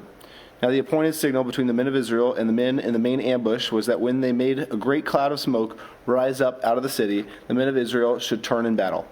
Now Benjamin had begun to strike and kill about 30 men of Israel. They said, Surely they are defeated before us as in the first battle. But when the signal began to rise out of the city in a column of smoke, the Benjaminites looked behind them, and behold, the whole of the city went up in smoke to heaven. Then the men of Israel turned, and the men of Benjamin were dismayed, for they saw that disaster was close upon them. Therefore they turned their backs before the men of Israel in the direction of the wilderness, but the battle overtook them. And those who came out of the cities were destroying them in their midst. Surrounding the Benjamites, they pursued them and trod them down from Nohaz as far as opposite Gibeah on the east. 18,000 men of Benjamin fell, all of them men of valor. And they turned and fled toward the wilderness to the rock of Rimmon. 5,000 men of them were cut down in the highways, and they were pursued hard to guide them, and 2,000 men of them were struck down. So all who fell that day of Benjamin were 25,000 men who drew the sword, all of them men of valor. But 600 men turned and fled toward the wilderness to the rock of Rimmon, and remained at the rock of Rimmon 4 months. And the men of Israel turned back against the people of Benjamin and struck them with the edge of the sword, the city, men, and beasts, and all that they found. And all the towns that they found they set on fire. Judges chapter 21. Now the men of Israel had sworn at Mizpah, no one of us shall give his daughter in marriage to Benjamin. And the people came to Bethel and sat there till evening before God, and they lifted up their voices and wept bitterly. And they said, O Lord, the God of Israel, why has this happened in Israel, that today there should be one tribe lacking in Israel? And the next day the people rose early and built there an altar and offered burnt offerings and peace offerings. And the people of Israel said, Which of the tribes of Israel did not come up in the assembly to the Lord? For they had taken a great oath concerning him who did not come up to the Lord to Mizpah, saying, He shall surely be put to death. And the people of Israel had compassion for Benjamin their brother, and said, One tribe is cut off from Israel this day. What shall we do for wives for those who are left, since we have sworn by the Lord that we will not give them any of our daughters for wives? And they said, What one is there of the tribes of Israel that did not come up to the Lord to Mizpah? And behold, no one had come to the camp from Jabesh Gilead to the assembly. For when the people were mustered, behold, not one of the inhabitants of Jabesh Gilead was there. So the congregation sent 12,000 of their bravest men there, and commanded them, Go and strike the inhabitants of Jabesh Gilead with the edge of the sword, also the women and the little ones. This is what you shall do. Every male and every woman that has lain with the male you shall devote to destruction. And they found among the inhabitants of Jabesh Gilead 400 young virgins who had not known a man while lying with him, and they brought them to the camp at Shiloh, which is in the land of Canaan. Then the whole congregation sent word to the people of Benjamin who were at the rock of Rimmon, and proclaimed peace to them. And Benjamin returned at that time. And they gave them the women who they had saved alive of the women of Jabesh Gilead, but they were not enough for them. And the people had compassion on Benjamin, because the Lord had made a breach in the tribes of Israel. Then the elders of the congregation said, What shall we do for the wives for those who are left, since the women are destroyed out of Benjamin? And they said, There must be an inheritance for the survivors of Benjamin, that a tribe not be blotted out from Israel. Yet we cannot give them wives from our daughters. For the people of Israel had sworn, Cursed be he who gives a wife to Benjamin. So they said, Behold, there is the yearly feast of the Lord at Shiloh, which is north of Bethel, on the east of the highway that goes up from Bethel to Shechem, and south of Lebanon. And they commanded the people of Benjamin, saying, Go and lie in ambush in the vineyards, and watch. If the daughters of Shiloh come out to dance in the dances, then come out of the vineyards, and snatch each man his wife from the daughters of Shiloh, and go to the land of Benjamin. And when their fathers or their brothers come to complain to us, we will say to them, Grant them graciously to us, because we did not take for each man of them his wife in battle, neither did you give them to them, else you would now be guilty. And the people of Benjamin did so, and took their wives according to their number from the dancers whom they carried off. Then they went and returned to their inheritance, and rebuilt the towns and lived in them. And the people of Israel departed from there at that time, every man to his tribe and family, and they went out from there, every man to his inheritance. In those days there was no king in Israel. Everyone did what was right in his own eyes. The book of Ruth, chapter 1. In the days when the judges ruled, there was a famine in the land, and a man of Bethlehem in Judah went to sojourn in the country of Moab, he and his wife and his 2 sons. The name of the man was Elimelech, and the name of his wife Naomi. The names of his 2 sons were Mahlon and Chilion. They were Ephrathites from Bethlehem in Judah. They went into the country of Moab and remained there. But Elimelech, the husband of Naomi, died, and she was left with her 2 sons. These took Moabite wives. The name of the one was Orpah, and the name of the other Ruth. They lived there about 10 years, and both Mahlon and Chilion died, so the woman was left without her 2 sons and her husband. Then she arose with her daughters-in-law to return from the country of Moab, for she had heard in the fields of Moab that the Lord had visited his people and given them food. So she set out from the place where she was with her 2 daughters-in-law, and they went on the way to return to the land of Judah. But Naomi said to her 2 daughters-in-law, Go, return each of you to her mother's house. May the Lord deal kindly with you, as you have dealt with the dead and with me. The Lord grant that you may find rest, each of you in the house of her husband. Then she kissed them, and they lifted up their voices and wept. And they said to her, No, we will return with you to your people. But Naomi said, Turn back, my daughters, why will you go with me? Have I yet sons in my womb, that they may become your husbands? Turn back, my daughters, go your way, for I am too old to have a husband. If I should say, I have hope, even if I should have a husband this night and should bear sons, would you therefore wait till they were grown? Would you therefore refrain from marrying? No, my daughters, for it is exceedingly bitter to me for your sake that the hand of the Lord has gone out against me. Then they lifted up their voices and wept again. And Orpah kissed her mother-in-law, but Ruth clung to her.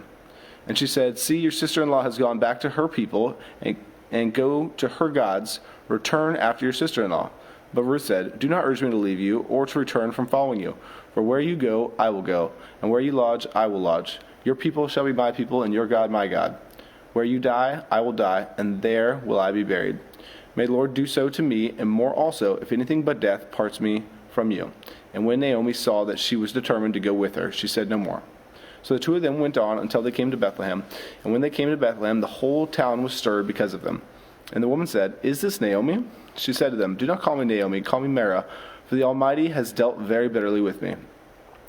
I went away full, and the Lord has brought me back empty. Why call me Naomi, when the Lord has testified against me, and the Almighty has brought calamity upon me?" So Naomi returned, and Ruth, the Moabite, her daughter-in-law, with her, who returned from the country of Moab, and they came to Bethlehem at the beginning of barley harvest.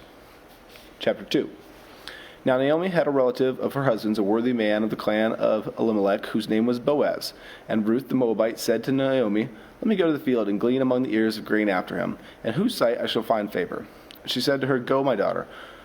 So she set out and went and gleaned in the field after the reapers. And she happened to come to the part of the field belonging to Boaz, who was of the clan of Elimelech. And behold, Boaz came from Bethlehem. And he said to the reapers, "The Lord be with you." And they answered, "The Lord bless you." Then Boaz said to his young man, who was in charge of the reapers, "Whose young woman is this?" And the servant, who was in charge of the reapers, answered, "She is the young Moabite woman who came back with Naomi from the country of Moab." She said, "Please let me glean and gather among the sheaves after the reapers." So she came, and she has continued from early morning until now, except for a short rest. Then Boaz said to Ruth, "Now listen, my daughter, do not glean in another field, or leave this one, but keep close to my young women. Let your eyes be on the field that they are reaping, and go after them. Have I not charged the young men not to touch you? And when you are thirsty, go to the vessels and drink what the young men have drawn." Then she fell on her face, bowing to the ground, and said to him, "Why have I found favor in your eyes, that you should take notice of me, since I am a foreigner?"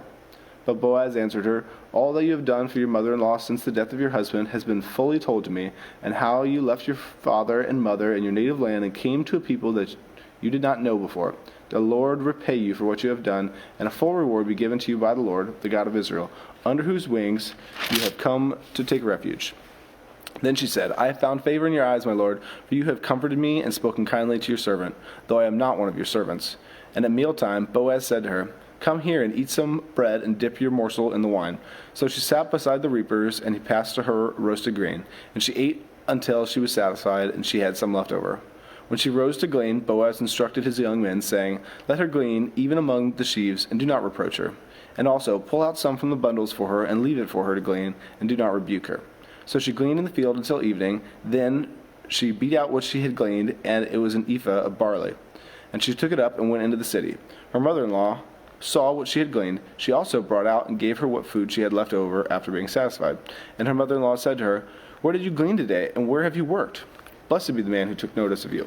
So she told her mother-in-law with whom she had worked, and said, "The man's name with whom I work today is Boaz." And Naomi said to her daughter-in-law, "May he be blessed by the Lord, whose kindness has not forsaken the living or the dead." Naomi also said to her, "The man is a close relative of ours, one of our redeemers." And Ruth the Moabite said, "Besides, he said to me, 'You shall keep close by my young men until they have finished all my harvest.'" And Naomi said to Ruth, her daughter-in-law, "It is good, my daughter, that you go out with his young women, lest in another field you be assaulted." So she kept close to the young women of Boaz, gleaning until the end of the barley and wheat harvest, and she lived with her mother-in-law. Chapter 3. Then Naomi, her mother-in-law, said to her, "My daughter, should I not seek rest for you, that it may be well with you? Is not Boaz our relative, with whose young women you were? See, he is winnowing barley tonight at the threshing floor. Watch, therefore, and anoint yourself, and put on your cloak, and go down to the threshing floor. But do not make yourself known to the man until he has finished eating and drinking. But when he lies down, observe the place where he lies. Then go and uncover his feet and lie down, and he will tell you what to do." And she replied, "All that you say I will do." So she went down to the threshing floor, and did just as her mother-in-law had commanded her. And when Boaz had eaten and drunk, his heart was merry. He went to lie down at the end of the heap of grain. Then she came softly and uncovered his feet and lay down. At midnight the man was startled and turned over, and behold, a woman lay at his feet. He said, "Who are you?" And she answered, "I am Ruth, your servant. Spread your wings over your servant, for you are a redeemer." And he said, "May you be blessed by the Lord, my daughter. You have made this last kindness greater than the first, in that you have not gone after young men, whether poor or rich. And now, my daughter, do not fear. I will do for you all that you ask, for all my fellow townsmen know that you are a worthy woman. And now it is true that I am a redeemer, yet there is a redeemer nearer than I. Remain tonight, and in the morning, if he will redeem you, good, let him do it. But if he is not willing to redeem you, then, as the Lord lives, I will redeem you. Lie down until the morning." So she lay at his feet until the morning, but arose before one could recognize another. And he said, "Let it not be known that the woman came to the threshing floor." And he said, "Bring the garment you are wearing and hold it out." So she held it out, and he measured out 6 measures of barley and put it on her. Then she went into the city. And when she came to her mother-in-law, she said, "How did you fare, my daughter?" Then she told her all that the man had done for her, saying, "These 6 measures of barley he gave to me, for he said, 'You must not go back empty-handed to your mother-in-law.'" She replied, "Wait, my daughter, until you learn how the matter turns out, for the man will not rest, but will settle the matter today." Chapter 4. Now Boaz had gone up to the gate and sat down there, and behold, the Redeemer of whom Boaz had spoken came by. So Boaz said, "Turn aside, friend, sit down here." And he turned aside and sat down. And he took 10 men of the elders of the city and said, "Sit down here." So they sat down. Then he said to the Redeemer, "Naomi, who has come back from the country of Moab, is selling the parcel of land that belonged to her relative Elimelech. So I thought I would tell you of it and say, buy it in the presence of those sitting here and in the presence of the elders of my people. If you will redeem it, redeem it. But if you will not, tell me, that I may know, for there is no one besides you to redeem it, and I come after you." And he said, "I will redeem it." Then Boaz said, "The day you buy the field from the hand of Naomi, you also acquire Ruth the Moabite, the widow of the dead, in order to perpetuate the name of the dead in his inheritance." Then the Redeemer said, "I cannot redeem it for myself, lest I impair my own inheritance. Take my right of redemption yourself, for I cannot redeem it." Now this was the custom in former times in Israel concerning redeeming and exchanging, to confirm a transaction. The one drew off his sandal and gave it to the other, and this was the manner of attesting in Israel. So when the Redeemer said to Boaz, "Buy it for yourself," he drew off his sandal. Then Boaz said to the elders and all the people, "You are witnesses to this day that I have bought from the hand of Naomi all that belonged to Elimelech and all that belonged to Chilion and Mahlon. Also Ruth the Moabite, the widow of Mahlon, I have bought to be my wife, to perpetuate the name of the dead in his inheritance, that the name of the dead may not be cut off from among his brothers, and from the gate of his native place. You are witnesses this day." Then all the people who were at the gate and the elders said, "We are witnesses. May the Lord make the woman who is coming into your house like Rachel and Leah, who together built up the house of Israel. May you act worthily in Ephrath, and be renowned in Bethlehem. And may your house be like the house of Perez, whom Tamar bore to Judah, because of the offspring that the Lord will give you by this young woman." So Boaz took Ruth, and she became his wife. And he went in to her, and the Lord gave her conception, and she bore a son. Then the woman said to Naomi, "Blessed be the Lord, who has not left you this day without a redeemer, and may his name be renowned in Israel. He shall be to you a restorer of life, and a nourisher of your old age. For your daughter-in-law, who loves you, who is more to you than 7 sons, has given birth to him." Then Naomi took the child and laid him on her lap and became his nurse. And the women of the neighborhood gave him a name, saying, "A son has been born to Naomi." They named him Obed. He was the father of Jesse, the father of David. Now there are the generations of Perez. Perez fathered Hezron. Hezron fathered Ram. Ram fathered Amminadab. Amminadab fathered Nahshon. Nahshon fathered Salmon. Salmon fathered Boaz. Boaz fathered Obed. Obed fathered Jesse, and Jesse fathered David.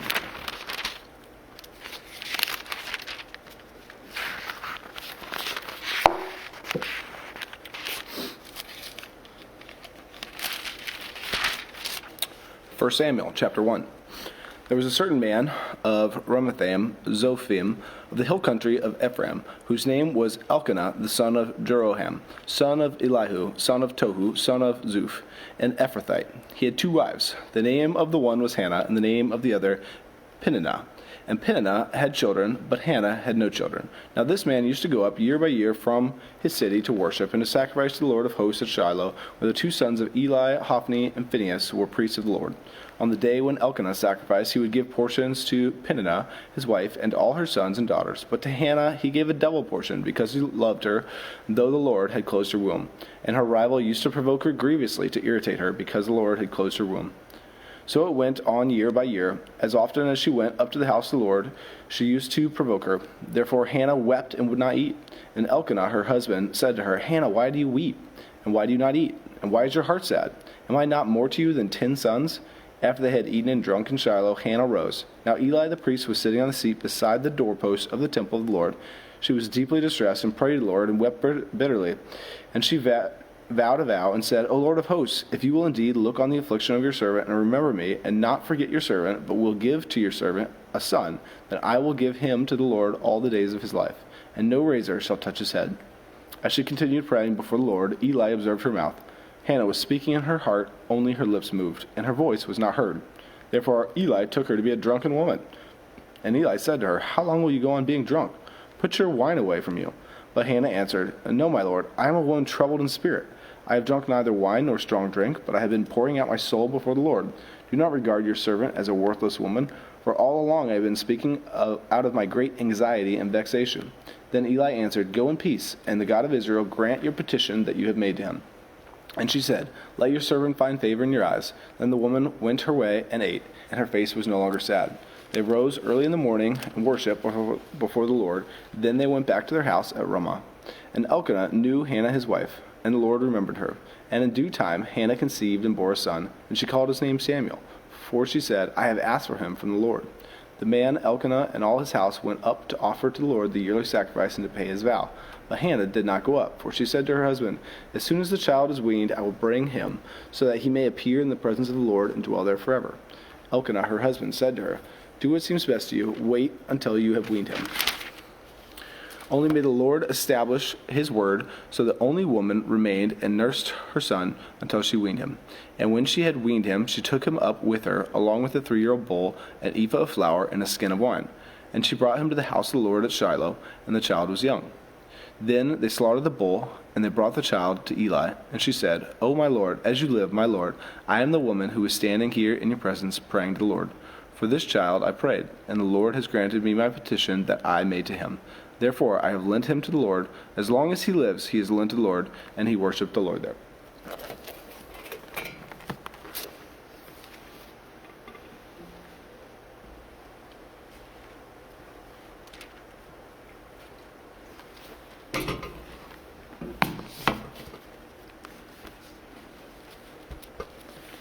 First Samuel chapter 2, verse 1.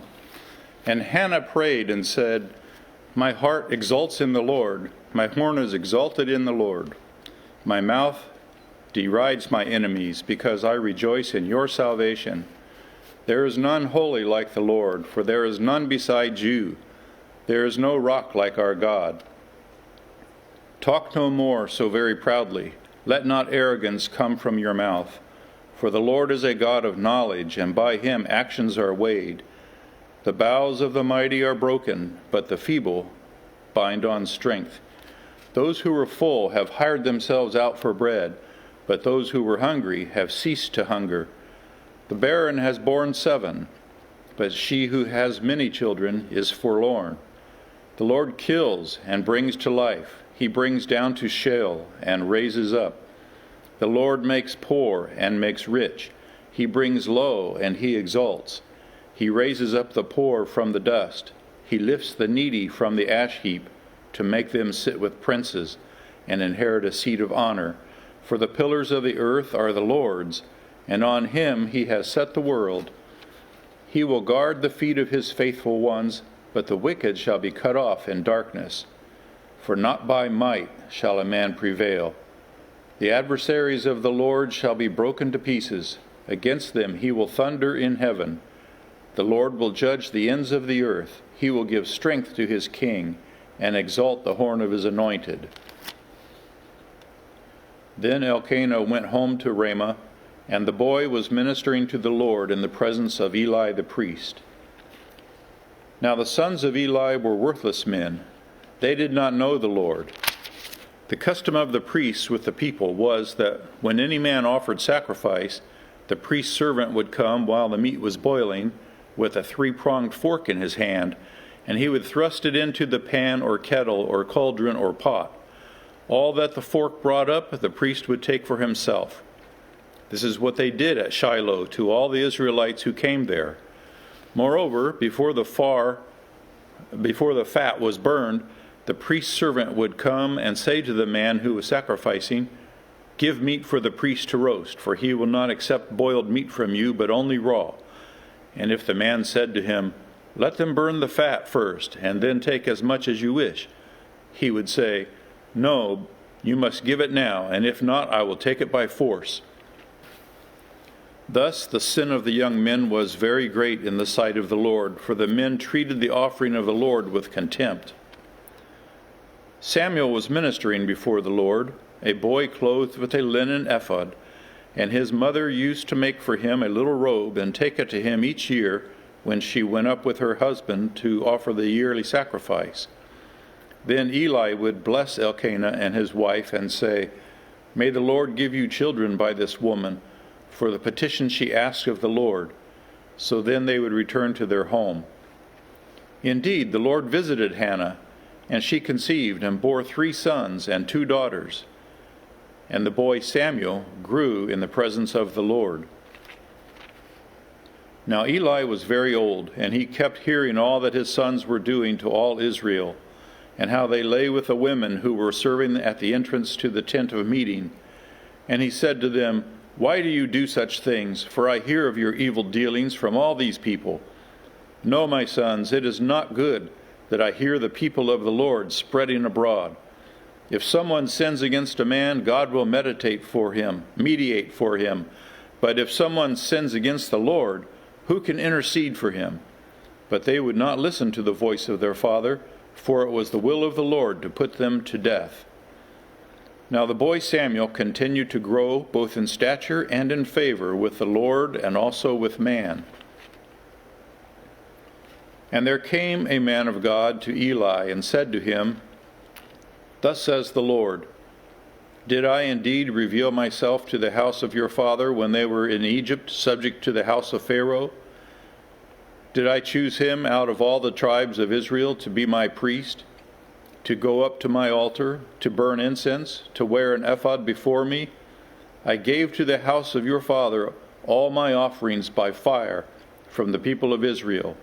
Why then do you scorn my sacrifices and my offerings that I commanded for my dwelling, and honor your sons above me by fattening yourselves on the choicest parts of every offering of my people Israel? Therefore the Lord, the God of Israel, declares, I promised that your house and the house of your father should go in and out before me forever. But now the Lord declares, far be it from me, for those who honor me I will honor, and those who despise me shall be lightly esteemed.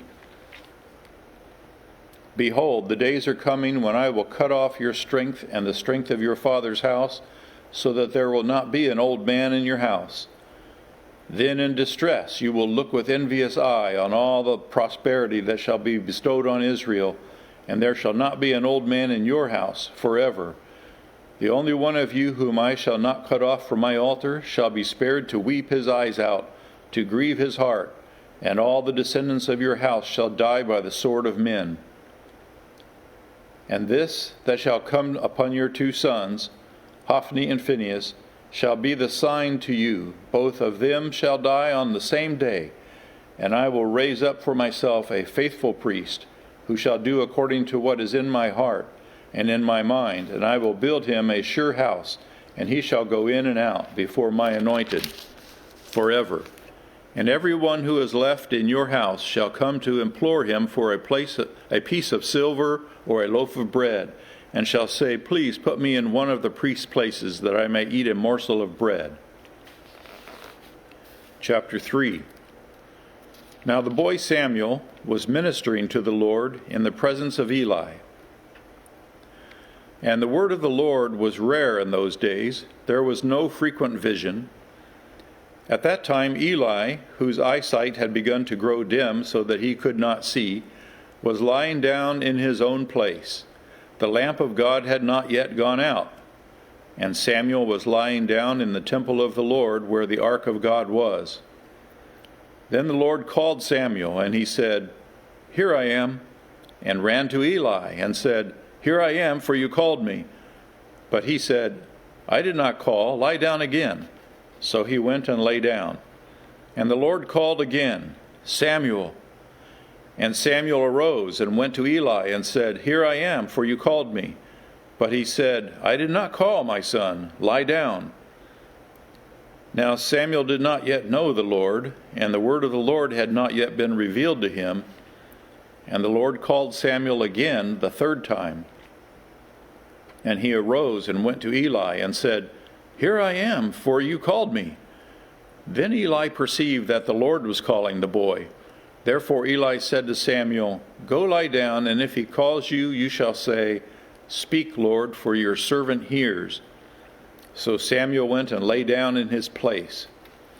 And the Lord came and stood, calling as at other times, Samuel, Samuel. And Samuel said, Speak, for your servant hears.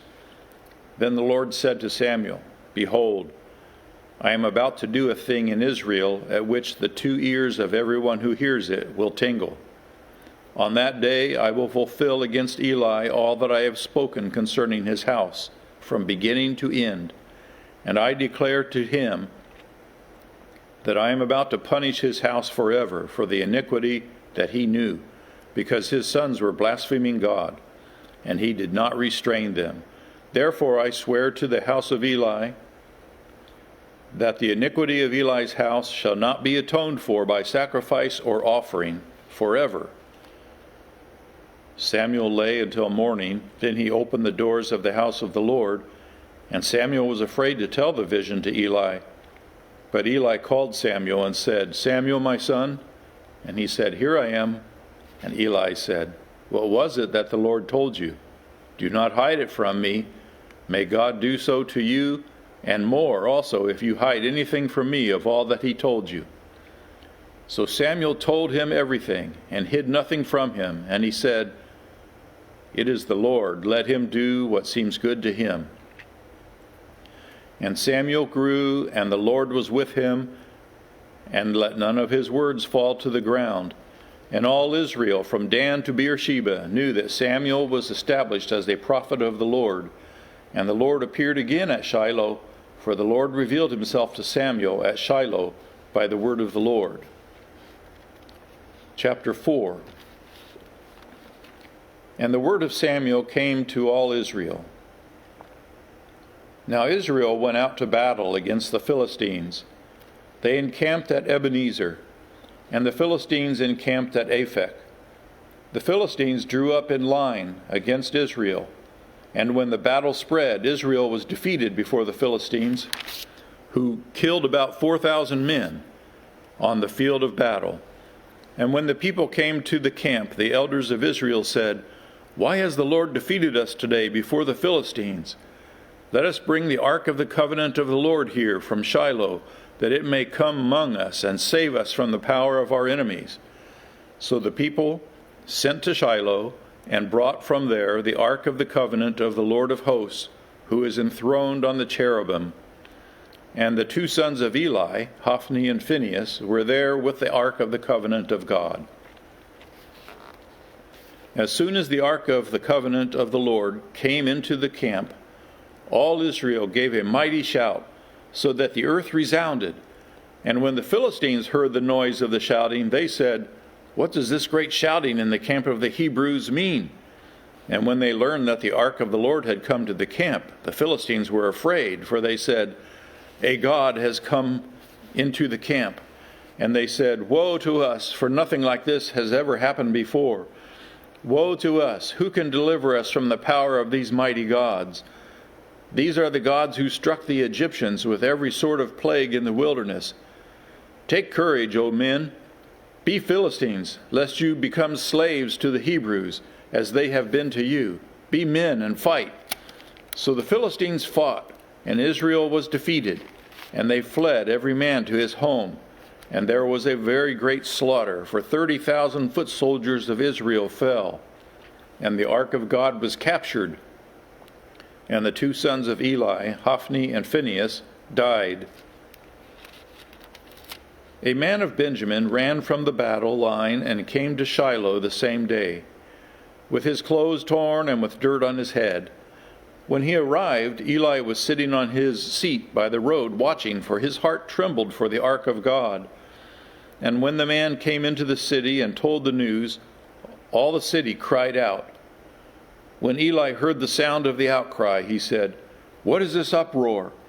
And the man hurried and came and told him. Now Eli was 98 years old, and his eyes were set so that he could not see. And the man said to Eli, I am he who has come from the battle. I fled from the battle today. And he said, How did it go, my son? He who brought the news answered and said, Israel has fled before the Philistines, and there has also been a great defeat among the people.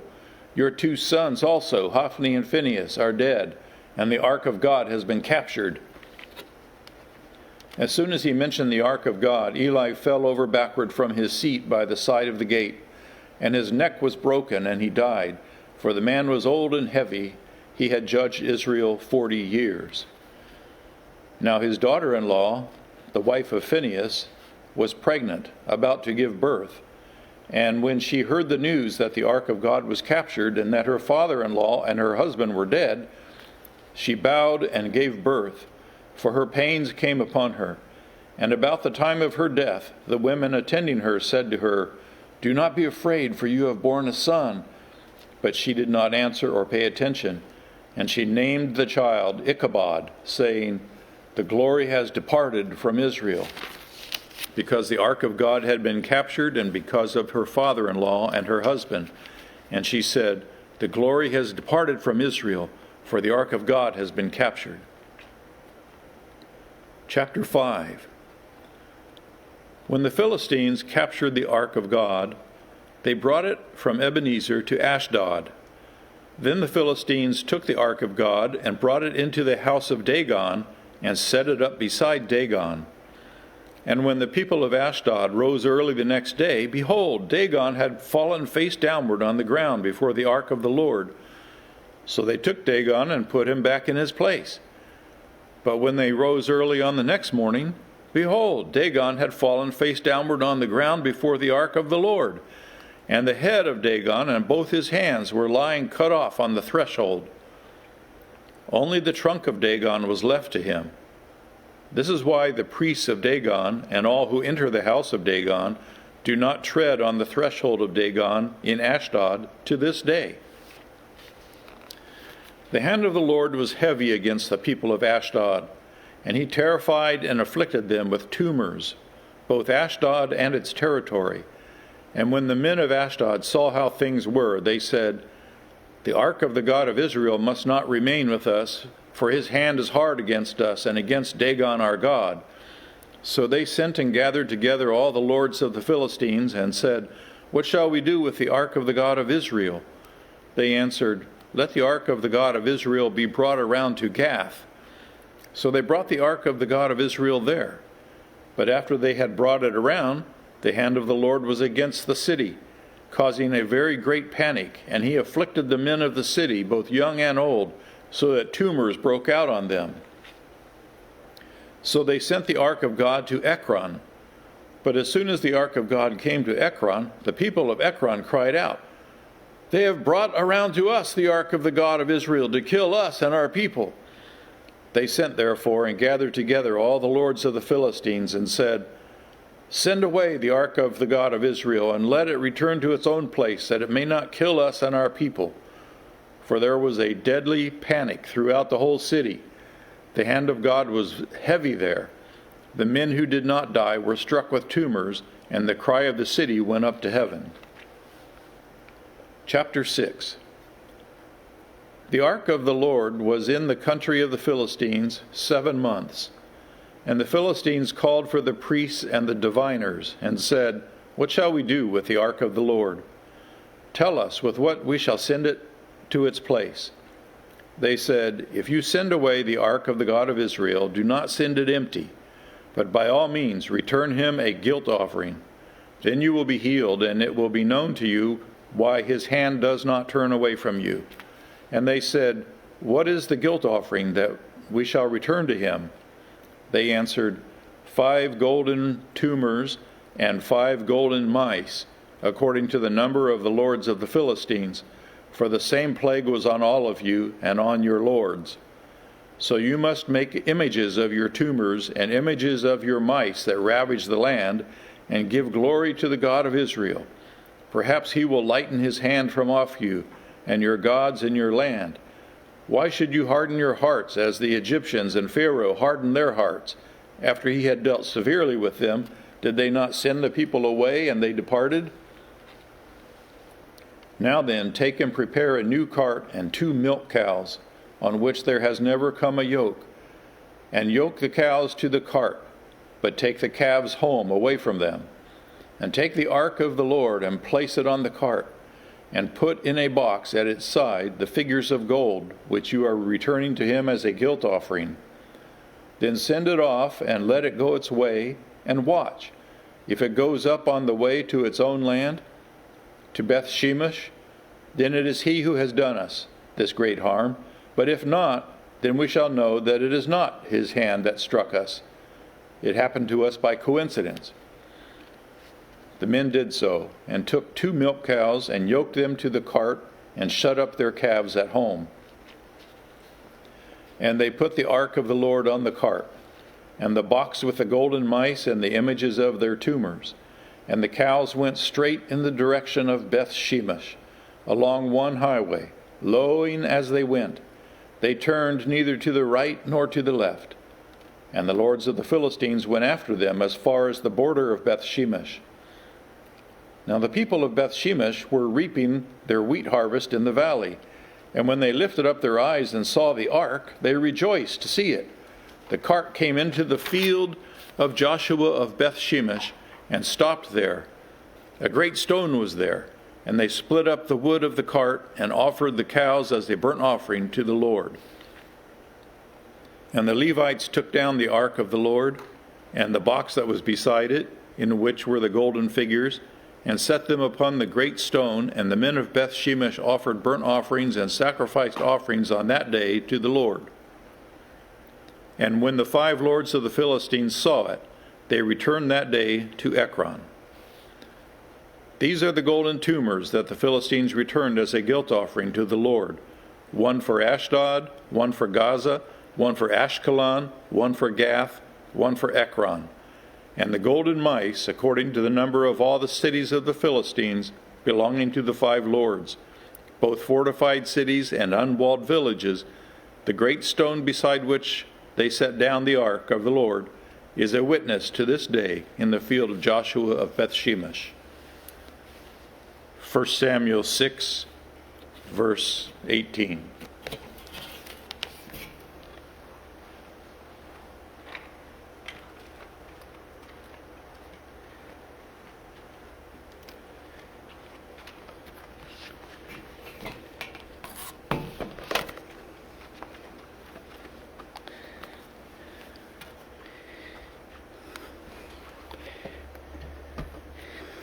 And he struck some of the men of Bethshem because they looked upon the ark and the Lord. He struck 70 men of them, and the people mourned because the Lord had struck the people with a great blow. Then the men of Bethshem said, "Who is able to stand before the Lord, this holy God? And to whom shall he go up away from us?" So they sent messengers to the inhabitants of Kiriath-Jearim, saying, "The Philistines have returned, and the ark of the Lord, come down and take it up to you." And the men of the Kiriath-Jearim came and took up the ark of the Lord and brought it to the house of Abidan on the hill, and they concentrated the son Ezra to have charged the ark of the Lord. From the day that the ark was lodged at Kiriath-Jearim, a long time passed, some 20 years, and all the house of Israel lamented after the Lord. And Samuel said to all the house of Israel, "If you are returning to the Lord with all your heart, then put away the foreign gods and the Ashtaroth from among you, and direct your heart to the Lord, and serve him only, and he will deliver you out of the hand of the Philistines." So the people of Israel put away the Baals and the Ashtaroth, and they served the Lord only. Then Samuel said, "Gather all Israel at Mizpah, and I will pray to the Lord." So they gathered at Mizpah and drew water and poured it out before the Lord, and fasted on the day and said there, "We have sinned against the Lord." And Samuel judged the people of Israel at Mizpah. Now, when the Philistines heard that the people of Israel had gathered at Mizpah, the land of the Philistines went up against Israel. And when the people of Israel heard of it, they were afraid of the Philistines. And the people of Israel said to Samuel, "Do not cease to cry out to the Lord our God for us, that he may save us from the land of the Philistines." So Samuel took a nursing lamb and offered it as a whole burnt offering to the Lord. And Samuel cried out to the Lord for Israel, and the Lord answered him. As Samuel was offering up the burnt offering, the Philistines drew near to attack Israel. But the Lord thundered with a mighty sound that day against the Philistines and threw them into confusion. And they were defeated before Israel. And the men of Israel went out from Mizpah and pursued the Philistines and struck them as far as below Bethkar. Then Samuel took a stone and set it up between Mizpah and Sin, and called it name Ebenezer, for he said, "Till now the Lord has helped us." So the Philistines were subdued and did not again enter the territory of Israel. And the hand of the Lord was against the Philistines all the days of Samuel. The city that the Philistines had taken from Israel were restored to Israel, and Econ to Gath. And Israel delivered their territory from the hand of the Philistines. There was peace also between Israel and the Amorites. Samuel judged Israel all the days of his life, and he went to the circuit city by year to Beth Gilgal and Mizpah. He judged Israel in all the places. Then he would return to Ramoth, for his home was there, and there he judged Israel, and he built there an altar to the Lord. Chapter 8. When Samuel became old, he made his sons judges over Israel. The name of his firstborn son was Joel, and the name of his second son was Abijah. They were judges in Beersheba. Yet the sons did not walk in his ways, but turned aside after gain. They took bribes and perverted justice. Then all the elders of Israel gathered together and came to Solomon at Rashma and said to him, "Behold, you are old, and your sons do not walk in your ways. Now appoint for us a king to judge us like all the nations." But the thing displeased Samuel when they said, "Give us a king to judge us." And Samuel prayed to the Lord. And the Lord said to Samuel, "Obey the voice of the people in all that they say to you. For they have not rejoiced you, but they have rejected me from being king over them, according to all the deeds that they have done from the day I brought them up out of the Egypt, even on this day, forsaking me and serving other gods. So they are also doing to you now. Then they obey their voice, only you shall solemnly warn them and show them the ways of the king who shall reign over them." So Samuel told all the words of the Lord to the people that were asking for the king from him. He said, "These will be the ways of the king who will reign over you. He will take your sons and appoint them to his chariots and to be his horsemen and to run before his chariots. And he will appear for himself commanders of thousands and commanders of fifties, and some so plow his ground and the reap of the harvest, and to make his implements of war and the equipment of his chariots. He will take your daughters in the perfumes and the coals and bakers. He will take the heat of your fields, and he will take the best of your fields and vineyards and olive orchards and give them in his servants. He will take the tenth and of your grain and of your vineyards and give it to his officials and to his servants. He will take your male servants and female servants, the best of your young men and your donkeys, and put them to his work. He will take the tenth of your flocks, and you shall be his slaves. And in that day you will cry out because of your king, whom you have chosen for yourself, but the Lord will not answer you in that day. But the people refused to obey the voice of Solomon, and they said, "No, but there shall be a king over us, that we always may be like all the nations, and our kings, and may judge us and go out before us and fight our battles." And when Samuel had heard all the words of the people, he repeated them in the ears of the Lord. And the Lord said to Samuel, "Obey their voice and make them a king." Samuel then said to the man of Israel, "Go every man to his city."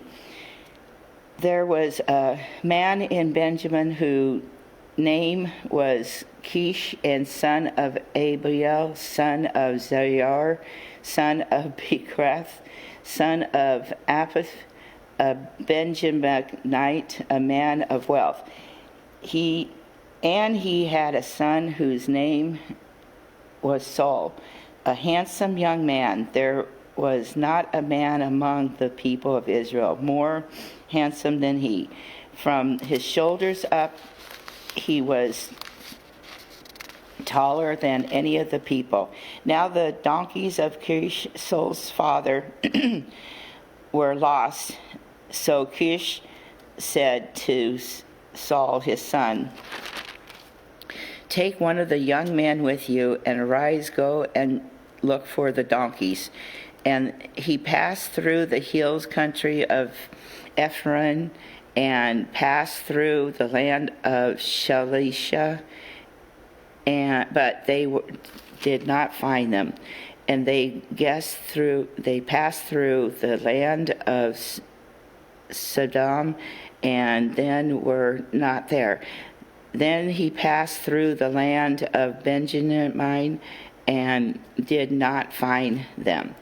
When they came to the land of Sephir, Saul said to his servants, who was with him, "Come, let us go back, lest my father cease to care about the donkeys and become anxious about us." But he said to them, "Behold, there is a man of God in the city, and he is a man who is held to honor. All that he says comes true. So now let us go there. Perhaps he can tell us the way we shall go."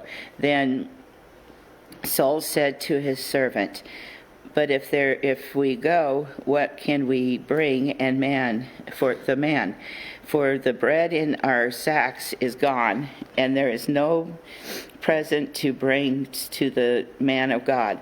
What do we have?" The servant answered Saul again, "Here, I have with me a quarter of shekel of silver, and I will give it to the man of God and tell us our ways." Formerly of Israel, when a man went to inquire of God, he said, "Come, let us go to the seer," for today's prophet was formerly called a seer. And Saul said to his servant, "Well said, come, let us go." So they went to the city where the man of God was. As they went up the hill to the city, they met young women coming out to draw water and said to them, "Is this the seer home?" They answered, "He is. Behold, he is just ahead of you. Hurry, he has come just now to the city because the people have the sacrifice today on the high place. As soon as you enter the city, you will find him before he goes up to the high place to eat. For the people will not eat till he comes, and since he must bless the sacrifice, afterwards those who are invited will eat. Now go up, for you will meet him immediately." So they went up to the city. As they were entering the city, they saw Samuel coming out towards them on his way up to the high place. Now, the day before Saul came, the Lord had revealed to Samuel, "Tomorrow about this time I will send you a man from the land of Benjamin, and you shall anoint him to be the prince over my people Israel. He shall save my people from the hand of the Philistines, for I have seen my people, because their cry has come to me." When Samuel saw Saul, the Lord told him, "Here is the man of whom I spoke to you. He it is whom shall restrain my people."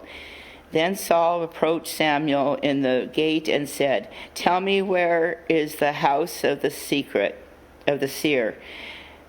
Samuel answered Saul, "I am the seer. Go up before me on the high place, for today you shall eat with me, and in the morning I will let you go, and you will tell you all that is on your mind. As for your donkey that were lost 3 days ago, do not set your mind on them, for they have been found. And for whom is all that is desirable in Israel? It is not for you and for your father's house." Saul answered, "Am I not a Benjamite from the least of the tribes of Israel? And is not my clan the humblest of all the clans of the tribe and of Benjamin? Why then have you spoke to me in this way?" Then Samuel took Saul and his young man and brought them into the hall and gave them a place on their place at the head of those who had been invited, who were about 30 persons. And Samuel said to the cook, "Bring the portions I gave you, of which I said to you, put it aside." So the cook took up the leg and what was on it and set it before Saul and Samuel, and said, "See, what was kept is set before you. Eat, because it was kept for you until the hour appointed, that you may eat with the guests." So Saul ate with Samuel that day, and when they came down from the high place into the city, a bed was spread for Saul on the roof, and he laid down to sleep. Then at the break of dawn, Samuel called to Saul on the roof, "Up, and then up, that I may send you on your way." So Saul rose, and both he and Samuel went out to the street. As they were going down to the outsiders of the city, Samuel said to Saul, "Tell the servants to pass on before, and when he was passed on, stop here yourself for a while, that I may make known to you the word of God." Then Samuel took a flask of oil and poured it on his head and kissed him and said, "Has not the Lord anointed you to be prince over his people of Israel. And you shall reign over the people of the Lord, and you will save them from the hand of their surrounding enemies. And this shall be the sign on to you that the Lord has anointed you to be prince over his heritage. When you depart from me today, you will meet 2 men by Rachel's tomb in the territory of Benjamin at Siklag, and they will say to you, the donkeys that you went to seek are found, and now your father has ceased to care about the donkeys and the anxious about you, saying, what shall I do with my son? Then you shall go on from there further, and come to the oak of Tabor. 3 men going up to God at Bethel will meet you there. One carrying 3 young goats, another carrying 3 loaves of bread, and another carrying a skin of wine. And they will greet you and give you 2 loaves of bread, which you shall accept from their hands. After that you shall come to Gledeth-Elamah, where there is a garrison of Philistines, and there, as soon as you come to the city, you will meet a group of prophets coming down from the high place with a harp, tambourine, flute, and lyre before them, prophesying. Then the Spirit of the Lord will rush upon you, and you will prophesy with them and be turned into another man. Now when these signs meet you, do what your hand finds to do, for the Lord is with you. Then go down before me to Galilee, and behold, I am coming down to you to offer burnt offerings, to sacrifice peace offerings. 7 days you shall wait until I come to you and show you that you shall do. When he turned to his back to leave Samuel, God gave him another heart, and all the signs came to pass that day. When they came to Galilee, behold, a group of prophets met him, and the Spirit of God rushed upon him, and his prophesied among them. And when all who knew him previously saw how he prophesied with the prophets, the people said to one another, what has come over the son of Kish? Is Saul also among the prophets? And a man of the place answered, and who is the father? Therefore it became a proverb. Is Saul also among the prophets? When he had finished prophesying, he came to the high place. Saul's uncle said to him and to his servants, where did you go? And he said, to seek the donkeys. And when we saw they were not to be found, we went to Samuel. And Saul's uncle said, please tell me what Samuel said to you. And Saul said to his uncle, he told us plainly that the donkeys have been found, but about the matter of the kingdom of which Samuel has spoken, he did not tell him anything. Verse 17.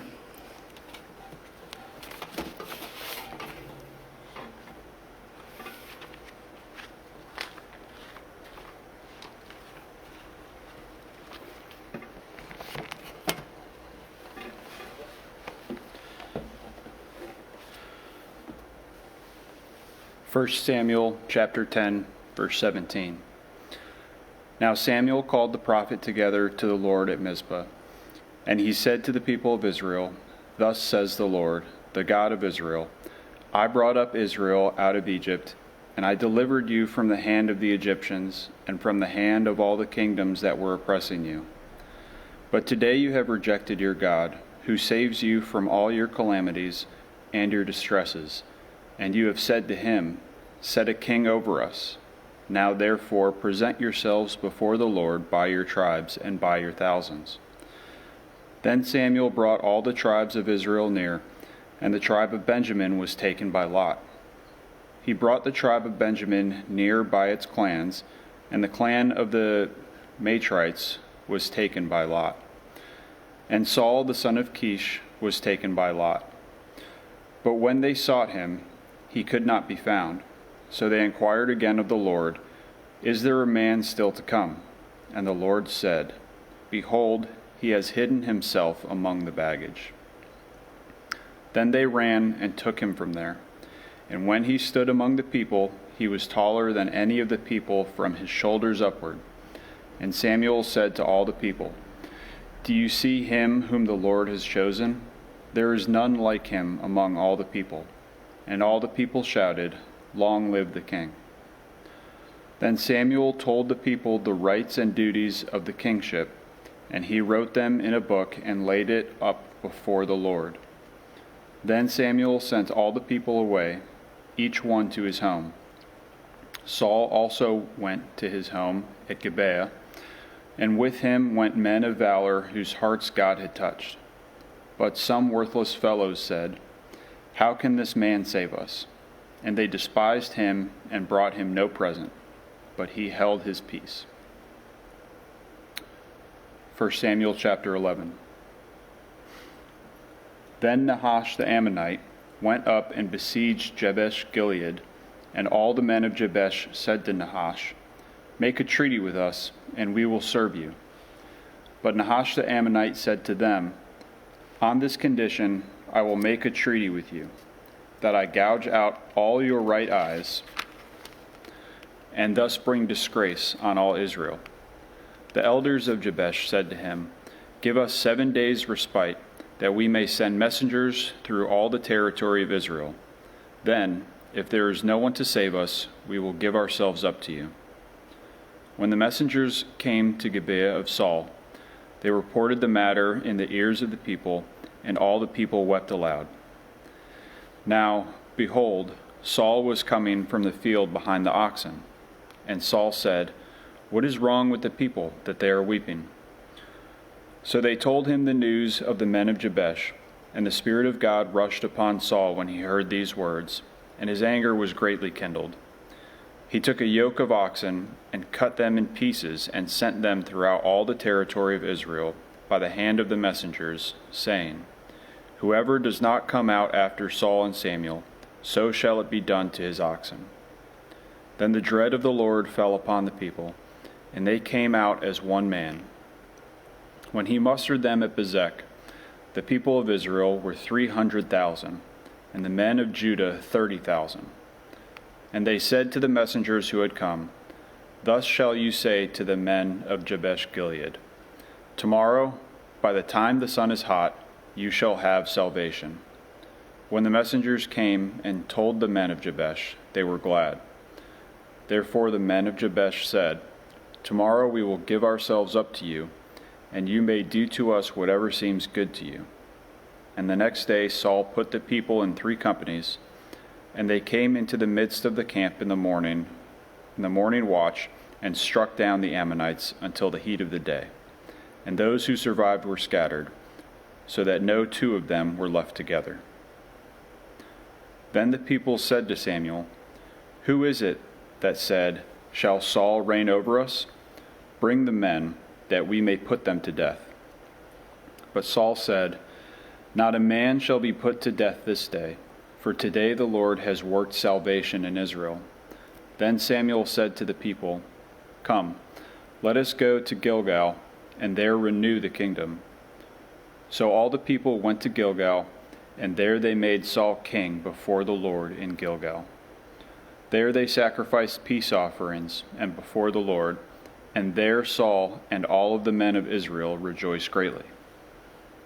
1 Samuel chapter 12.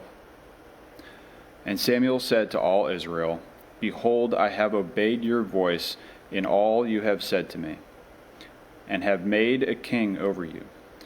And now, behold, the king walks before you, and I am old and gray, and behold, my sons are with you. I have walked before you from my youth until this day. Here I am. Testify against me before the Lord and before his anointed. Whose ox have I taken? Or whose donkey have I taken? Or whom have I defrauded? Whom have I oppressed? Or from whose hand have I taken a bribe to blind my eyes with it? Testify against me, and I will restore it to you. They said, You have not defrauded us, or oppressed us, or taken anything from any man's hand. And he said to them, The Lord is witness against you, and his anointed is witness this day. And you have not found anything in my hand. And they said, He is witness. And Samuel said to the people, The Lord is witness, who appointed Moses and Aaron, and brought your fathers up out of the land of Egypt. Now therefore stand still, that I may plead with you before the Lord concerning all the righteous deeds of the Lord that he performed for you and for your fathers. When Jacob went into Egypt, and the Egyptians oppressed them, then your fathers cried out to the Lord, and the Lord sent Moses and Aaron, who brought your fathers out of Egypt and made them dwell in this place. But they forgot the Lord their God, and he sold them into the hand of Sisera, commander of the army of Hazor, and into the hand of the Philistines, and into the hand of the king of Moab. And they fought against them. And they cried out to the Lord and said, We have sinned, because we have forsaken the Lord, and have served the Baals and the Ashtaroth.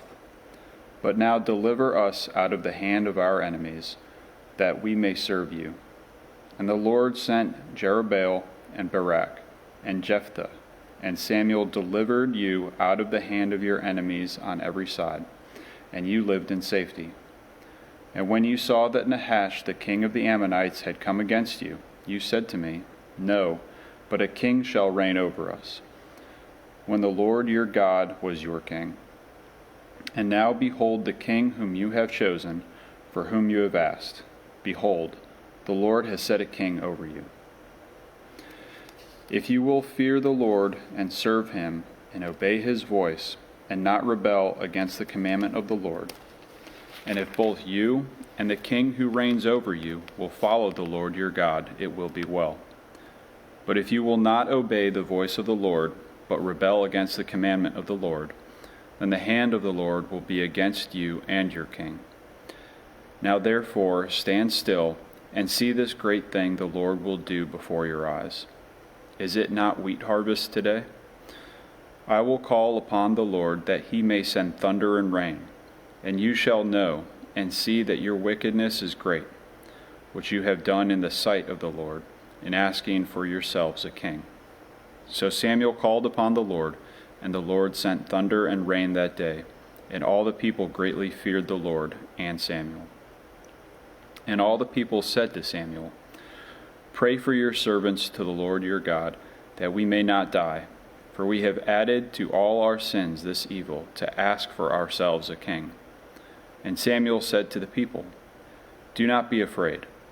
You have done all this evil, yet do not turn aside from following the Lord, but serve the Lord with all your heart. And do not turn aside after empty things that cannot profit or deliver, for they are empty.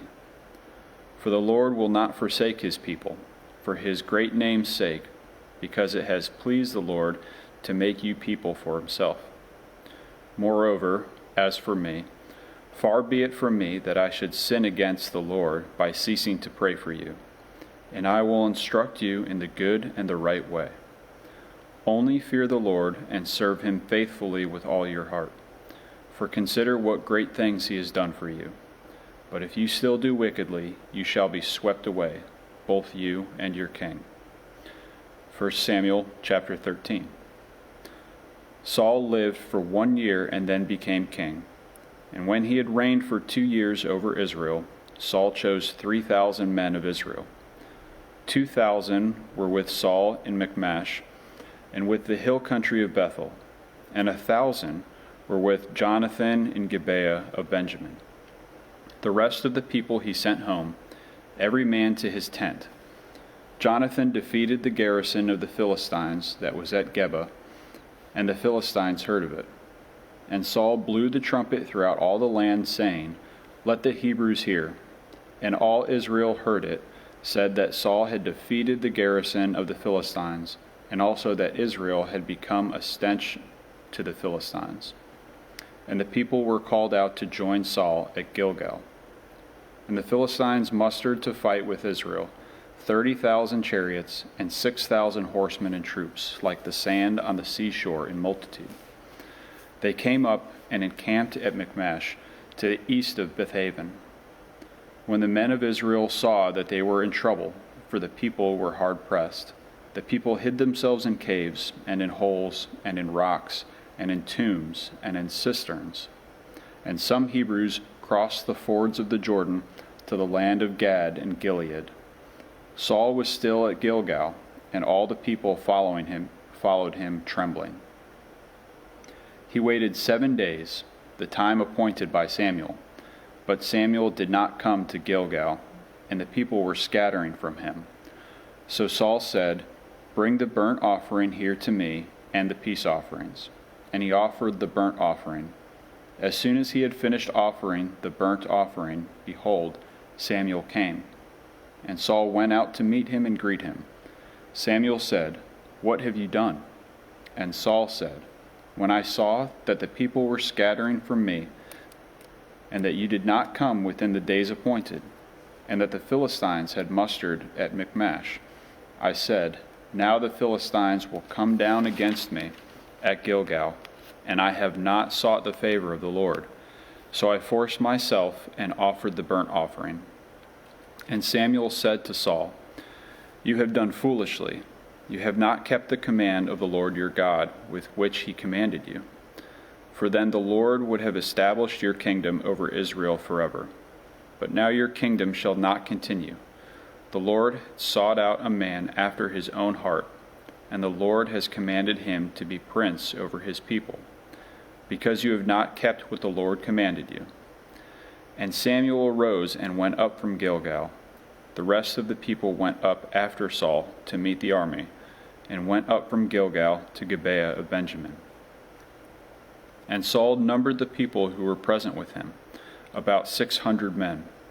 And Saul and Jonathan his son, and the people who were present with them, stayed in Geba of Benjamin, but the Philistines encamped in Michmash. And raiders came out of the camp of the Philistines in 3 companies. One company turned toward Ophrah, the land of Shual. Another company turned toward Beth-horon, and another company turned toward the border that looks down on the valley of Zeboim toward the wilderness. Now there was no blacksmith to be found throughout all the land of Israel, for the Philistines said, "Lest the Hebrews make themselves swords or spears."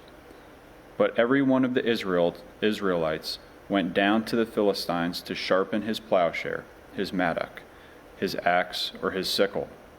And the charge was 2/3 of a shekel for the plowshares and for the mattocks, and 1/3 of a shekel for sharpening the axes and for setting the goads. So on the day of the battle there were neither sword nor spear found in the hand of any of the people with Saul and Jonathan, but Saul and Jonathan his son had them. And the garrison of the Philistines went out to the pass of Michmash. 1 Samuel chapter 14. One day Jonathan the son of Saul said to the young man who carried his armor, "Come, let us go over to the Philistine garrison on the other side." But he did not tell his father. Saul was staying in the outskirts of Gibeah in the pomegranate cave at Migron. The people who were with him were about 600 men, including Ahijah the son of Ahitub, Ichabod's brother, son of Phinehas, son of Eli, the priest of the Lord in Shiloh, wearing an ephod. And the people did not know that Jonathan had gone. Within the passes by which Jonathan sought to go over to the Philistine garrison, there was a rocky crag on one side and a rocky crag on the other side. The name of the one was Bozez, and the name of the other Seneh. The one crag rose on the north in front of Michmash, and the other in the south in front of Geba.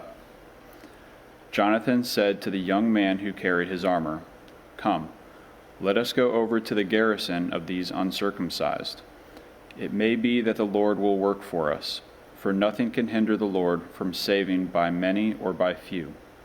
And his armor-bearer said to him, "Do all that is in your heart. Do as you wish. Behold, I am with you, heart and soul." Then Jonathan said, "Behold, we will cross over to the men, and we will show ourselves to them. If they say to us, 'Wait until we come to you,' then we will stand still in our place, and we will not go up to them. But if they say, 'Come up to us,' then we will go up. For the Lord has given them into our hand, and this shall be the sign to us." So both of them showed themselves to the garrison of the Philistines. And the Philistines said, "Look, Hebrews are coming out of the holes where they have hidden themselves." And the men of the garrison hailed Jonathan and his armor-bearer and said, "Come up to us, and we will show you a thing." And Jonathan said to his armor-bearer, "Come up after me, for the Lord has given them into the hand of Israel." Then Jonathan climbed up on his hands and feet, and his armor-bearer after him. And they fell before Jonathan, and his armor-bearer killed them after him. And that first strike, which Jonathan, his armor-bearer, made, killed about 20 men within, as if it were half a furrow's length in an acre of land. And there was a panic at the camp, in the field, and among all the people. The garrison and even the raiders trembled, the earth quaked, and it became a great panic. And the watchmen of Saul in Gibeah of Benjamin looked, and behold, the multitude was dispersing here and there. Then Saul said to the people who were with him, "Count and see who has gone from us." And when they had counted, behold, Jonathan and his armor-bearer were not there. 1 Samuel chapter 14, verse 18.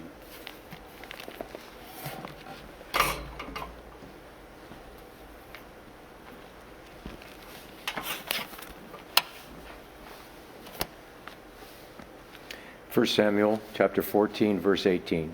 So Saul said to Ahijah, "Bring the ark of God here," for the ark of God went at that time with the people of Israel. Now while Saul was talking to the priest, the tumult in the camp of the Philistines increased more and more.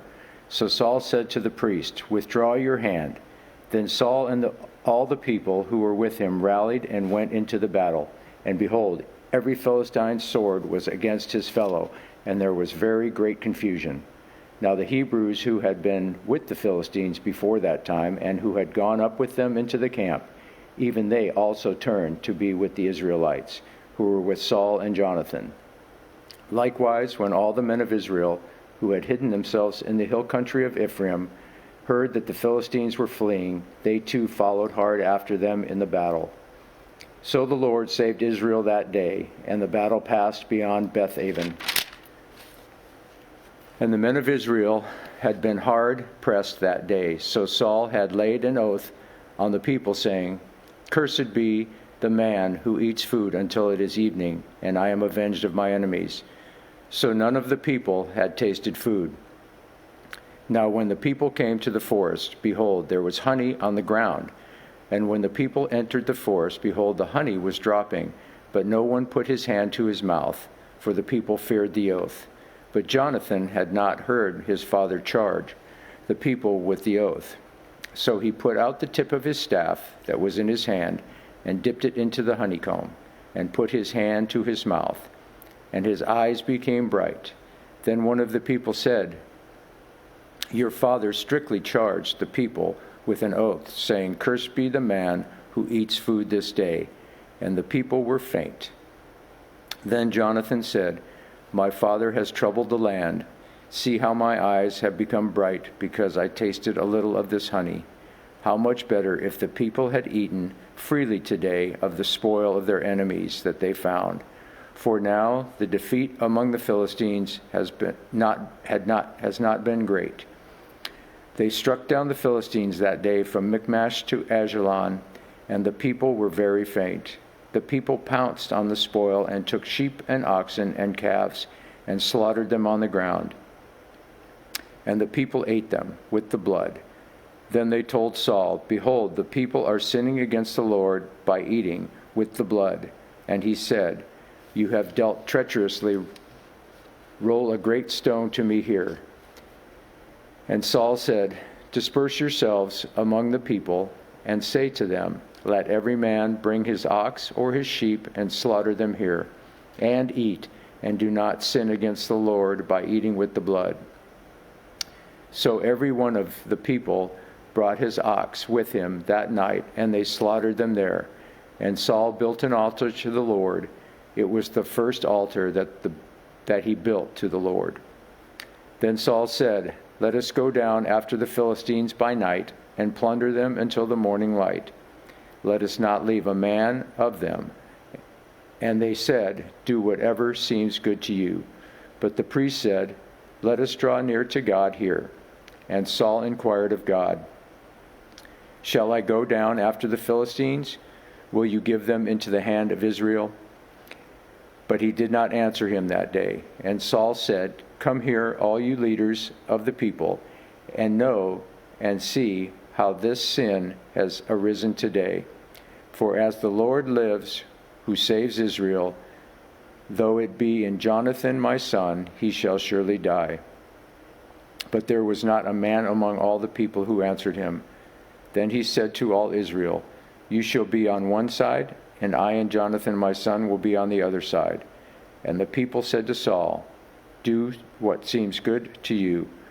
Therefore Saul said, "O Lord, God of Israel, why have you not answered your servant this day? If this guilt is in me or in Jonathan my son, O Lord, God of Israel, give Urim. But if this guilt is in your people Israel, give Thummim." And Jonathan and Saul were taken, but the people escaped. Then Saul said, "Cast the lot between me and my son Jonathan." And Jonathan was taken.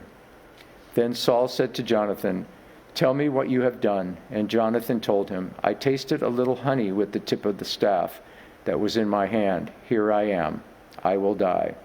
And Saul said, "God do so to me, and more also. You shall surely die, Jonathan." Then the people said to Saul, "Shall Jonathan die, who has worked this great salvation in Israel? Far from it.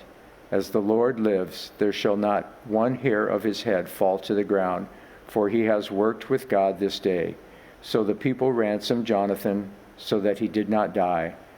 Then Saul went up from pursuing the Philistines, and the Philistines went to their own place. When Saul had taken the kingship over Israel, he fought against all his enemies on every side, against Moab, against the Ammonites, against Edom, against the kings of Zobah, against the Philistines. Wherever he turned, he routed them. And he did valiantly, and struck the Amalekites, and delivered Israel out of the hands of those who plundered them. Now the sons of Saul were Jonathan, Ishvi, and Malchishua, and the names of his two daughters were these. The name of the firstborn was Merab, and the name of the second Michal. And the name of Saul's wife was Ahinoam, and the daughter of Ahimaaz. And the name of the commander of his army was Abner, the son of Ner, Saul's uncle. Kish was the father of Saul, and Ner, the father of Abner, was the son of Abiel. There was hard fighting against the Philistines all the days of Saul. And when Saul saw any strong man or any valiant man, he attached him to himself. Chapter 15. And Samuel said to Saul, "The Lord sent me to anoint you king over his people Israel. Now, therefore, listen to the words of the Lord. Thus says the Lord of hosts, I have noted what Amalek did to Israel in opposing them on the way when they came out of Egypt. Now go and strike Amalek and devote to destruction all that they have. Do not spare them, but kill both man and woman, child and infant, ox and sheep, camel and donkey." So Saul summoned the people and numbered them in Telem, 200,000 men on foot, and 10,000 men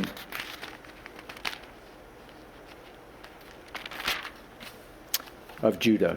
And Saul came to the city of Amalek and lay in wait and in the valley. Then Saul said to the Kenites, "Go, depart, go down from among the Amalekites, lest I destroy you with them. For you showed kindness to all the people of Israel when they came up out of Egypt." So the Kenites departed from among the Amalekites, and Saul defeated the Amalekites from Havilah as far as Shur, which is east of Egypt. And he took Agag, the king of the Amalekites, alive, and devoted to destruction all the people with the edge of the sword. But Saul and the people spared Agag, the best of the sheep, and of the oxen, and of the fattened calves, and the lambs, and all that was good, and would not utterly destroy them. All that was despised and worthless they devoted to destruction. The word of the Lord came to Samuel, "I regret that I have made Saul king, for he has turned back from following me and has not performed my commandments." And Samuel was angry, and he cried to the Lord all night. And Samuel rose early to meet Saul in the morning. And it was told Samuel, Saul came to Carmel, and behold, he set up a monument for himself, and turned and passed on, and went down to Gilgal. And Samuel came to Saul, and Saul said to him, "Blessed be you to the Lord. I have performed the commandment of the Lord." And Samuel said, "What then is this bleating of the sheep in my ears and the lowing of the oxen that I hear?" Saul said, "They have brought them from the Amalekites, for the people spared the best of the sheep and of the oxen to sacrifice to the Lord your God, and the rest we have devoted to destruction." Then Samuel said to Saul, "Stop. I will tell you what the Lord said to me this night." And he said to him, "Speak." And Samuel said, "Though you are little in your own eyes, are you not the head of the tribes of Israel? The Lord anointed you king over Israel, and the Lord sent you on a mission and said, 'Go devote to destruction the sinners, the Amalekites, and fight against them until they are consumed.' Why then did you not obey the voice of the Lord? Why did you pounce on the spoil and do what was evil in the sight of the Lord?" And Saul said to Samuel, "I have obeyed the voice of the Lord. I have gone on the mission on which the Lord sent me. I have brought Agag, the king of Amalek, and I have devoted the Amalekites to destruction. But the people took the spoil, sheep and oxen, the best of the things devoted to destruction, to sacrifice to the Lord your God in Gilgal." And Samuel said, "Has the Lord as great delight in burnt offerings and sacrifices as in obeying the voice of the Lord? Behold, to obey is better than sacrifice, and to listen than the fat of rams. For rebellion is as the sin of divination, and presumption is as iniquity and idolatry. Because you have rejected the word of the Lord, he has also rejected you from being king." Saul said to Samuel, "I have sinned, for I have transgressed the commandment of the Lord and your words, because I feared the people and obeyed their voice.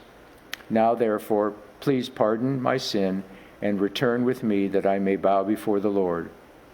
And Samuel said to Saul, "I will not return with you, for you have rejected the word of the Lord, and the Lord has rejected you from being king over Israel." As Samuel turned to go away, Saul seized the skirt of his robe, and it tore. And Samuel said to him, "The Lord has torn the kingdom of Israel from you this day, and has given it to your neighbor, to a neighbor of yours, who is better than you. And also the glory of Israel will not lie or have regret, for he is not a man that he should have regret."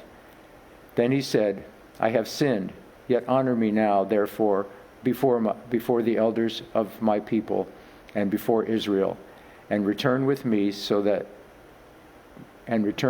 that I may bow before the Lord your God, So Samuel turned back after Saul, and Saul bowed before the Lord. Then Samuel said, "Bring here to me Agag, the king of the Amalekites." And Agag came to him cheerfully. Agag said, "Surely the bitterness of death is past." And Samuel said, "As your sword has made women childless, so shall your mother be childless among women." And Samuel hacked Agag to pieces before the Lord in Gilgal. Then Samuel went to Ramah and went up to his house in Gibeah of Saul. And Samuel did not see Saul again until the day of his death. But Samuel grieved over Saul, and the Lord regretted that he had made Saul king over Israel. Chapter 16. The Lord said to Samuel, "How long will you grieve over Saul, since I have rejected him from being king over Israel? Fill your horn with oil and go. I will send you to Jesse the Bethlehemite, for I have provided for myself a king among his sons." And Samuel said, "How can I go? If Saul hears it, he will kill me." And the Lord said, "Take a heifer with you and say, 'I have come to sacrifice to the Lord,' and invite Jesse to the sacrifice, and I will show you what you shall do. And you shall anoint for me him who I declare to you." Samuel did what the Lord commanded and came to Bethlehem. The elders of the city came to meet him trembling and said, "Do you come peaceably?" And he said, "Peaceably. I have come to sacrifice to the Lord. Consecrate yourselves and come with me to the sacrifice." And he consecrated Jesse and his sons and invited them to the sacrifice. When they came, he looked on Eliab and thought, "Surely the Lord's anointed is before him." But the Lord said to Samuel, "Do not look on his appearance or on the height of his stature, because I have rejected him. For the Lord sees not as man sees. Man looks on the outward appearance, but the Lord looks on the heart." Then Jesse called Abinadab and made him pass before Samuel. And he said, "Neither has the Lord chosen this one." Then Jesse made Shammah pass by, and he said, "Neither has the Lord chosen this one." And Jesse made 7 of his sons pass before Samuel. And Samuel said to Jesse, "The Lord has not chosen these." Then Samuel said to Jesse, "Are all your sons here?" And he said, "There remains yet the youngest, but behold, he is keeping the sheep." And Samuel said to Jesse, "Send and get him, for we will not sit down till he comes here." And he sent and brought him in. Now he was ruddy and had beautiful eyes and was handsome. And the Lord said, "Arise, anoint him, for this is he." Then Samuel took the horn of oil and anointed him in the midst of his brothers. And the Spirit of the Lord rushed upon David from that day forward. And Samuel rose up and went to Ramah. Now the Spirit of the Lord departed from Saul, and a harmful spirit from the Lord tormented him. And Saul's servants said to him, "Behold now, a harmful spirit from God is tormenting you. Let our Lord now command your servants who are before you to seek out a man who is skillful in playing the lyre. And when the harmful spirit from God is upon you, he will play it, and you will be well." So Saul said to his servants, "Provide for me a man who can play well, and bring him to me." One of the young men answered, "Behold, I have seen a son of Jesse the Bethlehemite, who is skillful in playing, a man of valor, a man of war, prudent in speech, and a man of good presence. And the Lord is with him." Therefore Saul sent messengers to Jesse and said, "Send me David your son, who is with the sheep." And Jesse took a donkey, laden with bread and a skin of wine and a young goat, and sent them by David his son to Saul. And David came to Saul and entered his service, and Saul loved him greatly, and he became his armor-bearer. And Saul sent to Jesse, saying, "Let David remain in my service, for he has found favor in my sight." And whenever the harmful spirit from God was upon Saul, David took the lyre and played it with his hands. So Saul was refreshed and was well, and the harmful spirit departed from him. Chapter 17. Now the Philistines gathered their armies for battle, and they were gathered at Soko, which belongs to Judah, and encamped between Soko and Azekah in Ephes Dammim. And Saul And the men of Israel were gathered and encamped in the valley of Elah, and drew up in line of battle against the Philistines. And the Philistines stood on the mountain on one side, and Israel stood on the mountain on the other side, with a valley between them. And there came out from the camp of the Philistines a champion named Goliath of Gath, whose height was 6 cubits and a span. He had a helmet of bronze on his head, and he was armed with a coat of mail, and the weight of the coat was 5,000 shekels of bronze. And he had bronze armor on his legs, and a javelin of bronze slung between his shoulders. The shaft of his spear was like a weaver's beam, and his spear's head weighed 600 shekels of iron. And his shield bearer went before him. He stood and shouted to the ranks of Israel, "Why have you come out to draw up for battle? Am I not a Philistine? And are you not servants of Saul? Choose a man for yourselves and let him come down to me. If he is able to fight with me and kill me, then we will be your servants. But if I prevail against him and kill him, then you shall be our servants and serve us." And the Philistine said, "I defy the ranks of Israel this day. Give me a man that we may fight together." When Saul and all Israel heard these words of the Philistine, they were dismayed and greatly afraid. Now David was the son of an Ephrathite of Bethlehem in Judah named Jesse, who had 8 sons. In the days of Saul, the man was already old and advanced in years. The 3 oldest sons of Jesse had followed Saul to the battle, and the names of the 3 who went into the battle were Eliab, the firstborn, and next to him Abinadab, and the third Shammah.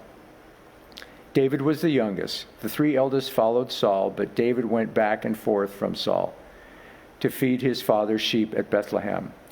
For 40 days the Philistines came forward and took the stand morning and evening.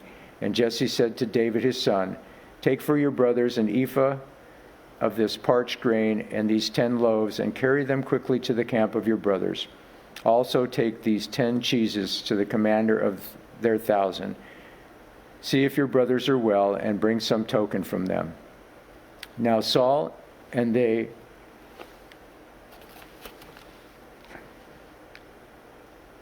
First Samuel chapter 17, verse 19.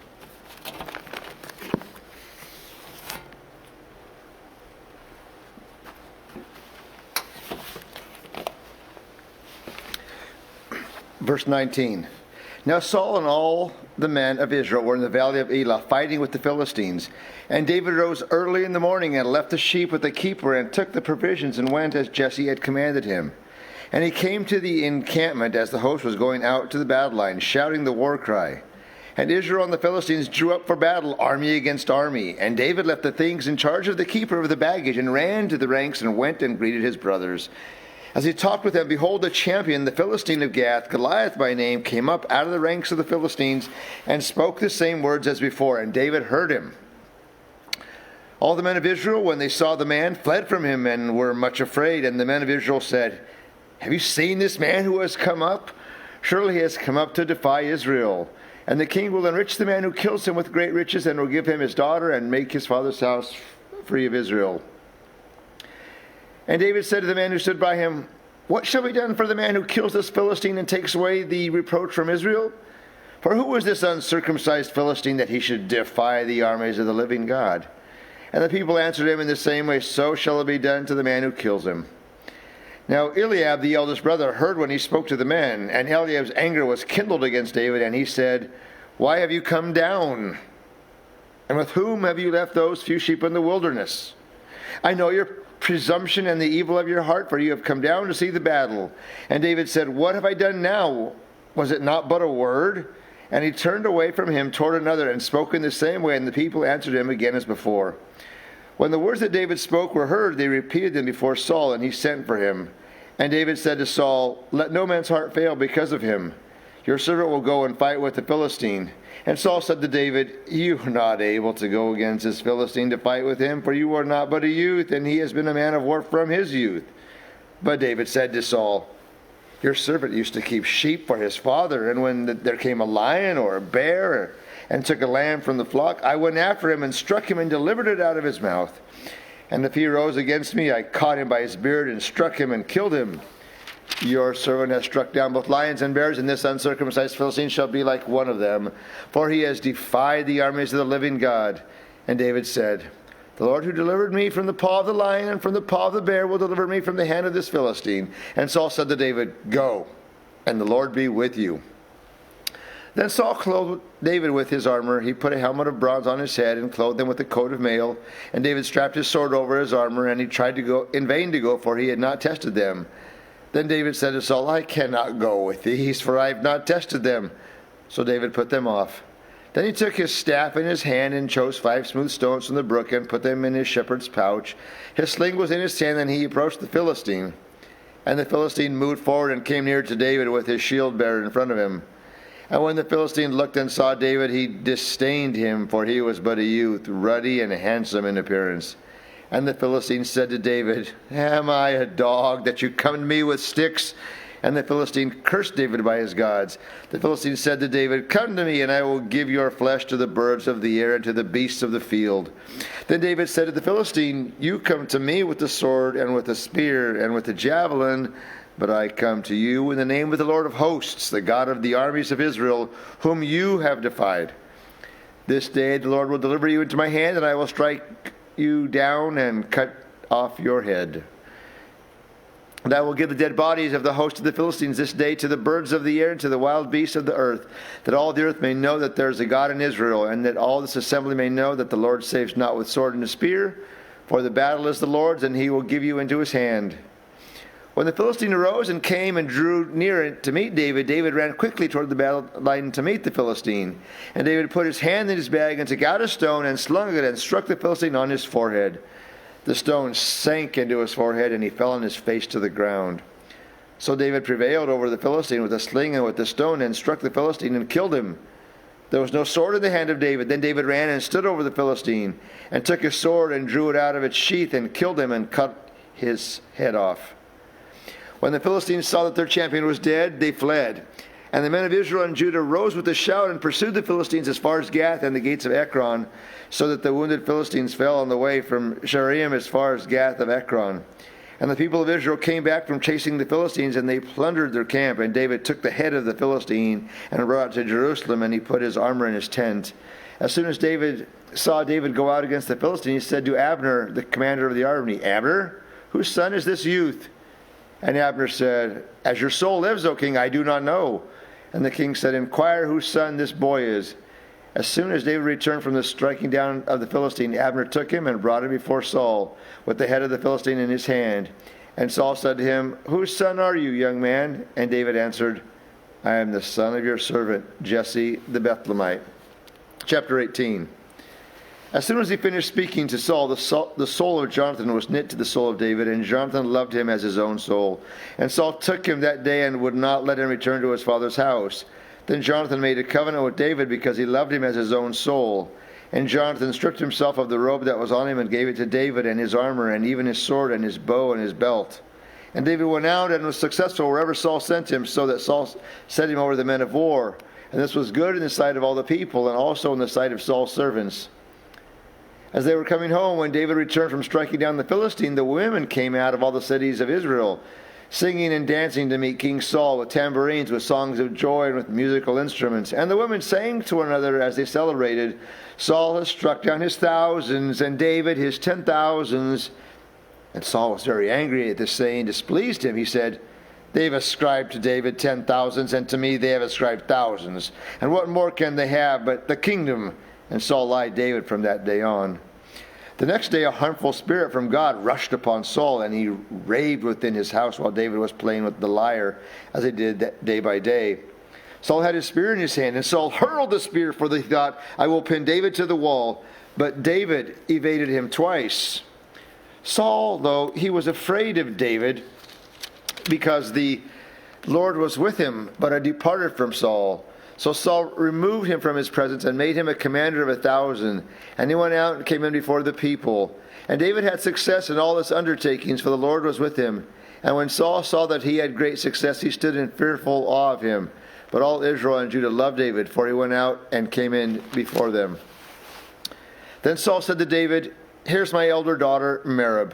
I will give her to you for a wife. Only be valiant for me and fight the Lord's battles." For Saul thought, "Let not my hand be against him, but let the hand of the Philistines be against him." And David said to Saul, "Who am I and who are my relatives, my father's clan in Israel, that I should be a son-in-law to the king?"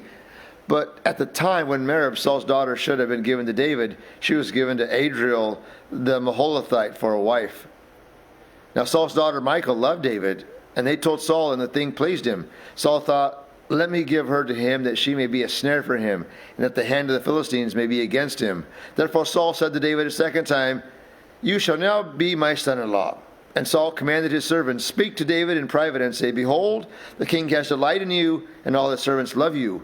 Now then become the king's son-in-law.'" And Saul's servants spoke these words in the ears of David, and David said, "Does it seem to you a little thing to become the king's son-in-law, since I am a poor man and have no reputation?"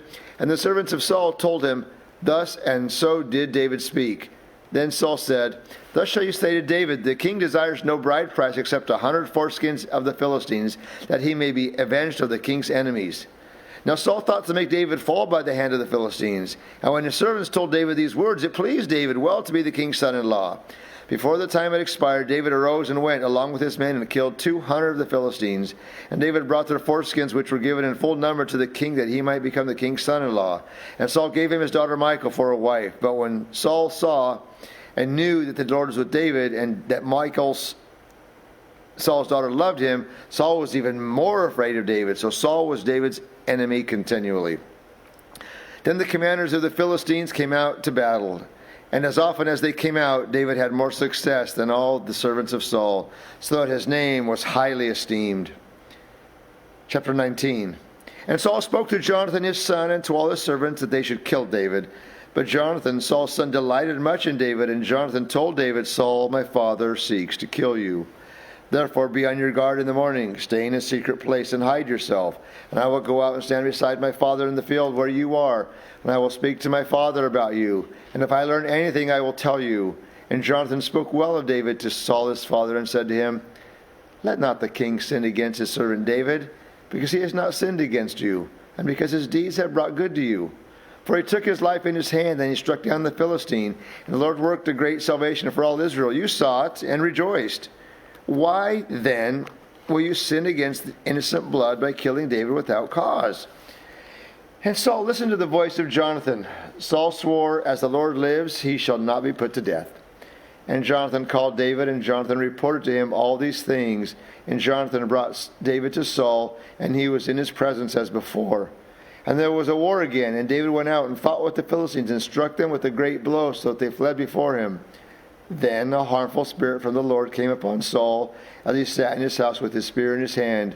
And David was playing the lyre. And Saul sought to pin David to the wall with the spear, but he eluded Saul, so that he struck the spear into the wall. And David fled and escaped that night. Saul sent messengers to David's house to watch him, that he might kill him in the morning. But Michal, David's wife, told him, "If you do not escape with your life tonight, tomorrow you will be killed." So Michal let David down through the window, and he fled away and escaped. Michal took an image and laid it on the bed, and put a pillow of goat's hair at its head, and covered it with clothes. And when Saul sent messengers to take David, she said, "He is sick."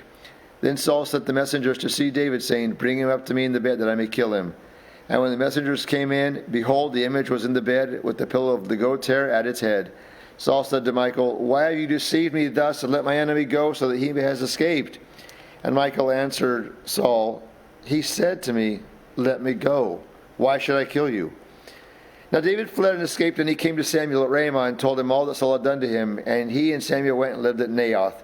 And it was told Saul, "Behold, David is at Naioth in Ramah." Then Saul sent messengers to take David, and when they saw the company of the prophets prophesying, and Samuel standing as head over them, the Spirit of God came upon the messengers of Saul, and they also prophesied. When it was told Saul, he sent other messengers, and they also prophesied. And Saul sent messengers again the third time, and they also prophesied. Then he himself went to Ramah and came to the great well that's in Seku. And he asked, Where are Samuel and David? And one said, Behold, they are at Naioth in Ramah. And he went there to Naioth in Ramah. And the Spirit of God came upon him also. And as he went, he prophesied until he came to Naioth in Ramah. And he too stripped off his clothes, and he too prophesied before Samuel, and lay naked all that day and all that night. Thus it is said, Is Saul also among the prophets? Chapter 20. Then David fled from Naioth in Ramah and came and said before Jonathan, What have I done? What is my guilt? And what is my sin before your father that he seeks my life? And he said to him, Far from it, you shall not die. Behold, my father does nothing either great or small without disclosing it to me. And why should my father hide this from me? It is not so. But David vowed again, saying, Your father knows well that I have found favor in your eyes, and he thinks, Do not let Jonathan know this, lest he be grieved. But truly, as the Lord lives, and as your soul lives, there is but a step between me and death. Then Jonathan said to David, Whatever you say, I will do for you. David said to Jonathan, Behold, tomorrow is the new moon, and I shall not fail to sit at the table with the king. But let me go, that I may hide myself in the field till the third day at evening. If your father misses me at all, then say, David earnestly asked leave of me to run to Bethlehem, his city, for there is a yearly sacrifice there for all the clan. If he says, Good, it will be well with your servant, but if he is angry, then know that harm is determined by him. Therefore deal kindly with your servant, for you have brought your servant into the covenant of the Lord with you. But if there is guilt in me, kill me yourself, for why should you bring me to your father? And Jonathan said, Far be it from you. If I knew that it was determined by my father that harm should come to you, would I not tell you? Then David said to Jonathan, Who will tell me if your father answers you roughly? And Jonathan said to David, Come, let us go out into the field. So they both went out into the field. And Jonathan said to David, The Lord, the God of Israel, be witness. When I have sounded out my father about this time tomorrow or the third day, behold, if he is well disposed toward David, shall I not then send and disclose it to you? But should it please my father to do you harm, the Lord do so to Jonathan, and more also, if I do not disclose it to you and send you away, that you may go in safety. May the Lord be with you, as he has been with my father. If I am still alive, show me the steadfast love of the Lord, that I may not die. And do not cut off your steadfast love from my house forever, when the Lord cuts off every one of the enemies of David from the face of the earth. And Jonathan made a covenant with the house of David, saying, May the Lord take vengeance on David's enemies. And Jonathan made David swear again by his love for him, for he loved him as he loved his own soul. Then Jonathan said to him, Tomorrow is the new moon, and you will be missed, because your seat will be empty. On the third day go down quickly to the place where you hid yourself when the matter was in hand, and remain beside the stone heap. And I will shoot 3 arrows at the side of it, as though I shot at a mark. And behold, I will send the boy, saying, Go find the arrows. If I say to the boy, Look, the arrows are on this side of you, take them. Then you are to come. For the Lord, as the Lord lives, it is safe for you, and there is no danger. But if I say to the youth, Look, the arrows are beyond you, then go, for the Lord has sent you away. And as for the manner of which you and I have spoken, behold, the Lord is between you and me forever. So David hid himself in the field, and when the new moon came, the king sat down to eat food. The king sat on his seat, as at other times, on the seat by the wall. Jonathan sat opposite, and Abner sat by Saul's side, but David's place was empty. Yet Saul did not say anything that day, for he thought, Something has happened to him. He is not clean. Surely he's not clean. But on the second day, the day after the new moon, David's place was empty.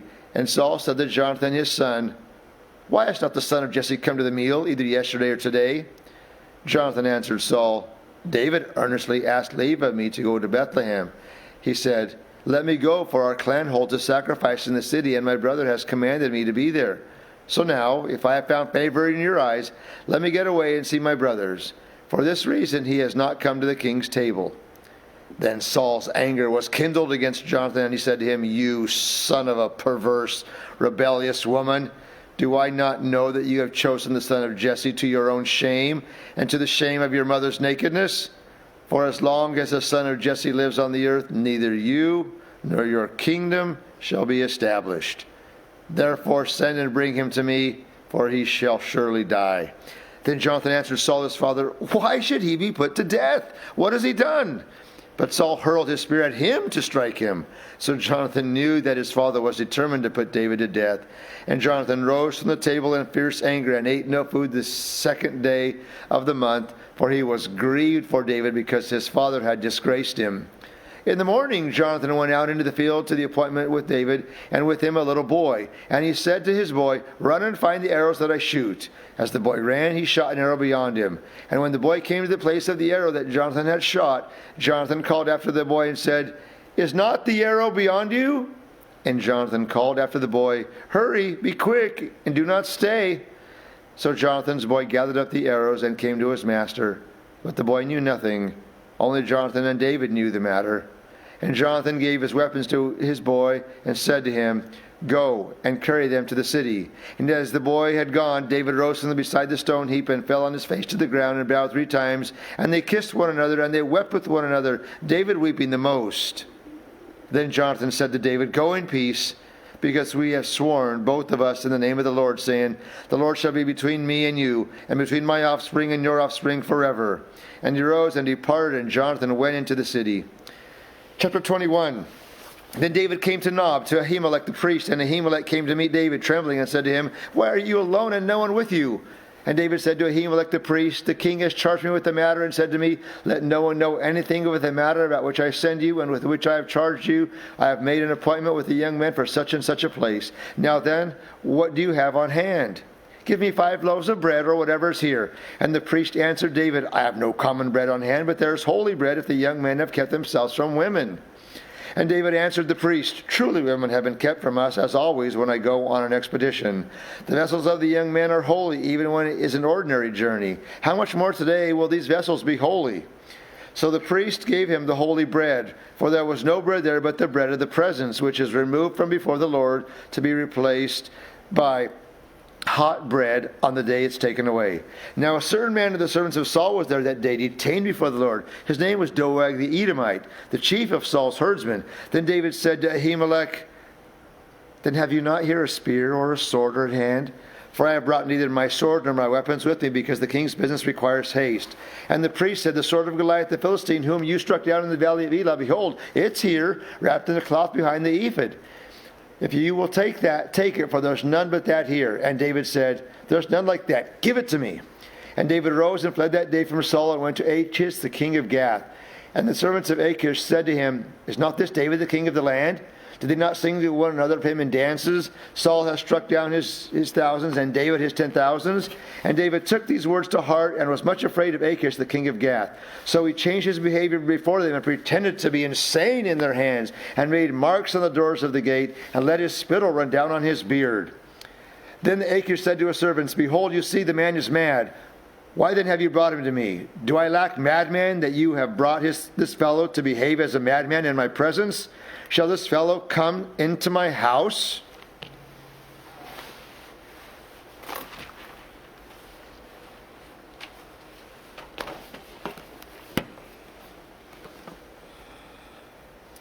First Samuel 22, chapter 1.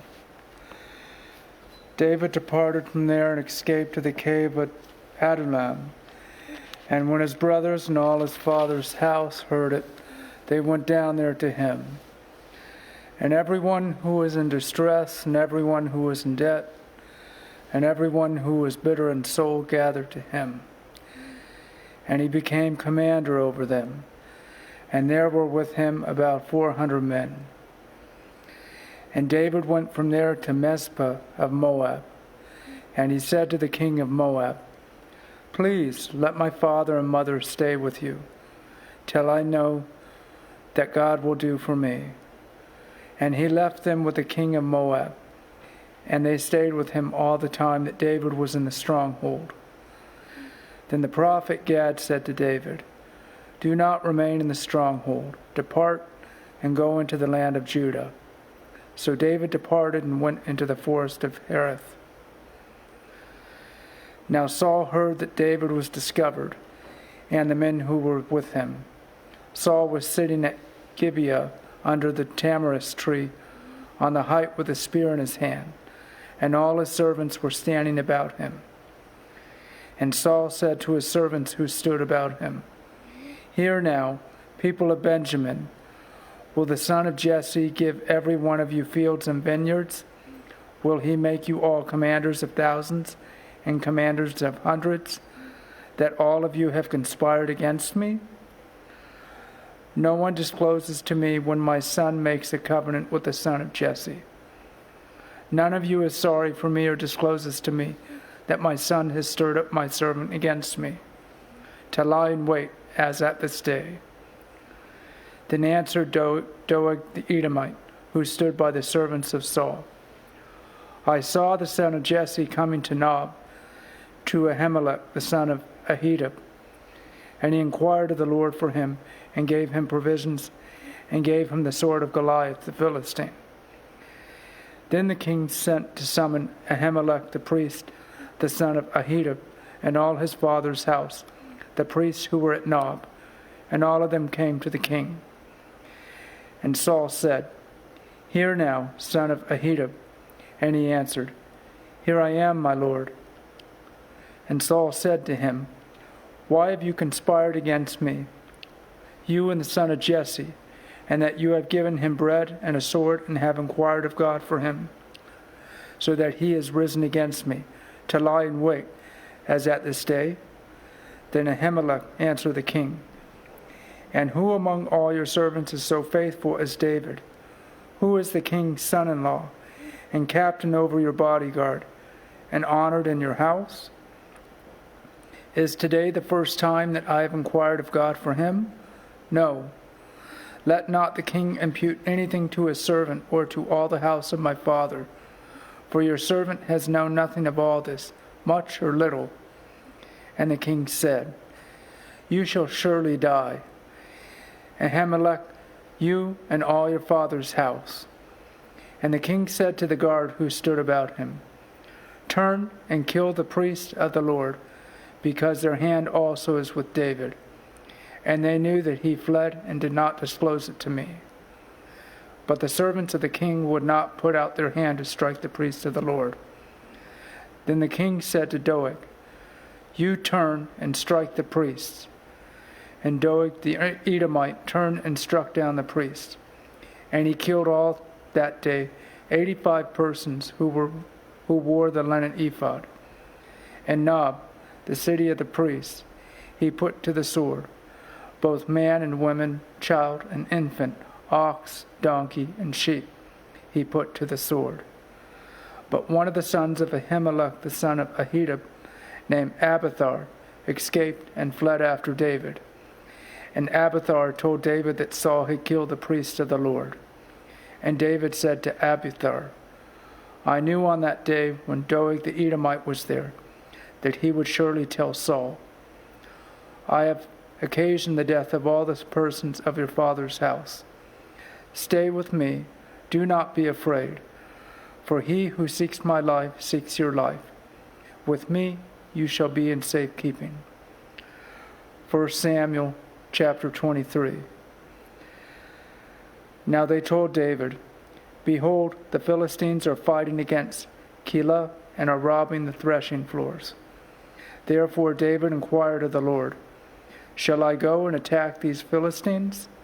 And the Lord said to David, Go and attack the Philistines and save Keilah. But David's men said to him, Behold, we are afraid here in Judah.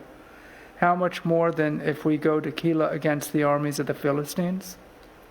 Then David inquired of the Lord again, and the Lord answered him, Arise and go down to Keilah, for I will give the Philistines into your hand. And David and his men went to Keilah and fought with the Philistines, and brought away their livestock and struck them with a great blow. So David saved the inhabitants of Keilah. When Abiathar, the son of Ahimelech, had fled to David to Keilah, he come down with an ephod in his hand. Now it was told Saul that David had come to Keilah. And Saul said, God has given him into my hand, for he has shut himself in by entering a town that has gates and bars. And Saul summoned all the people to war, to go down to Keilah to besiege David and his men. David knew that Saul was plotting harm against him, and he said to Abiathar the priest, Bring the ephod here. Then David said, O Lord, the God of Israel, your servant has surely heard that Saul seeks to come to Keilah to destroy the city on my account. Will the men of Keilah surrender me into his hand? Will Saul come down as your servant has heard? O Lord, the God of Israel, please tell your servant. And the Lord said, He will come down. Then David said, Will the men of Keilah surrender me and my men into the hand of Saul? And the Lord said, They will surrender you. Then David and his men, who were about 600, arose and departed from Keilah, and they went wherever they could go. When Saul was told that David had escaped from Keilah, he gave up the expedition. And David remained in the strongholds in the wilderness, and the hill country of the wilderness of Ziph. And Saul sought him every day, but God did not give him into his hand. David saw that Saul had come out to seek his life. David was in the wilderness of Ziph at Horish. And Jonathan, Saul's son, rose and went to David at Horish, and strengthened his hand in God. And he said to him, Do not fear, for the hand of Saul my father shall not find you. You shall be king over Israel, and I shall be next to you. Saul my father also knows this. And the two of them made a covenant before the Lord. David remained at Horish, and Jonathan went home. Then the Ziphites went up to Saul at Gibeah, saying, Is not David hiding among us in the strongholds at Horish, on the hill of Hachilah, which is south of Jeshimon? Now come down, O king, according to all your heart's desire to come down, and our part shall be to surrender him into the king's hand. And Saul said, May you be blessed by the Lord, for you have had compassion on me. Go, make yet more sure. Know and see the place where his foot is, and who has sent him there. For it is told me that he is very cunning. See therefore, and take note of all the lurking places where he hides, and come back to me with sure information. Then I will go with you. And if he is in the land, I will search him out among all the thousands of Judah. And they arose and went to Ziph ahead of Saul. Now David and his men were in the wilderness of Maon, and the Arabah to the south of Jeshimon. And Saul and his men went to seek him. And David was told, so he went down to the rock and lived in the wilderness of Maon. When Saul heard that, he pursued after David in the wilderness of Maon. Saul went on one side of the mountain, and David and his men on the other side of the mountain. And David was hurrying to get away from Saul. As Saul and his men were closing in on David and his men to capture them, a messenger came to Saul, saying, Hurry and come, for the Philistines have made a raid against the land. So Saul returned from pursuing after David and went against the Philistines. Therefore that place was called the Rock of Escape. And David went up from there and lived in the strongholds of En-gedi. Chapter 24. When Saul returned from following the Philistines, he was told, Behold, David is in the wilderness of En-gedi. Then Saul took 3,000 chosen men out of all Israel and went to seek David and his men in the wilderness of the Wild Goats Rocks. And he came to the sheepfolds by the way, where there was a cave, and Saul went in to relieve himself. Now David and his men were sitting in the innermost parts of the cave, and the men of David said to him, Here is the day of which the Lord said to you, Behold, I will give your enemy into your hand, and you shall do to him as it shall seem good to you. Then David arose and stealthily cut off a corner of Saul's robe. And afterward, David's heart struck him, because he had cut off a corner of Saul's robe. And he said to his men, The Lord forbid that I should do this thing to my Lord, the Lord's anointed, to put out my hand against him, seeing he is the Lord's anointed. So David persuaded his men with all these words, and did not permit them to attack Saul. And Saul rose up and left the cave and went on his way. Afterward, David also rose and went out of the cave and called after Saul, "My lord the king!" And when Saul looked behind him, David bowed with his face to the earth and paid homage. And David said to Saul, "Why do you listen to the words of men who say, 'Behold, David seeks your harm'? Behold, this day your eyes have seen how the Lord gave you today into my hand in the cave. And some told me to kill you, but I spared you. I said, I will not put out my hand against my Lord, for he is the Lord's anointed. See, my father, see the corner of your robe in my hand? For by the fact that I cut off the corner of your robe and did not kill you, you may know and see that there is no wrong or treason in my hands. I have not sinned against you, though you hunt my life to take it. May the Lord judge between me and you. May the Lord avenge me against you, but my hand shall not be against you. As the proverb of the ancient says, out of the wicked comes wickedness, but my hand shall not be against you. After whom has the king of Israel come out? After whom do you pursue? After a dead dog? After a flea? May the Lord therefore be judge and give sentence between me and you, and see to it and plead my cause and deliver me from your hand."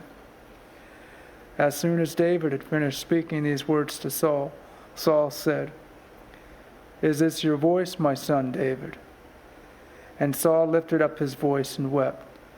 He said to David, "You are more righteous than I, for you have repaid me good, whereas I have repaid you evil. And you have declared this day how you have dealt well with me, and that you did not kill me when the Lord put me into your hands. For if a man finds his enemy, will he let him go away safe? May the Lord reward you with good for what you have done to me this day. And now behold, I know that you shall surely be king, and that the kingdom of Israel shall be established in your hand.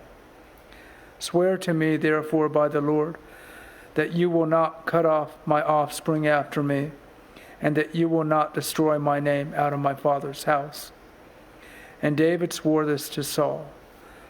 And then Saul went home, but David and his men went up to the stronghold. Chapter 25. Now Samuel died, and all Israel assembled and mourned for him, and they buried him in his house at Ramah. Then David rose and went down to the wilderness of Paran. And there was a man in Moab whose business was in Carmel. The man was very rich. He had 3,000 sheep and 1,000 goats. He was shearing his sheep in Carmel. Now the name of this man was Nabal, and the name of his wife Abigail. The woman was discerning and beautiful, but the man was harsh and badly behaved. He was a Calebite. David heard in the wilderness that Nabal was shearing his sheep. So David sent 10 young men. And David said to the young men, "Go up to Carmel and go to Nabal and greet him in my name, and thus you shall greet him. Peace be to you, and peace be to your house, and peace be to all that you have. I hear that you have shears. Now your shepherds have been with us, and we did them no harm. And they missed nothing all the time they were in Carmel. Ask your young men, and they will tell you. Therefore let my young men find favor in your eyes, for we come on a feast day. Please give whatever you have at hand to your servants and to your son David." When David's young men came, they said all this to Nabal in the name of David, and then they waited. And Nabal answered David's servants, "Who is David? Who is the son of Jesse?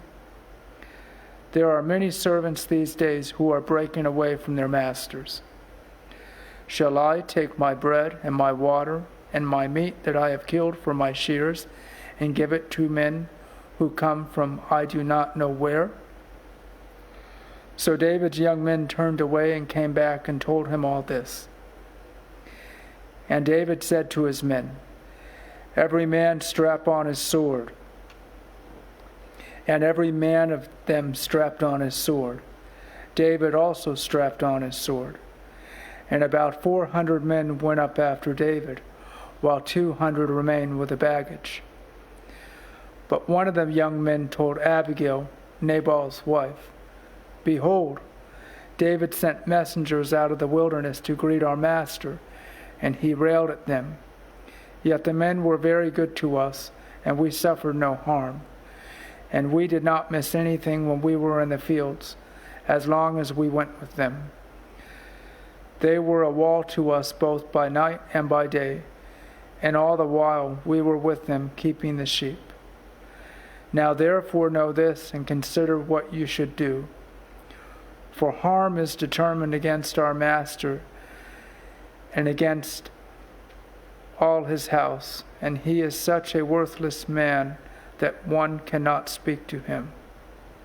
Then Abigail made haste and took 200 loaves and 2 skins of wine and 5 sheep already prepared and 5 seahs of parched grain and 100 clusters of raisins and 200 cakes of figs, and laid them on donkeys. And she said to her young men, "Go on before me, behold, I come after you." But she did not tell her husband Nabal. And as she rode on the donkey and came down under cover of the mountain, behold, David and his men came down toward her, and she met them. Now David had said, "Surely in vain have I guarded all that this fellow has in the wilderness, so that nothing was missed of all that belonged to him, and he has returned me evil for good. God do so to the enemies of David and more also, if by morning I leave so much as one male of all who belong to him." When Abigail saw David, she hurried and got down from the donkey and fell before David on her face and bowed to the ground. She fell at his feet and said, "On me alone, my lord, be the guilt. Please let your servant speak in your ears and hear the words of your servant. Let not my lord regard this worthless fellow, Nabal, for as his name is, so is he. Nabal is his name, and folly is with him. But I, your servant, did not see the young men of my lord, whom you sent. Now then, my lord, as the Lord lives, and as your soul lives, because the Lord has restrained you from blood guilt and from saving from your own hand. Now then, let your enemies and those who seek to do evil to my lord be as Nabal. And now let this present that your servant has brought to my lord be given to the young men who follow my lord. Please forgive the trespass of your servant, for the Lord will certainly make my lord a sure house, because my lord is fighting the battles of the Lord, and evil shall not be found in you so long as you live. If men rise up to pursue you and to seek your life, the life of my Lord shall be bound in the bundle of the living in the care of the Lord your God. And the lives of your enemies he shall sling out as far from the hollow of a sling. And when the Lord has done to my Lord according to all the good that he has spoken concerning you, and has appointed you prince over Israel, my Lord shall have no cause of grief or pangs of conscience for having shed blood without cause, or for my Lord working salvation himself. And when the Lord has dealt well with my Lord, then remember your servant." And David said to Abigail, "Blessed be the Lord, the God of Israel, who sent you this day to meet me. Blessed be your discretion, and blessed be you, who have kept me this day from the blood guilt, and from working salvation from my own hand. For as surely as the Lord, the God of Israel, lives, who has restrained me from hurting you, unless you had hurried and come to meet me, Truly by morning there had not been left to Nabal so much as one male. Then David received from her hand what she had brought him, and he said to her, Go up in peace to your house. See, I have obeyed your voice, and I have granted your petition. And Abigail came to Nabal, and behold, he was holding a feast in his house, like the feast of a king. And Nabal's heart was merry within him, for he was very drunk. So she told him nothing at all until the morning light. In the morning, when the wine had gone out of Nabal, his wife told him these things, and his heart died within him, and he became as a stone. And about 10 days later, the Lord struck Nabal, and he died. When David heard that Nabal was dead, he said, Blessed be the Lord who has avenged the insult I received at the hand of Nabal, and has kept back his servant from wrongdoing. The Lord has returned the evil of Nabal on his own head. Then David sent and spoke to Abigail to take her as his wife. When the servants of David came to Abigail at Carmel, they said to her, David has sent us to you to take you to him as his wife. And she rose and bowed with her face to the ground and said, Behold, your handmaid is a servant to wash the feet of the servants of my Lord. And Abigail hurried and rose and mounted a donkey, and her 5 young women attended her. She followed the messengers of David and became his wife. David also took Ahinoam of Jezreel, and both of them became his wives. Saul had given Michal his daughter, David's wife, to Palti, the son of Laish, who was of Galim. Chapter 26. Then the Ziphites came to Saul at Gibeah, saying, Is not David hiding himself on the hill of Hachilah, which is on the east of Jeshimon? So Saul arose and went down to the wilderness of Ziph with 3,000 chosen men of Israel to seek David in the wilderness of Ziph. And Saul encamped on the hill of Hachilah, which is beside the road on the east of Jeshimon. But David remained in the wilderness. When he saw that Saul came after him into the wilderness, David sent out spies and learned that Saul had indeed come.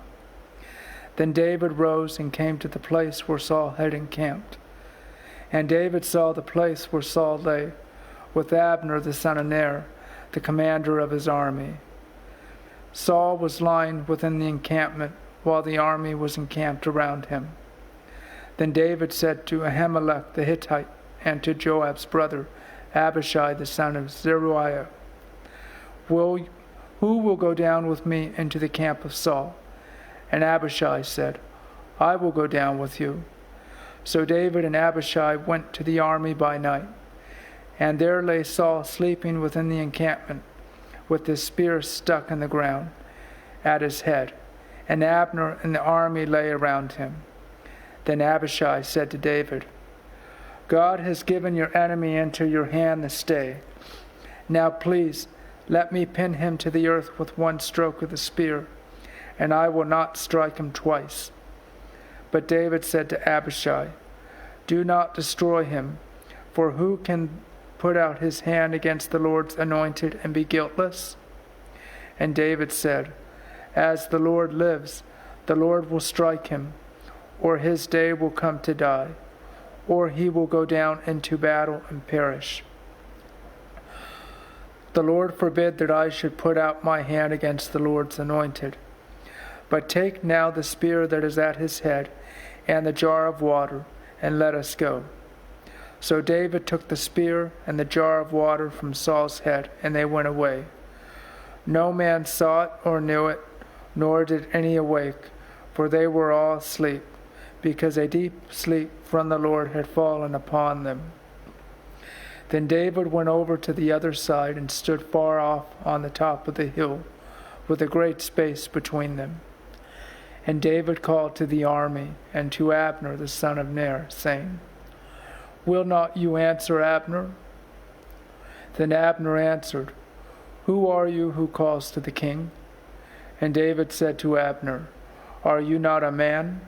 Who is like you in Israel? Why then have you not kept watch over your lord the king? For one of the people came in to destroy the king your lord. This thing that you have done is not good. As the Lord lives, you deserve to die, because you have not kept watch over your lord, the Lord's anointed. And now see where the king's spear is, and the jar of water that was at his head." Saul recognized David's voice and said, "Is this your voice, my son David?" And David said, "It is my voice, my lord, O king." And he said, "Why does my lord pursue after his servant? For what have I done? What evil is on my hands? Now therefore let my lord the king hear the words of his servant. If it is the Lord who has stirred you up against me, may he accept an offering.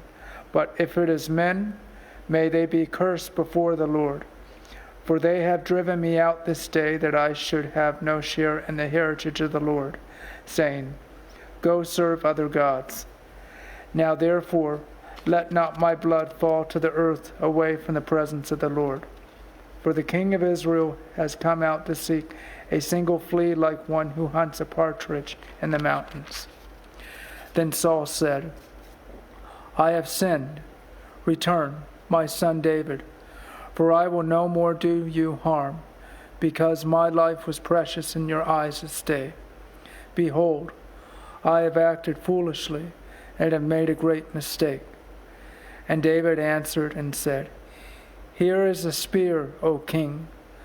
Let one of the young men come over and take it. The Lord rewards every man for his righteousness and his faithfulness. For the Lord gave you into my hand today, and I would not put out my hand against the Lord's anointed. Behold, as your life was precious this day in my sight, so may my life be precious in the sight of the Lord, and may he deliver me out of all tribulation." Then Saul said to David, "Blessed be you, my son David. You will do many things and will succeed in them." So David went his way, and Saul returned to his place. Chapter 27. Then David said in his heart, "Now I shall perish one day by the hand of Saul. There is nothing better for me than that I should escape to the land of the Philistines.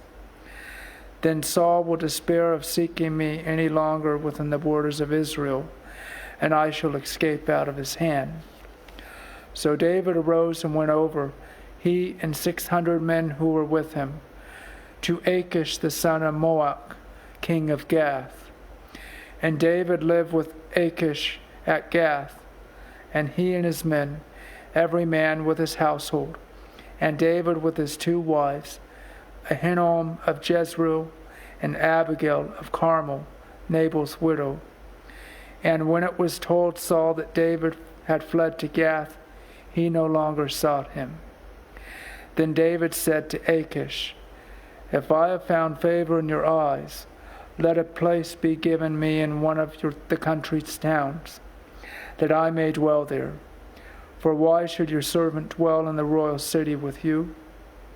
So that day Achish gave him Ziklag. Therefore Ziklag had belonged to the kings of Judah to this day.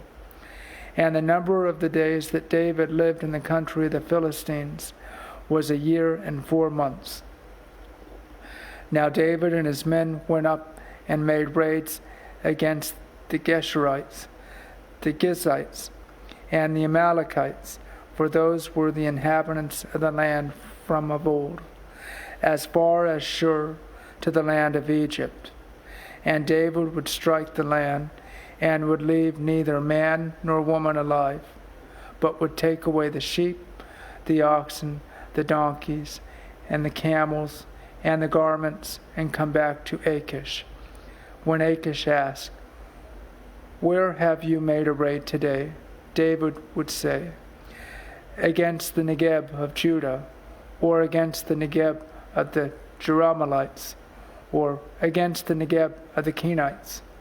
And David would leave neither man nor woman alive to bring news to Gath, thinking, lest they should tell about us and say, so David has done. Such was his custom all the while he lived in the country of the Philistines. And Achish trusted David, thinking, he has made himself an utter stench to his people Israel. Therefore he shall always be my servant. Chapter 28. In those days the Philistines gathered their forces for war to fight against Israel. And Achish said to David, understand that you and your men are to go out with me in the army. David said to Achish, very well, you shall know what your servant can do. And Achish said to David, very well, I will make you my bodyguard for life. Now Samuel had died, and all Israel had mourned for him and buried him in Ramah, his own city. And Saul had put the mediums and the necromancers out of the land. The Philistines assembled and came and encamped at Shunem. And Saul gathered all Israel, and they encamped at Gilboa. When Saul saw that the army of the Philistines, he was afraid. His heart trembled greatly. And when Saul inquired of the Lord did not answer him, either by dreams, or by Urim, or by prophets. Then Saul said to his servants, seek out for me a woman who is a medium, that I may go to her and inquire of her. And his servant said to him, behold, there is a medium at Endor. So Saul disguised himself and put on other garments, and he went, he and 2 men with him. And they came to the woman by night, and he said, divine for me by a spirit, and bring up for me whomever I shall name to you. And the woman said to him, surely you know what Saul has done, how he has cut off the mediums and the necromancers from the land. Why then are you laying a trap for my life to bring about my death? But Saul swore to her by the Lord, as the Lord lives, no punishment shall come upon you for this thing. Then the woman said, whom shall I bring up for you? He said, bring up Samuel for me. When the woman saw Samuel, she cried out with a loud voice. And the woman said to Saul, why have you deceived me? You are Saul. The king said to her, do not be afraid. What do you see? The woman said to Saul, I see a God coming up out of the earth. He said to her, what is his appearance? And she said, an old man is coming up, and he is wrapped in a robe. And Saul knew that it was Samuel, and he bowed with his face to the ground and paid homage. Then Samuel said to Saul, why have you disturbed me by bringing me up? Saul answered, I am in great distress, for the Philistines are warring against me, and God has turned away from me and answers me no more, either by prophets or by dreams. Therefore I have summoned you to tell me what I shall do. And Samuel said, why then do you ask me, since the Lord has turned from you and become your enemy? The Lord has done to you as he spoke by me, for the Lord has torn the kingdom out of your hand and given it to your neighbor David, because you did not obey the voice of the Lord and did not carry out his fierce wrath against Amalek. Therefore the Lord has done this thing to you this day. Moreover, the Lord will give Israel also with you into the hands of the Philistines, and tomorrow you and your sons shall be with me. The Lord will give the army of Israel also into the hand of the Philistines. Then Saul fell at once full length on the ground, filled with fear because of the words of Samuel. And there was no strength in him, for he had eaten nothing all day and all night. And the woman came to Saul, and when she saw that he was terrified, she said to him, Behold, your servant has obeyed you. I have taken my life in my hand and have listened to what you have said to me. Now therefore, you also obey your servant. Let me set a morsel of bread before you and eat, that you may have strength when you go on your way. He refused and said, I will not eat. But his servants together with the woman urged him, and he listened to their words. So he arose from the earth and sat on the bed. Now the woman had a fattened calf in the house, and she quickly killed it. And she took flour and kneaded it and baked unleavened bread of it. And she put it before Saul and his servants, and they ate. Then they rose and went away that night. Chapter 29. Now the Philistines had gathered all their forces at Aphek, and the Israelites were encamped by the spring that is in Jezreel. As the lords of the Philistines were passing on by hundreds and by thousands, and David and his men were passing on in the rear with Achish, the commanders of the Philistines said, What are these Hebrews doing here? And Achish said to the commanders of the Philistines, Is this not David, the servant of Saul, king of Israel, who has been with me now for days and years, and since he deserted to me? I have found no fault in him to this day. But the commanders of the Philistines were angry with him, and the commanders of the Philistines said to him, Send the man back, that he may return to the place to which you have assigned him. He shall not go down with us to battle, lest in the battle he become an adversary to us. For how could this fellow reconcile himself to his Lord? Would it not be with the heads of the men here? Is not this David of whom they sing to one another in dances? Saul has struck down his thousands, and David his 10,000s.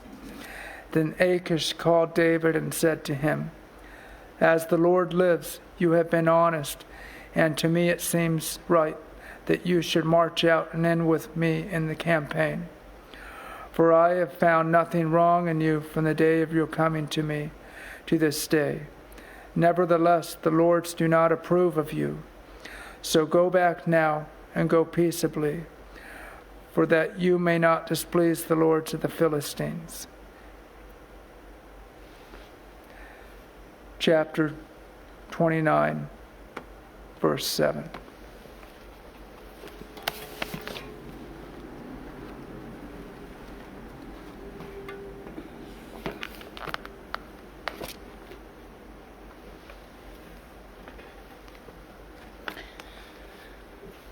First Samuel chapter 29, verse 7.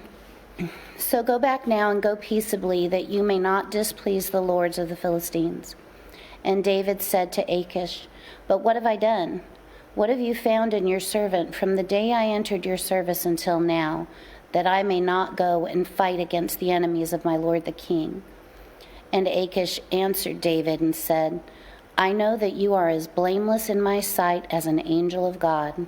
Nevertheless, the commanders of the Philistines have said, He shall not go up with us to this battle. Now then, rise early in the morning with the servants of your Lord who came with you, and start early in the morning, and depart as soon as you have light. So David set out with his men early in the morning to return to the land of the Philistines, but the Philistines went up to Jezreel. David's wives are captured. Chapter 30. Now, when David and his men came to Ziklag on the third day, the Amalekites had made a raid against Negeb and against Ziklag. They had overcome Ziklag and burned it with fire, and taken captive the women and all who were in it, both small and great. They killed no one, but carried them off and went their way. And when David and his men came to the city, they found it burned with fire, and their wives and sons and daughters taken captive. Then David and the people who were with him raised their voices and wept until they had no more strength to weep. David's 2 wives also had been taken captive, Ahinoam of Jezreel and Abigail, the widow of Nabal of Carmel. And David was greatly distressed, for the people spoke of stoning him, because all the people were bitter in soul, each for his sons and daughters. But David strengthened himself in the Lord his God. And David said to Abiathar the priest, the son of Ahimelech, "Bring me the ephod." So Abiathar brought the ephod to David, and David inquired of the Lord, "Shall I pursue after this band? Shall I overtake them?" He answered him, "Pursue, for you shall surely overtake and shall surely rescue." So David set out, and the 600 men who were with him, and they came to the brook Besor, where those who were left behind stayed. But David pursued, he and 4,000 men. 200 stayed behind, who were too exhausted to cross the brook Besor. They found an Egyptian in the open country and brought him to David, and they gave him bread and he ate. They gave him water to drink, and they gave him a piece of cake of figs and 2 clusters of raisins. And when he had eaten, his spirit revived, for he had not eaten bread or drunk water for 3 days and 3 nights. And David said to him, "To whom do you belong, and where are you from?" He said, "I am a young man of Egypt, servant to an Amalekite, and my master left me behind because I fell sick 3 days ago. We had made raid against the Negeb of the Cherethites, and against that which belongs to Judah, and against the Negeb of Caleb, and we burned Ziklag with fire." And David said to him, "Will you take me down to this band?" And he said, "Swear to me by God that you will not kill me or deliver me into the hands of my master, and I will take you down to this band." David defeats the Amalekites. And when he had taken him down, behold, they were spread abroad over all the land, eating and drinking and dancing, because of all the great spoil they had taken from the land of the Philistines and from the land of Judah. And David struck them down from the twilight until the evening of the next day, and not a man of them escaped, except 400 young men who mounted camels and fled. David recovered all that the Amalekites had taken, and David rescued his 2 wives. Nothing was missing, whether small or great, sons or daughters, spoil, or anything that had been taken. David brought back all. David also captured all the flocks and herds, and the people drove the livestock before him and said, "This is David's spoil." Then David came to the 200 men who had been too exhausted to follow David and who had been left at the brook Besor, and they went out to meet David and to meet the people who were with him. And when David came near to the people, he greeted them. Then all the wicked and worthless fellows among the men who had not gone with David said, "Because they did not go with us, we will not give them any of the spoil that we've recovered, except that each man may lead away his wife and children and depart." But David said, "You shall not do so, my brothers, with what the Lord has given us. He has preserved us and given into our hand the band that came against us. Who would listen to you in this matter? For as his share is who goes down into battle, so shall his share be who stays by the baggage. They shall share alike." And he made a statute and a rule for Israel from that day forward to this day. When David came to Ziklag, he sent part of the spoil to his friends, the elders of Judah, saying, "Here is a present for you from the spoil of the enemies of the Lord." It was for those in Bethel, in Ramoth of the Negeb, in Jatir, in Aroer, in Siphmoth, in Eshtemoa, in Rechal, in the cities of the Jerahmeelites, in the cities of Kenites, in Hormah, in Bor Ashan, in Atach, in Hebron, for all the places where David and his men had roamed. The death of Saul, chapter 31.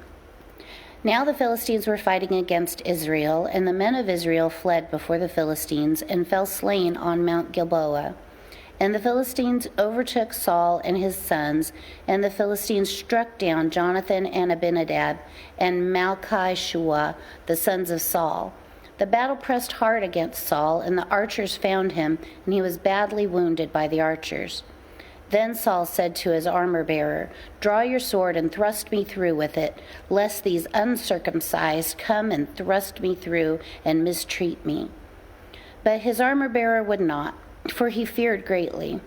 Therefore Saul took his own sword and fell upon it.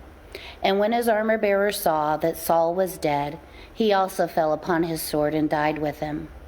Thus Saul died, and his 3 sons, and his armor-bearer, and all his men on the same day together. And when the men of Israel, who were on the other side of the valley, and those beyond the Jordan, saw that the men of Israel had fled, and that Saul and his sons were dead, they abandoned their cities and fled, and the Philistines came and lived in them. The next day, when the Philistines came to strip the slain, they found Saul and his 3 sons fallen on Mount Gilboa. So they cut off his head and stripped off his armor, and sent messengers throughout the land of the Philistines to carry the good news to the house of their idols and to the people. They put his armor in the temple of Ashtaroth, and they fastened his body to the wall of Bethshan. But when the inhabitants of Jabesh Gilead heard of what the Philistines had done to Paul, all the valiant men arose and went all night and took the body of Saul and the bodies of his sons from the wall of Bethshan. And they came to Jabesh and burned them there. And they took their bones and burned them under the tamarisk tree in Jabesh and fasted 7 days.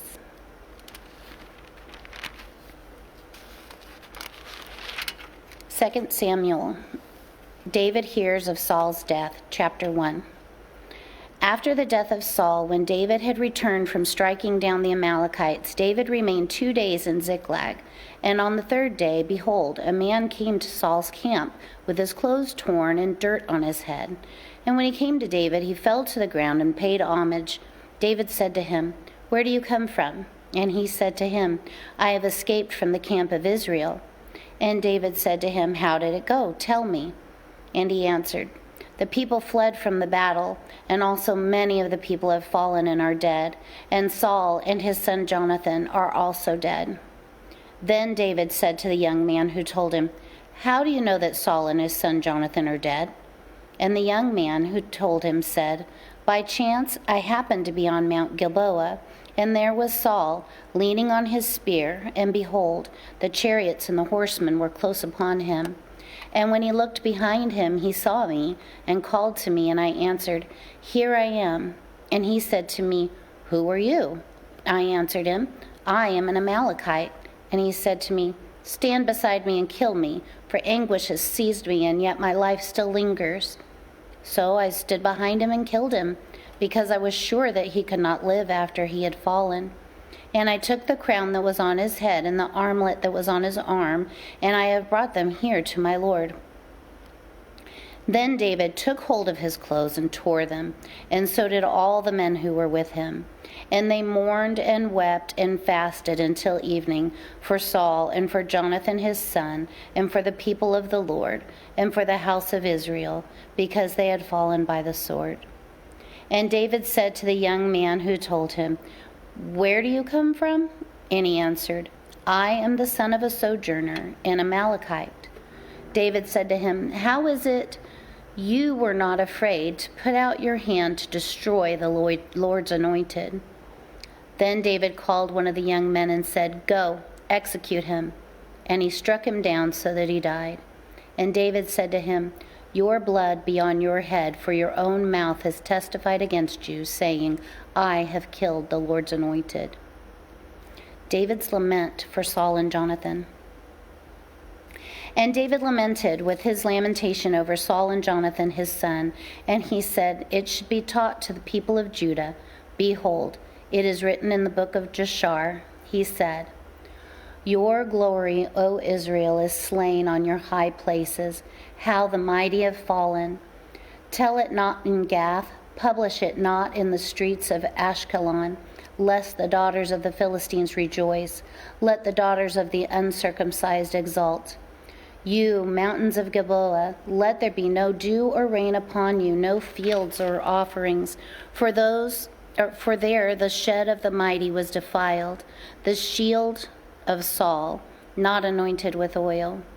From the blood of the slain, from the fat of the mighty, the bow of Jonathan turned not back, and the sword of Saul returned not empty. Saul and Jonathan, beloved and lovely, in life and in death they were not divided. They were swifter than eagles, they were stronger than lions. Your daughters of Israel weep over Saul, who clothed you luxuriously in scarlet, who put ornaments of gold on your apparel. How the mighty have fallen in the midst of battle. Jonathan lies slain on your high places. I am distressed for you, my brother Jonathan. Very pleasant have you been to me. Your love to me was extraordinary, surpassing the love of women. How the mighty have fallen, and the weapons of war perished." David anointed king of Judah. Chapter 2. After this, David inquired of the Lord, "Shall I go up into the cities of Judah?" And the Lord said to him, "Go up." David said, "To which shall I go up?" And he said, "To Hebron."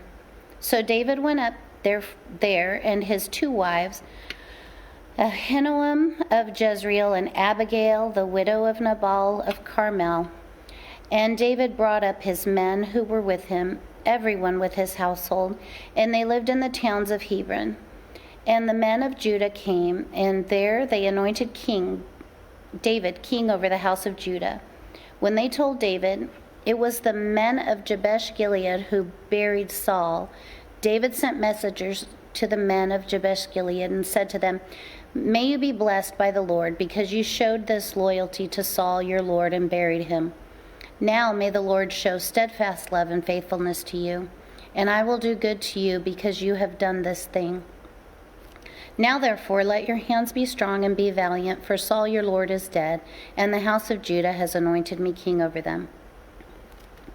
Ishbosheth made king of Israel. But Abner, the son of Ner, commander of Saul's army, took Ishbosheth, the son of Saul, and brought him over to Mahanaim, and he made him king over Gilead, and the Asherites, and Jezreel, and Ephraim, and Benjamin, and all Israel. Ishbosheth, Saul's son, was 40 years old when he began to reign over Israel, and he reigned 2 years. But the house of Judah followed David. And the time that David was king in Hebron over the house of Judah was 7 years and 6 months. The battle of Gibeon. Abner, the son of Ner, and the servants of Ishbosheth, the son of Saul, went out from Mahanaim to Gibeon. And Joab, the son of Zeruiah, and the servants of David went out and met them at the pool of Gibeon. And they sat down, the one on the one side of the pool and the other on the other side of the pool. And Abner said to Joab, "Let the young men arise and compete before us." And Joab said, "Let them arise." Then they arose, and they passed over by number, 12 for Benjamin, and Ishbosheth, the son of Saul, and 12 of the servants of David. And each caught his opponent by the head and thrust his sword in his opponent's side, so they fell down together. Therefore that place was called Helkath Hazarium, which is at Gibeon. And the battle was very fierce that day, and Abner and the men of Israel were beaten before the servants of David. And the 3 sons of Zeruiah were there, Joab, Abishai, and Ashel. And now Ashel was as swift as foot as a wild gazelle, and Ashel pursued Abner. And as he went, he turned neither to the right hand nor to the left from following Abner. Then Abner looked behind him and said, "Is it you, Ashel?" And he answered, "It is I." Abner said to him, "Turn aside your right hand or to your left, and seize one of the young men and take his spoil. But Asahel would not turn aside from following him. And Abner said again to Asahel, "Turn aside from following me. Why should I strike you to the ground? How then could I lift up my face to your brother Joab?" But he refused to turn aside. Therefore Abner struck him in the stomach with the butt of his spear, so that the spear came out of his back. And he fell there and died where he was. And all who came to the place where Asahel had fallen and died stood still. But Joab and Abishai pursued Abner, and as the sun was going down, they came to the hill of Ammah, which lies before Giah on the way to the wilderness of Gibeon. And the people of Benjamin gathered themselves together behind Abner and became one group, and took their stand on the top of a hill. Then Abner called to Joab, "Shall the sword devour forever? Do you not know that the end will be bitter? How long will it be before you tell your people to turn from the pursuit of their brothers?" And Joab said, "As God lives, if you had not spoken, surely the men would not have given up the pursuit of their brothers until the morning."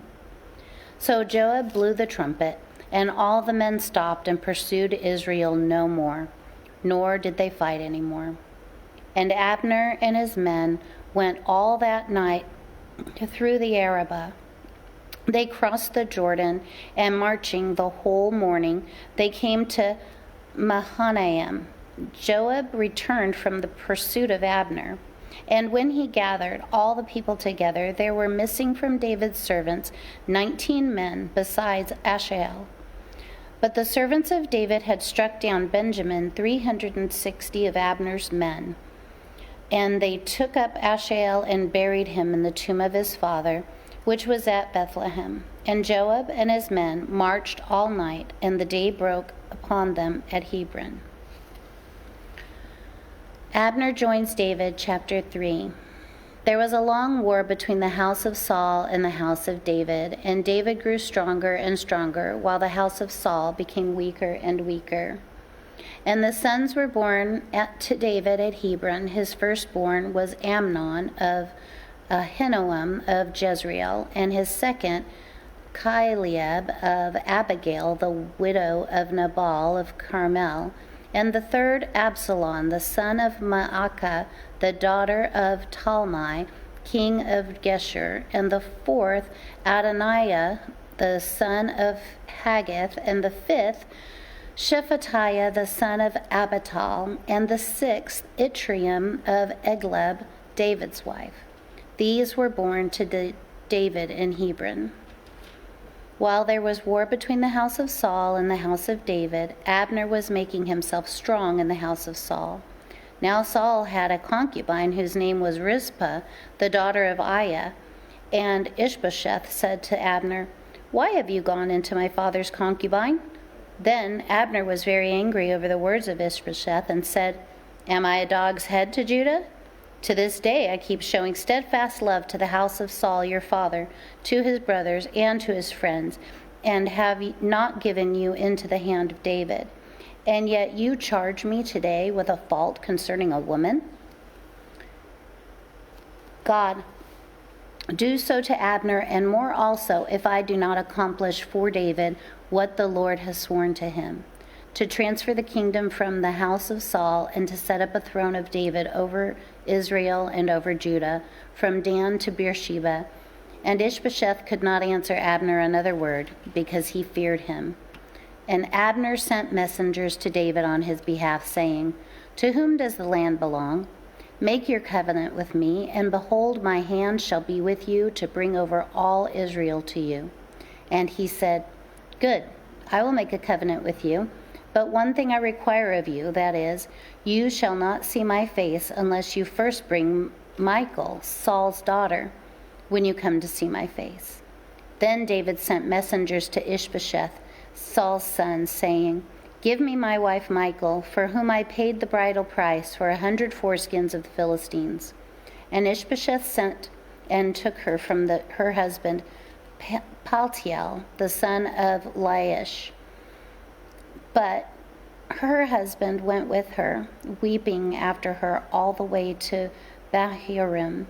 Then Abner said to him, "Go, return." And he returned.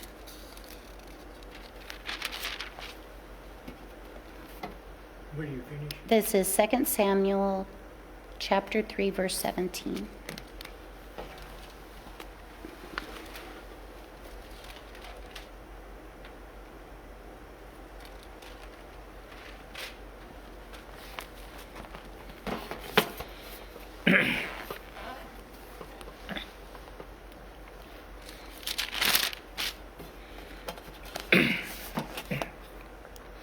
Second Samuel chapter 3, verse 17. And Abner conferred with the elders of Israel, saying, "For some time past you have been seeking David as king over you. Now then, bring it about. For the Lord has promised David, saying, by the hand of my servant David, I'll save my people Israel from the hand of Philistines and from the hand of all their enemies." Abner also spoke to Benjamin, and then Abner went to tell David at Hebron all that Israel and the whole house of Benjamin thought good to do. When Abner came with 20 men to David at Hebron, David made a feast for Abner, and the men who were with him. And Abner said to David, "I will arise and go, and will gather all Israel to my lord the king, that they may make a covenant with you, and that you may reign over them, over all that your heart desires." So David sent Abner away, and he went in peace. Just then the servant of David arrived with Joab from a raid, bringing much spoil with them. And Abner was not with David at Hebron, and he had sent him away and had gone in peace. When Joab and all the army that was with him came, it was told Joab, "Abner, the son of Ner, came to the king, and he has let him go, and he has gone in peace." Then Joab went to the king and said, "What have you done? Behold, Abner came to you. Why is it that you have sent him away so that he is gone? You know that Abner the son of Ner came to deceive you, and to know your going out and your coming in, and to know all that you are doing." When Joab came out from David's presence, he sent messengers after Abner, and they brought him back from the cistern of Sirah. But David did not know about it, and when Abner returned to Hebron, Joab took him aside into the midst of the gate to speak with him privately, and there he struck him in the stomach so that he died. For the blood of Asahel, his brother. Afterwards, when David heard it, he said, "I and my kingdom are forever guiltless before the Lord for the blood of Abner, the son of Ner. For it may fall upon the head of Joab and upon all his father's house, and may the house of Joab never be without one who has discharge, and who is leprous, and who holds the spindle, and who falls by the sword, and who lacks bread." So Joab and Abishai, his brother, killed Abner, because he had put their brother Asahel to death in the battle of Gibeon. And David said to Joab and to all the people who were with him, "Tear your clothes and put your sackcloth and mourn before Abner." King David followed the bier. They buried Abner at Hebron, and the king lifted up his voice and wept at the grave of Abner, and all the people wept. And the king lamented for Abner, saying, "Should Abner die as a fool dies? Your hands were not bound, your feet were not fettered. As one falls before the wicked, you have fallen." And all the people wept again over him. And then all the people came to persuade David to eat bread while it was yet day. But David swore, saying, "God, do so to me, and more also, if I taste bread or anything else till the sun goes down. And all the people took notice of it, and it pleased them, as everything that the king did pleased all the people. So all the people and all Israel understood that day that it had not been the king's will to put to death Abner the son of Ner. And the king said to his servant, Do you not know that the prince and the great man has fallen these days in Israel? And I was gentle today, though anointed king. This man, the son of Jeruiah, are more severe than I. The Lord repay the evildoer according to his wickedness.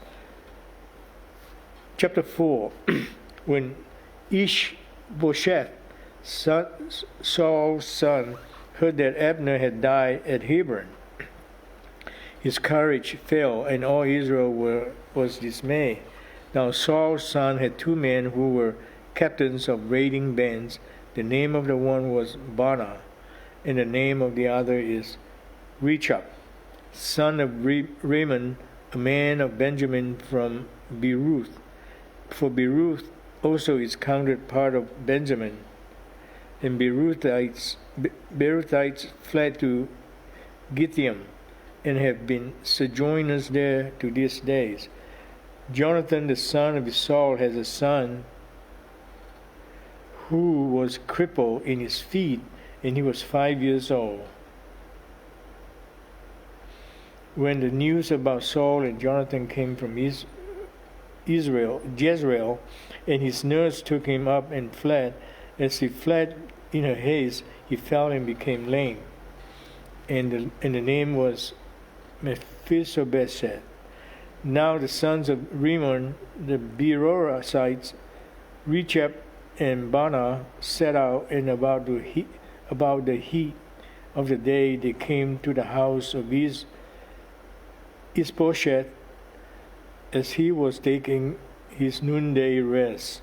And they came into the midst of house as to get wheat, and they stabbed him in the stomach.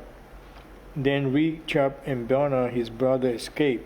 When they came into the house, as he lay on his bed in his bedroom, they struck him and put him to death and beheaded him. They took his head and went by the way of Arabah all night, and brought the head of Ishbosheth to David at Hebron.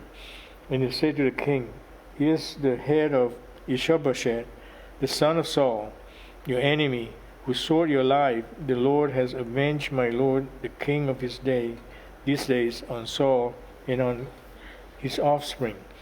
But David answered Rechab and Baanah his brother, the sons of Rimmon and Beerothite, As the Lord lives, who has redeemed my life out of every adversity, when one told me, Behold, Saul is dead, and thought he was bringing good news, I seized him and killed him at Ziklag, which was the reward I gave him for his news. How much more, when wicked men may have killed a righteous man in his own house, on his bed, shall I not now require his blood at your hand and destroy you from the earth? And David commanded his young men, and they killed them and cut off his hand and feet and hanged them beside the pool of Hebron. But they took the head of Ishbosheth and buried it in the tomb of Abner at Hebron. Chapter 5. David anointed king of Israel. Then all the tribes of Israel came to David at Hebron and said, Behold, we are your bone and flesh. In times past, when Saul was king over us, it was you who led out and brought in Israel. And the Lord said to you, You shall be shepherd of my people Israel, and you shall be prince over Israel.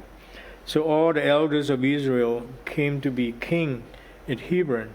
And King David made a covenant with them in Hebron before the Lord, and they anointed David king over Israel. And David was 30 years old when he began to reign, and he reigned 40 years. At Hebron he reigned over Judah 7 years and 6 months, and at Jerusalem he reigned over Israel and Judah 33 years. And the king and his men went to Jerusalem against the Jebusites, the inhabitants of the land, who said to David, "You will not come in here, but the blind and the lame will ward you off," thinking, "David cannot come in here." Nevertheless, David took the stronghold of Zion, that is, the city of David. And David said on that day, "Whoever would strike the Jebusites, let him get up in the water shaft to attack the lame and the blind, who are hated by David's soul." Therefore it is said, "The blind and the lame shall not come into the house." And David lived in the stronghold and called it the city of David. And David built the city all around from the Millo inwards. And David became greater and greater, for the Lord, the God of hosts, was with him. And Hiram, king of Tyre, sent messengers to David and cedar trees, also carpenters and masons, who built David a house. And David knew that the Lord had established him king over Israel, and that he had exalted his kingdom for the sake of his people Israel. And David took more concubines and wives from Jerusalem after he came from Hebron, and more sons and daughters were born to David. And these are the names of those who were born to him in Jerusalem: Shammua, Shobab, Nathan, Solomon, Eba, Elisha, Nevet, Zaphia, Elishama, Eliada, and Eliphalet. David defeats the Philistines. When the Philistines heard that David had been anointed king over Israel, all the Philistines went up and searched for David. But David heard of it and went down to the stronghold. Now the Philistines come and spread out in the valley of Ephraim. And David inquired of the Lord, "Shall I go up against the Philistines?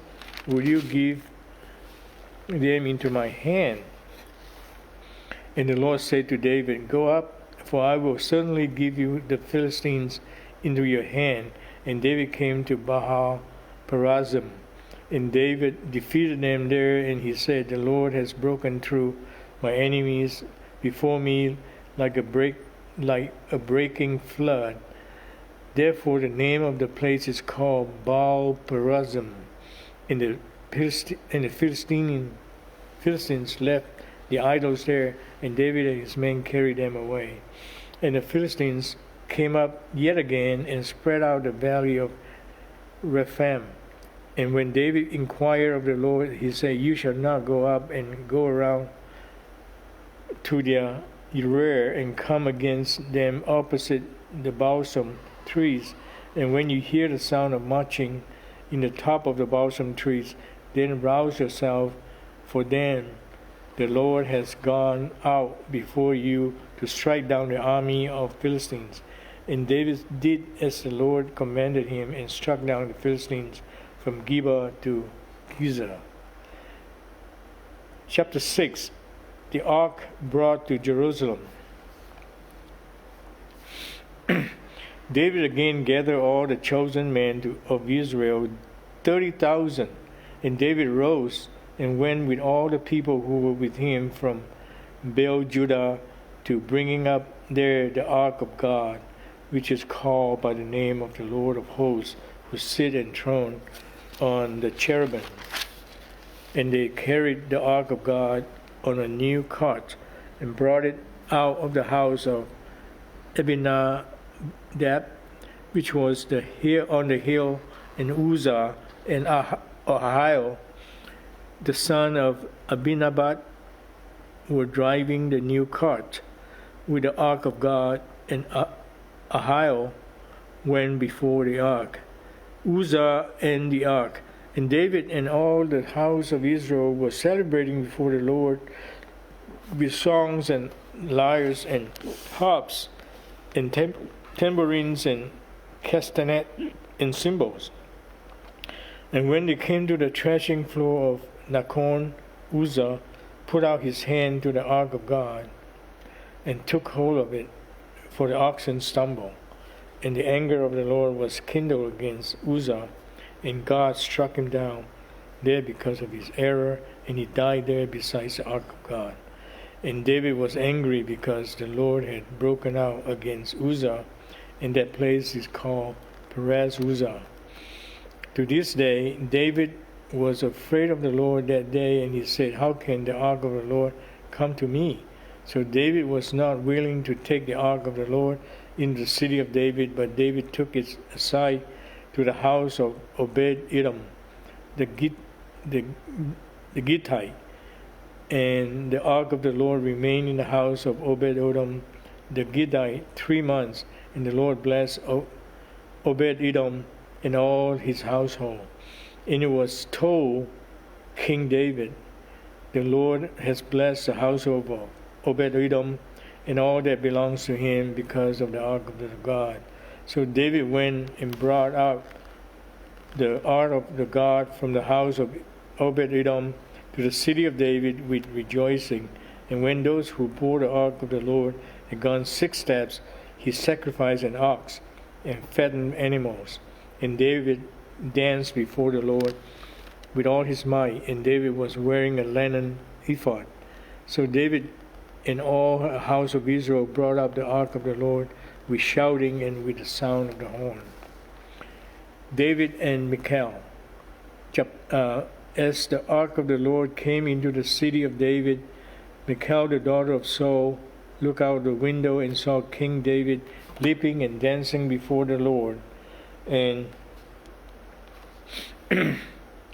David offered burnt offering and the peace offering before the Lord. And when David finished offering the burnt offering and the peace of offering, he blessed the people in the name of the Lord of hosts, and distributed among all the people, the whole multitude of Israel, both man and woman, a cake of bread, a portion of meat, and a cake of raisin for each one. Then all the people departed, each to his house.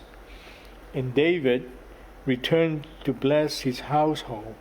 But Michal, the daughter of Saul, came out to meet David and said, "How the king of Israel honor himself today, uncovering himself today before the eyes of the female servants, as one of the vulgar fellows shamelessly uncovered himself."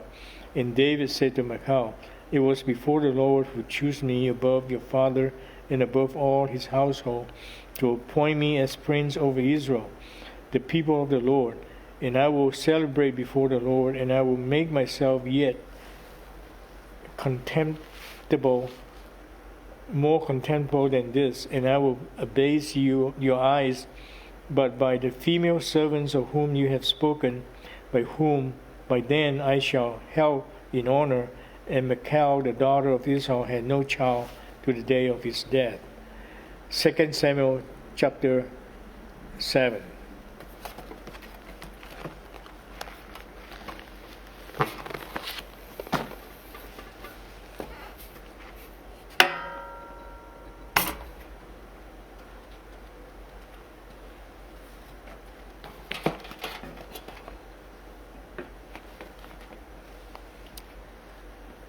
Second Samuel chapter 7. Now when the king lived in his house, and the Lord had given him rest from all his surrounding enemies, the king said to Nathan the prophet, "See now, I dwell in the house of cedar, but the ark of God dwells in a tent." And Nathan said to the king, "Go, do all that is in your heart, for the Lord is with you." But that same night the word of the Lord came to Nathan, "Go and tell my servant David, thus says the Lord, would you build me a house to dwell in? I have not lived in a house since the day I brought up the people of Israel from Egypt to this day. But I have been moving about in a tent for my dwelling. In all places where I have moved with all the people of Israel, did I speak a word with any of the judges of Israel, whom I commanded to shepherd my people Israel, saying, Why have you not built me a house of cedar? Now, therefore, thus you shall say to my servant David, Thus says the Lord of hosts, I took you from the pasture, from following the sheep, that you should be prince over my people Israel. And I have been with you whenever you went, and have cut off all your enemies from before you. And I will make for you a great name, and the name of the great ones of the earth. And I will appoint a place for my people Israel, and I will plant them so they may dwell in their own place, and be disturbed no more. And violent men shall afflict them no more, as formerly, from the time that I appointed judges over my people Israel. And I will give you rest from all your enemies. Moreover, the Lord declares to you that the Lord will make you a house.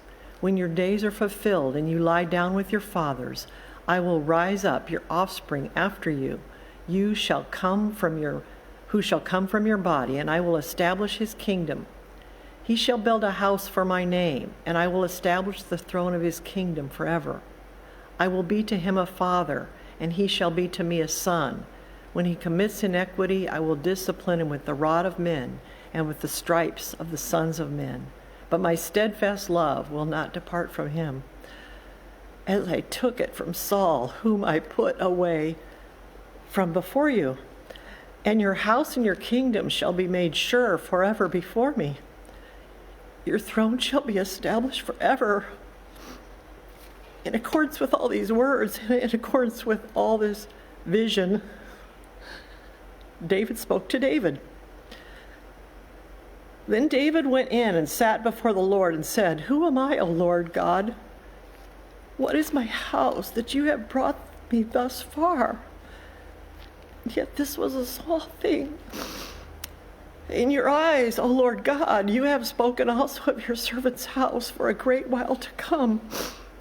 And this is instruction for mankind, O Lord God.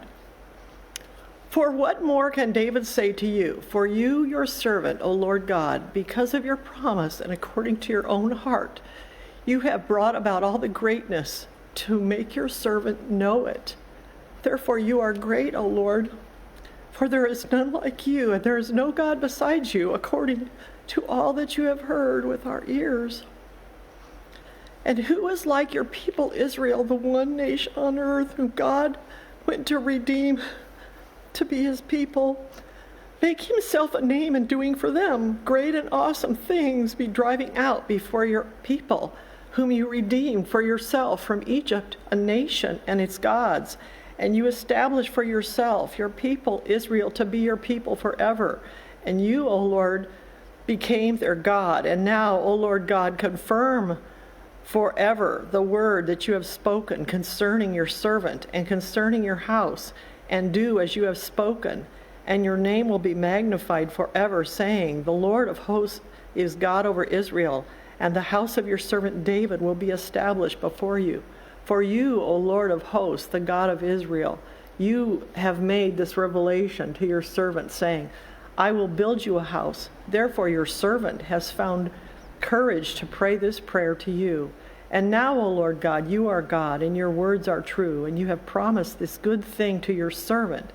Now therefore may it please you to bless the house of your servant, so that it may continue forever before you. For you, O Lord God, have spoken, and with your blessing shall the house of your servant be blessed forever. Chapter 8. After this, David defeated the Philistines and subdued them, and Samuel took Metheg-Ammon out of the hand of the Philistines. And he defeated Moab, and he measured them with a line, making them lie down on the ground.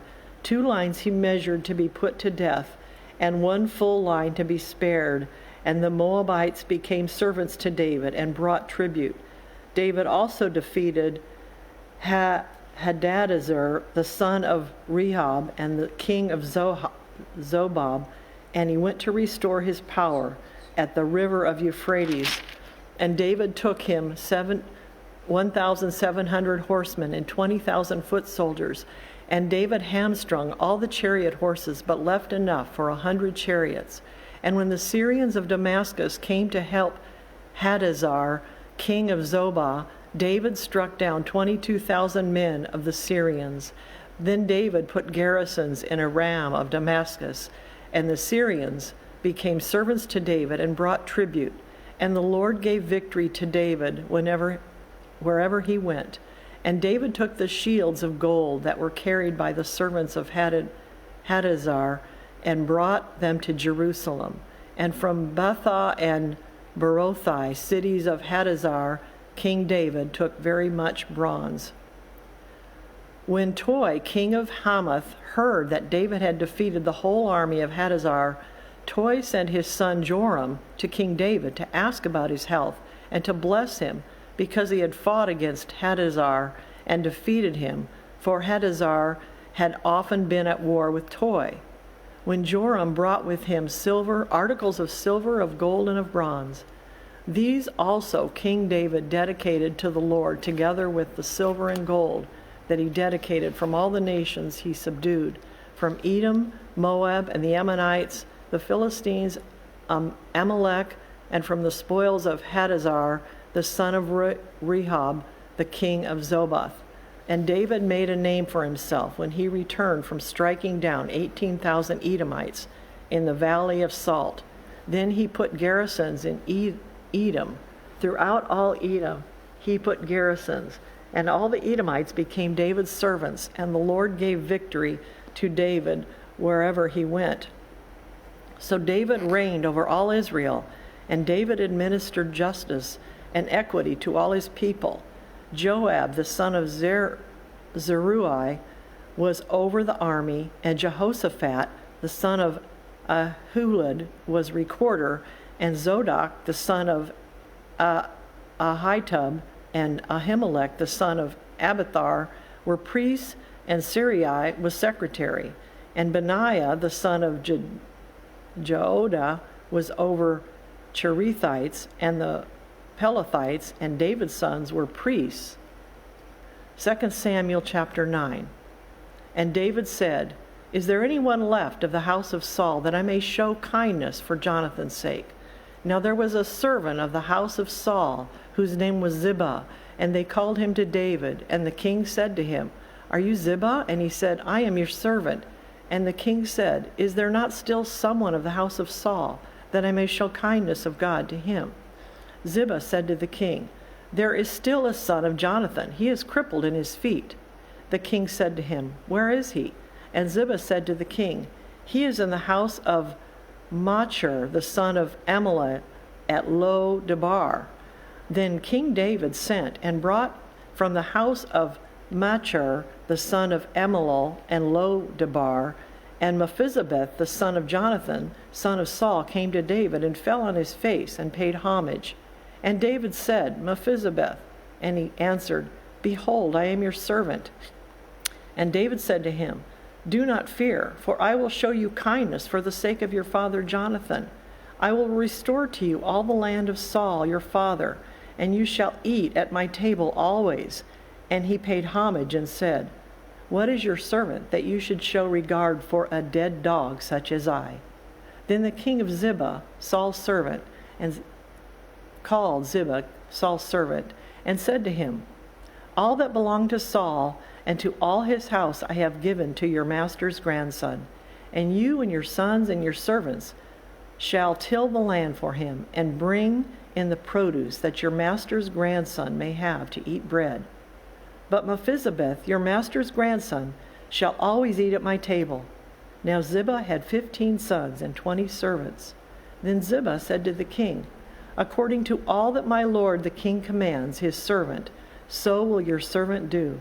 So Mephibosheth ate at David's table like one of the king's sons. And Mephibosheth had a young son whose name was Micah.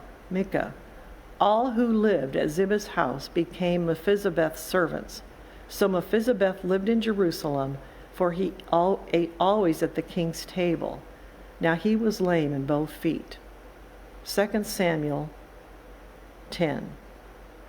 After this, the king of the Ammonites died, and Hanun his son reigned in his place. And David said, "I will deal loyally with Hanun, the son of Nahash, as his father dealt loyally with me." So David sent by his servants to console him concerning his father. And David's servants came into the land of the Ammonites. And the priests of the Ammonites said to Hanun their lord, Do you think because David has sent comforters to you that he is honoring your father? Has not David sent his servant to you to search the city and to spy it out and to overthrow it?" So Hanun took David's servants and shaved off half the beard of each and cut off their garments in the middle at the hips and sent them away. And when it was told David, he sent to meet them, for the men were greatly ashamed. And the king said, "Remain at Jericho until your beards have grown, and then return." When the Ammonites saw they had become a stench to David, the Ammonites sent and hired the Syrians of Beth Rehob and the Syrians of Zobah, 20,000 foot soldiers, and the king of Maacah 1,000 men, and the men of Tob 12,000 men. And when David heard of it, he sent Joab and all the host of the mighty men. And the Ammonites came and drew up in battle array at the entrance of the gate. And the Syrians of Zobah and Rehob and the men of Tob and Maacah were by themselves in the open country. When Joab saw that the battle was set against him, both in front and in the rear, he chose some of the best men of Israel and arrayed them against the Syrians. The rest of his men put in charge of Abishai, his brother, and he arrayed them against the Ammonites. And he said, "If the Syrians are too strong for me, then you shall help me. But if the Ammonites are too strong for you, then I will help you. Be of good courage, and let us be courageous for our people and for our cities of God, and may the Lord do what seems good to him." So Joab and the people who were with him drew near to battle against the Syrians, and they fled before him. And when the Ammonites saw the Syrians fled, they likewise fled before Abishai and entered the city. Then Joab returned from fighting against the Ammonites and came to Jerusalem. But when the Syrians saw that they had been defeated by Israel, they gathered themselves together. And Hadazzar sent and brought the Assyrians who were beyond the Euphrates. They came to Helam and Shabok, and the commander of the army in Hadazzar at their head. And when it was told David, he gathered all Israel together and crossed the Jordan and came to Helam. And the Syrians arrayed themselves against David and fought with him.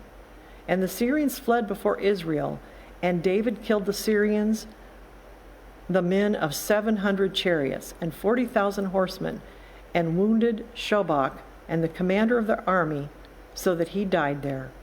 And when all the kings who were servants of Hadazzar saw that they had been defeated by Israel, they made peace with Israel and became subject to them.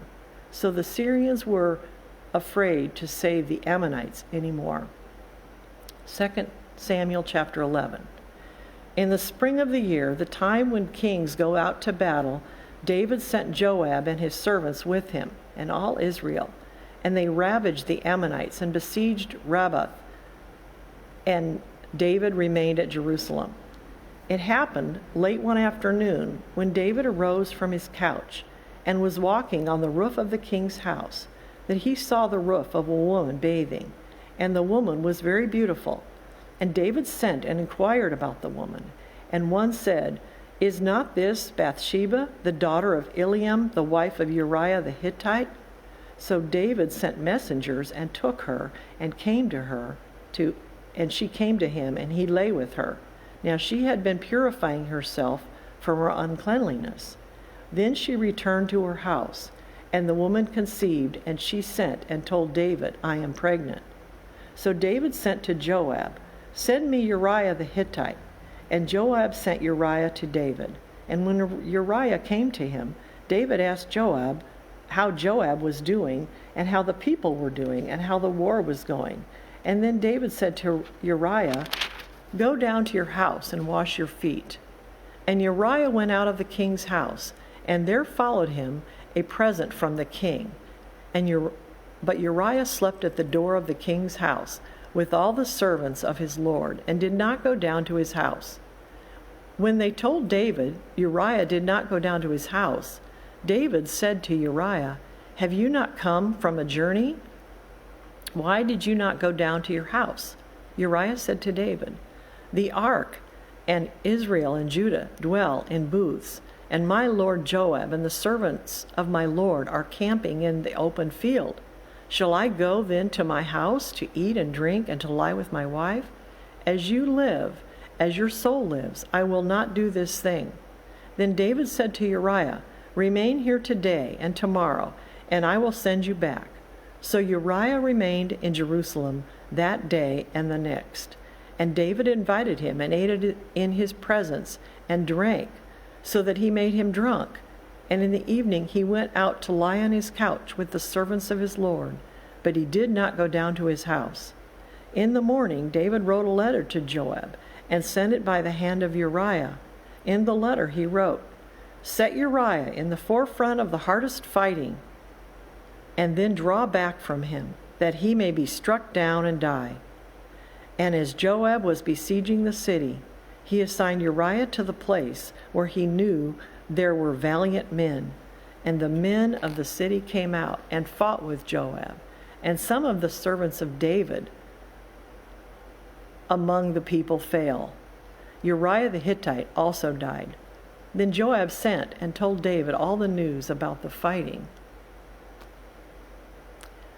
And he instructed the messenger, "When you have finished telling all the news about the fighting to the king, then if the king's anger arises, and if he says to you, 'Why did you go near the city to fight? Did you not know that they would shoot from the wall? Who killed Abimelech, the son of the Jebuseth? Did not a woman cast an upper millstone upon him from the wall, so that he died at Thebez? Why did you go so near the wall?' Then you shall say, 'Your servant Uriah the Hittite is dead also.'" So the messenger went and came and told David that all Joab had sent to tell him. The messenger sent David, "The men gained an advantage over us and came out against us in the field, but we drove them back to the entrance of the gate. Then the archers shot at your servants from the wall. Some of the king's servants are dead, and your servant Uriah the Hittite is dead also." David said to the messenger, "Thus shall you say to Joab, 'Do not let this matter displease you, for the sword devours now one and now another. Strengthen your attack against the city and overthrow it, and encourage him.'" When the wife of Uriah heard that Uriah her husband was dead, she lamented over her husband.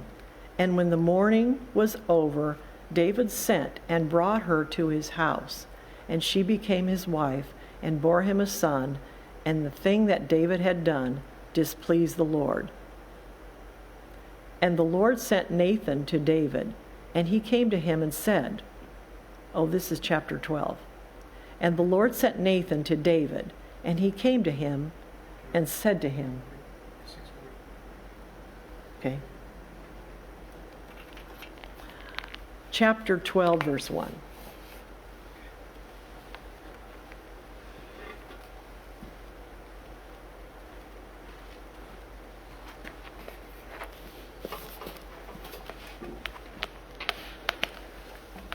Second Samuel chapter 12, verse 2. The rich man had very many flocks and herds, but the poor man had nothing but one little ewe lamb, which he had bought, and he brought it up, and it grew up with him and with his children.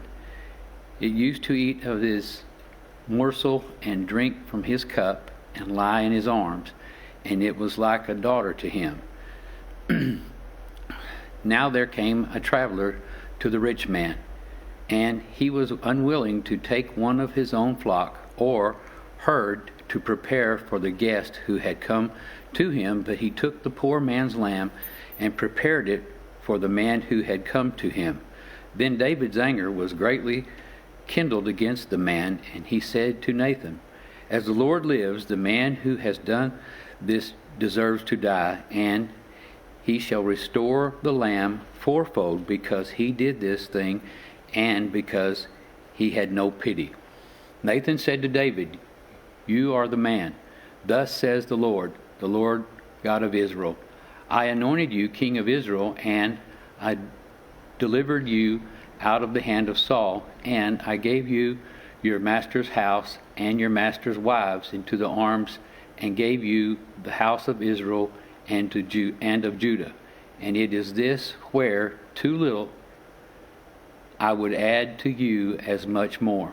Why have you despised the word of the Lord to do what is evil in his sight? You have struck down Uriah the Hittite with the sword, and have taken his wife to be your wife, and have killed him and the sword of the Amorites. Now therefore the sword shall never depart from your house, because you have despised me, and have taken the wife of Uriah the Hittite to be your wife. Thus says the Lord, behold, I will rise up evil against you out of your own house, and I will take your wives before your eyes, and give them to your neighbor, and he shall lie with your wives in the sight of this son. For you did it secretly, but I will do this thing before all of Israel and before the sun. David said to Nathan, I have sinned against the Lord. And Nathan said to David, the Lord also has put away your sin, and you shall not die. Nevertheless, because of this deed, you have utterly scorned the Lord. The child who is born to you shall die. Then Nathan went into his house. And the Lord afflicted the child that Uriah's wife bore to David, and it became sick. David therefore sought God on behalf of the children, and David fasted and went into and lay all night on the ground.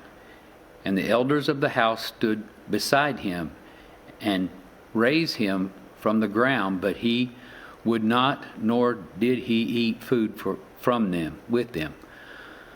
On the seventh day the child died, and the servants of David were afraid to tell him that the child was dead, for they said, behold, while the child was yet alive, we spoke to him, and he did not listen to us.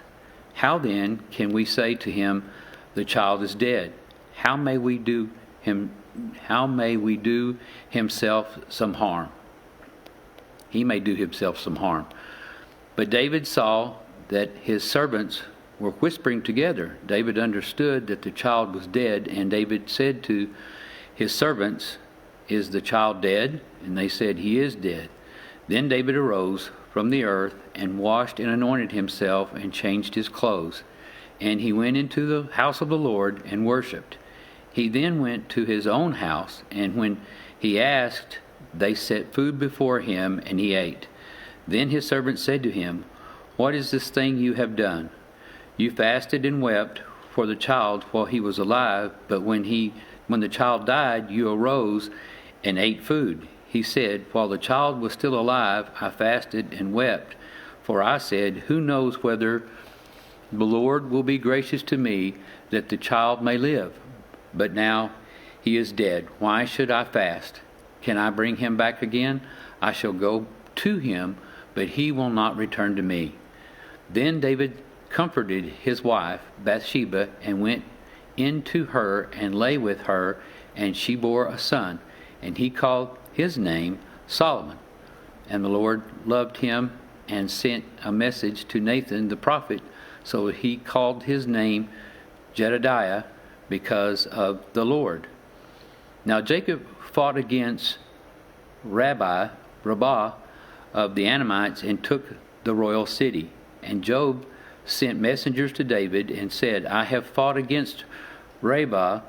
Moreover, I have taken the city of waters. Now then, gather the rest of the people together and encamp against the city and take it, lest I take the city and it be called by my name. So David gathered all the people together and went to Rabbah and fought against it and took it. And he took the crown of their king from his head. The weight of this was a talent of gold, and in it was a precious stone, and it was placed on David's head. And he brought out the spoil of the city, a very great amount.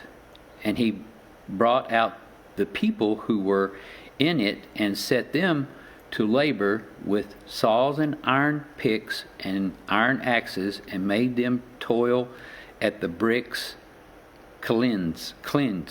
And thus he did to all the cities of the Amorites. Then David and all the people returned to Jerusalem. 2 Samuel chapter 13. Now, as Absalom, David's son, had a beautiful sister whose name was Tamar.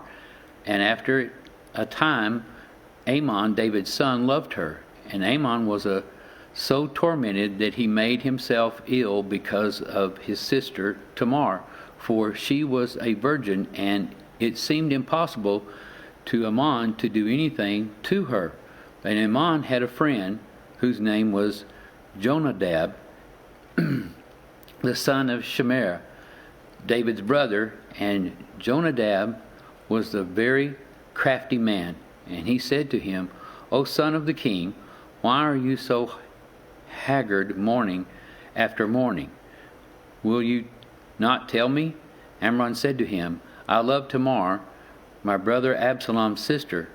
Jonadab said to him, lie down on your bed and pretend to be ill. And when your father comes to see you, say to him, let my sister Tamar come and give me bread to eat, and prepare the food in my sight, that I may see it and eat it from her hand. So Ammon lay down and pretended to be ill, and when the king came to see him, Ammon said to the king, please let my sister Tamar come and make a couple of cakes in my sight, that I may eat from her hand. Then David sent home to Tamar, saying, go to your brother Ammon's house and prepare food for him.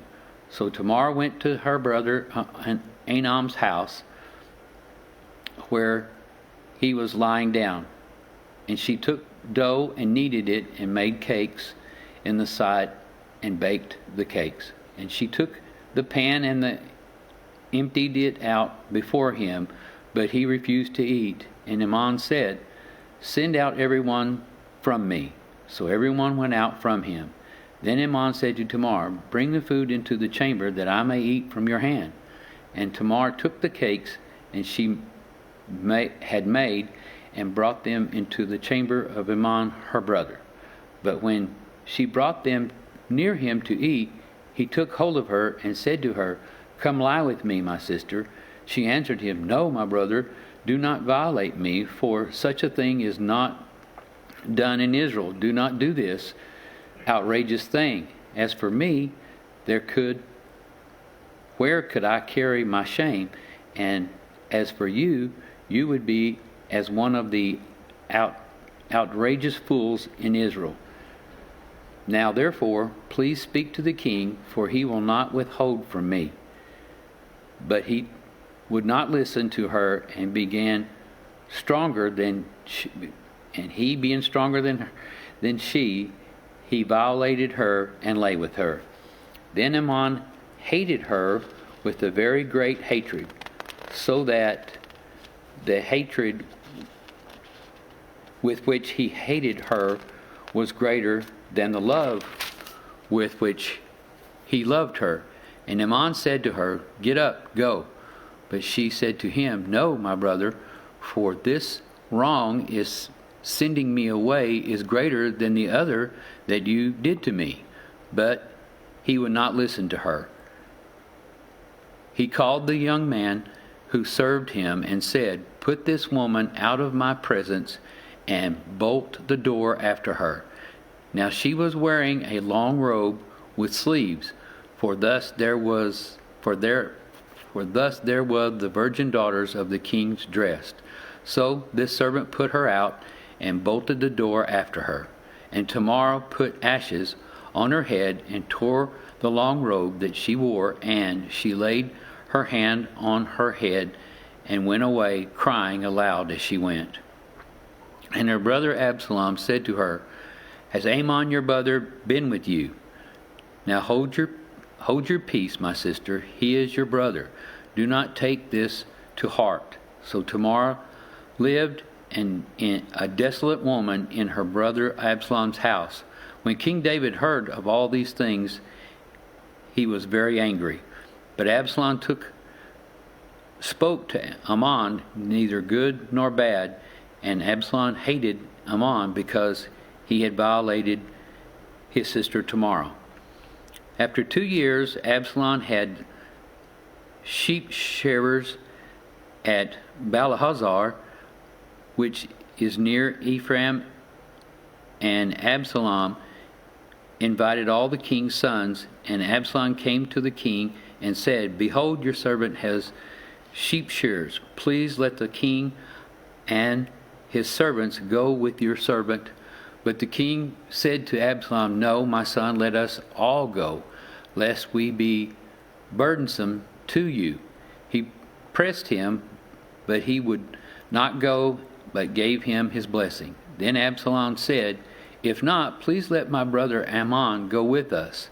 And the king said to him, "Why should he go with you?" But Absalom pressed him until he let Ammon and all the king's sons go with him.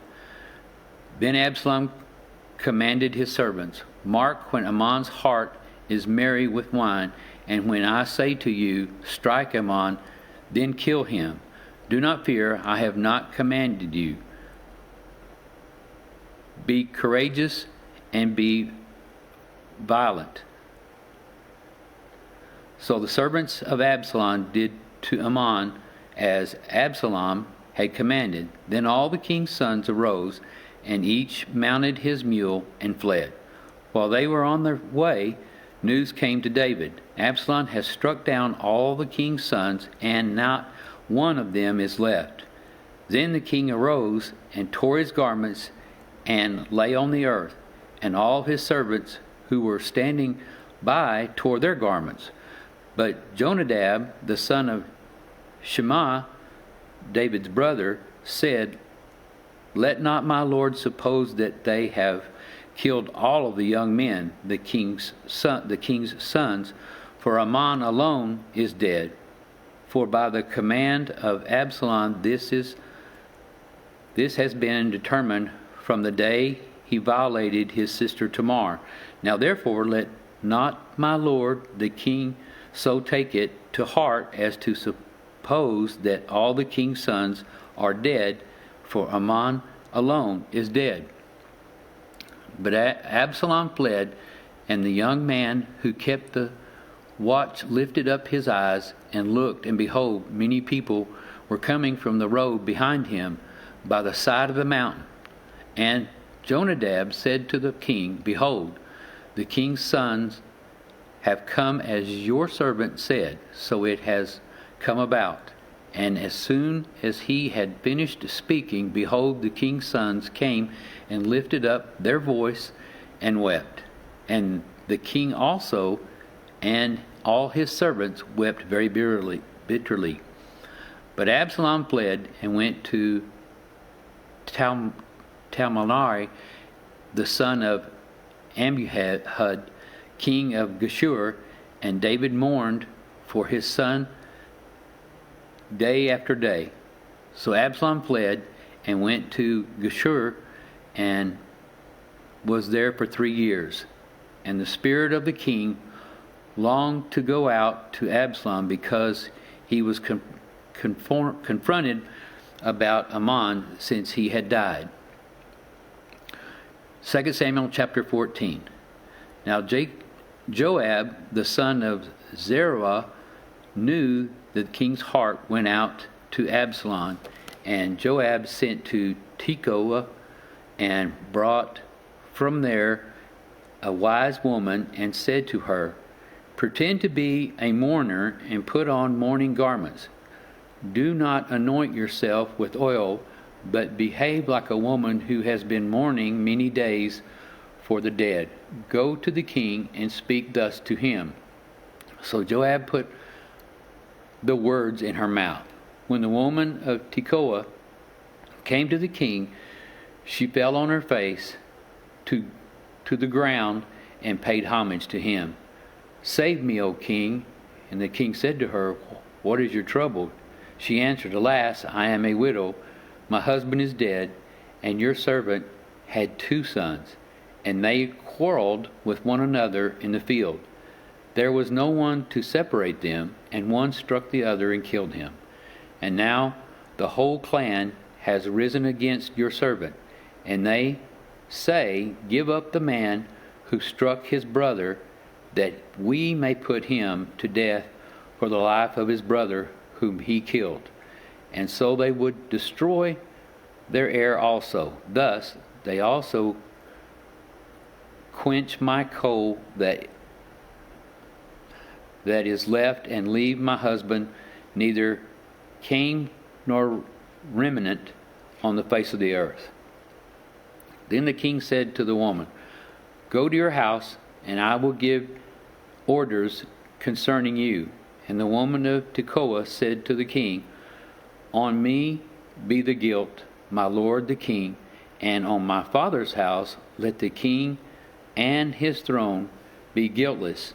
The king said, anyone says anything to you, bring him to me, and he shall never touch you again. Then she said, please let the king invoke the Lord your God, that the avenger of blood kill no more, and my son be not destroyed. He said, as the Lord lives, not one hair on your son shall fall to the ground. Then the woman said, please let your servant speak a word to my lord the king. He said, speak. And the woman said, why then have you planned such a thing against the people of God? For in giving this decision, the king convicts himself, inasmuch as the king does not bring his banished one home again. We must all die. We are like water spilled out of the ground, which cannot be gathered up again. But God will not take away life, and he devises means so that the banished one will not remain on an outcast. Now, I have come to say this to my lord the king, because the people have made me afraid. And your servant thought, I will speak to the king. It may be that the king will perform and request his servant. For the king will hear and deliver his servant from the hand of the man who will destroy my son together from the heritage of God. And your servant thought, the word of my lord the king will set me at rest.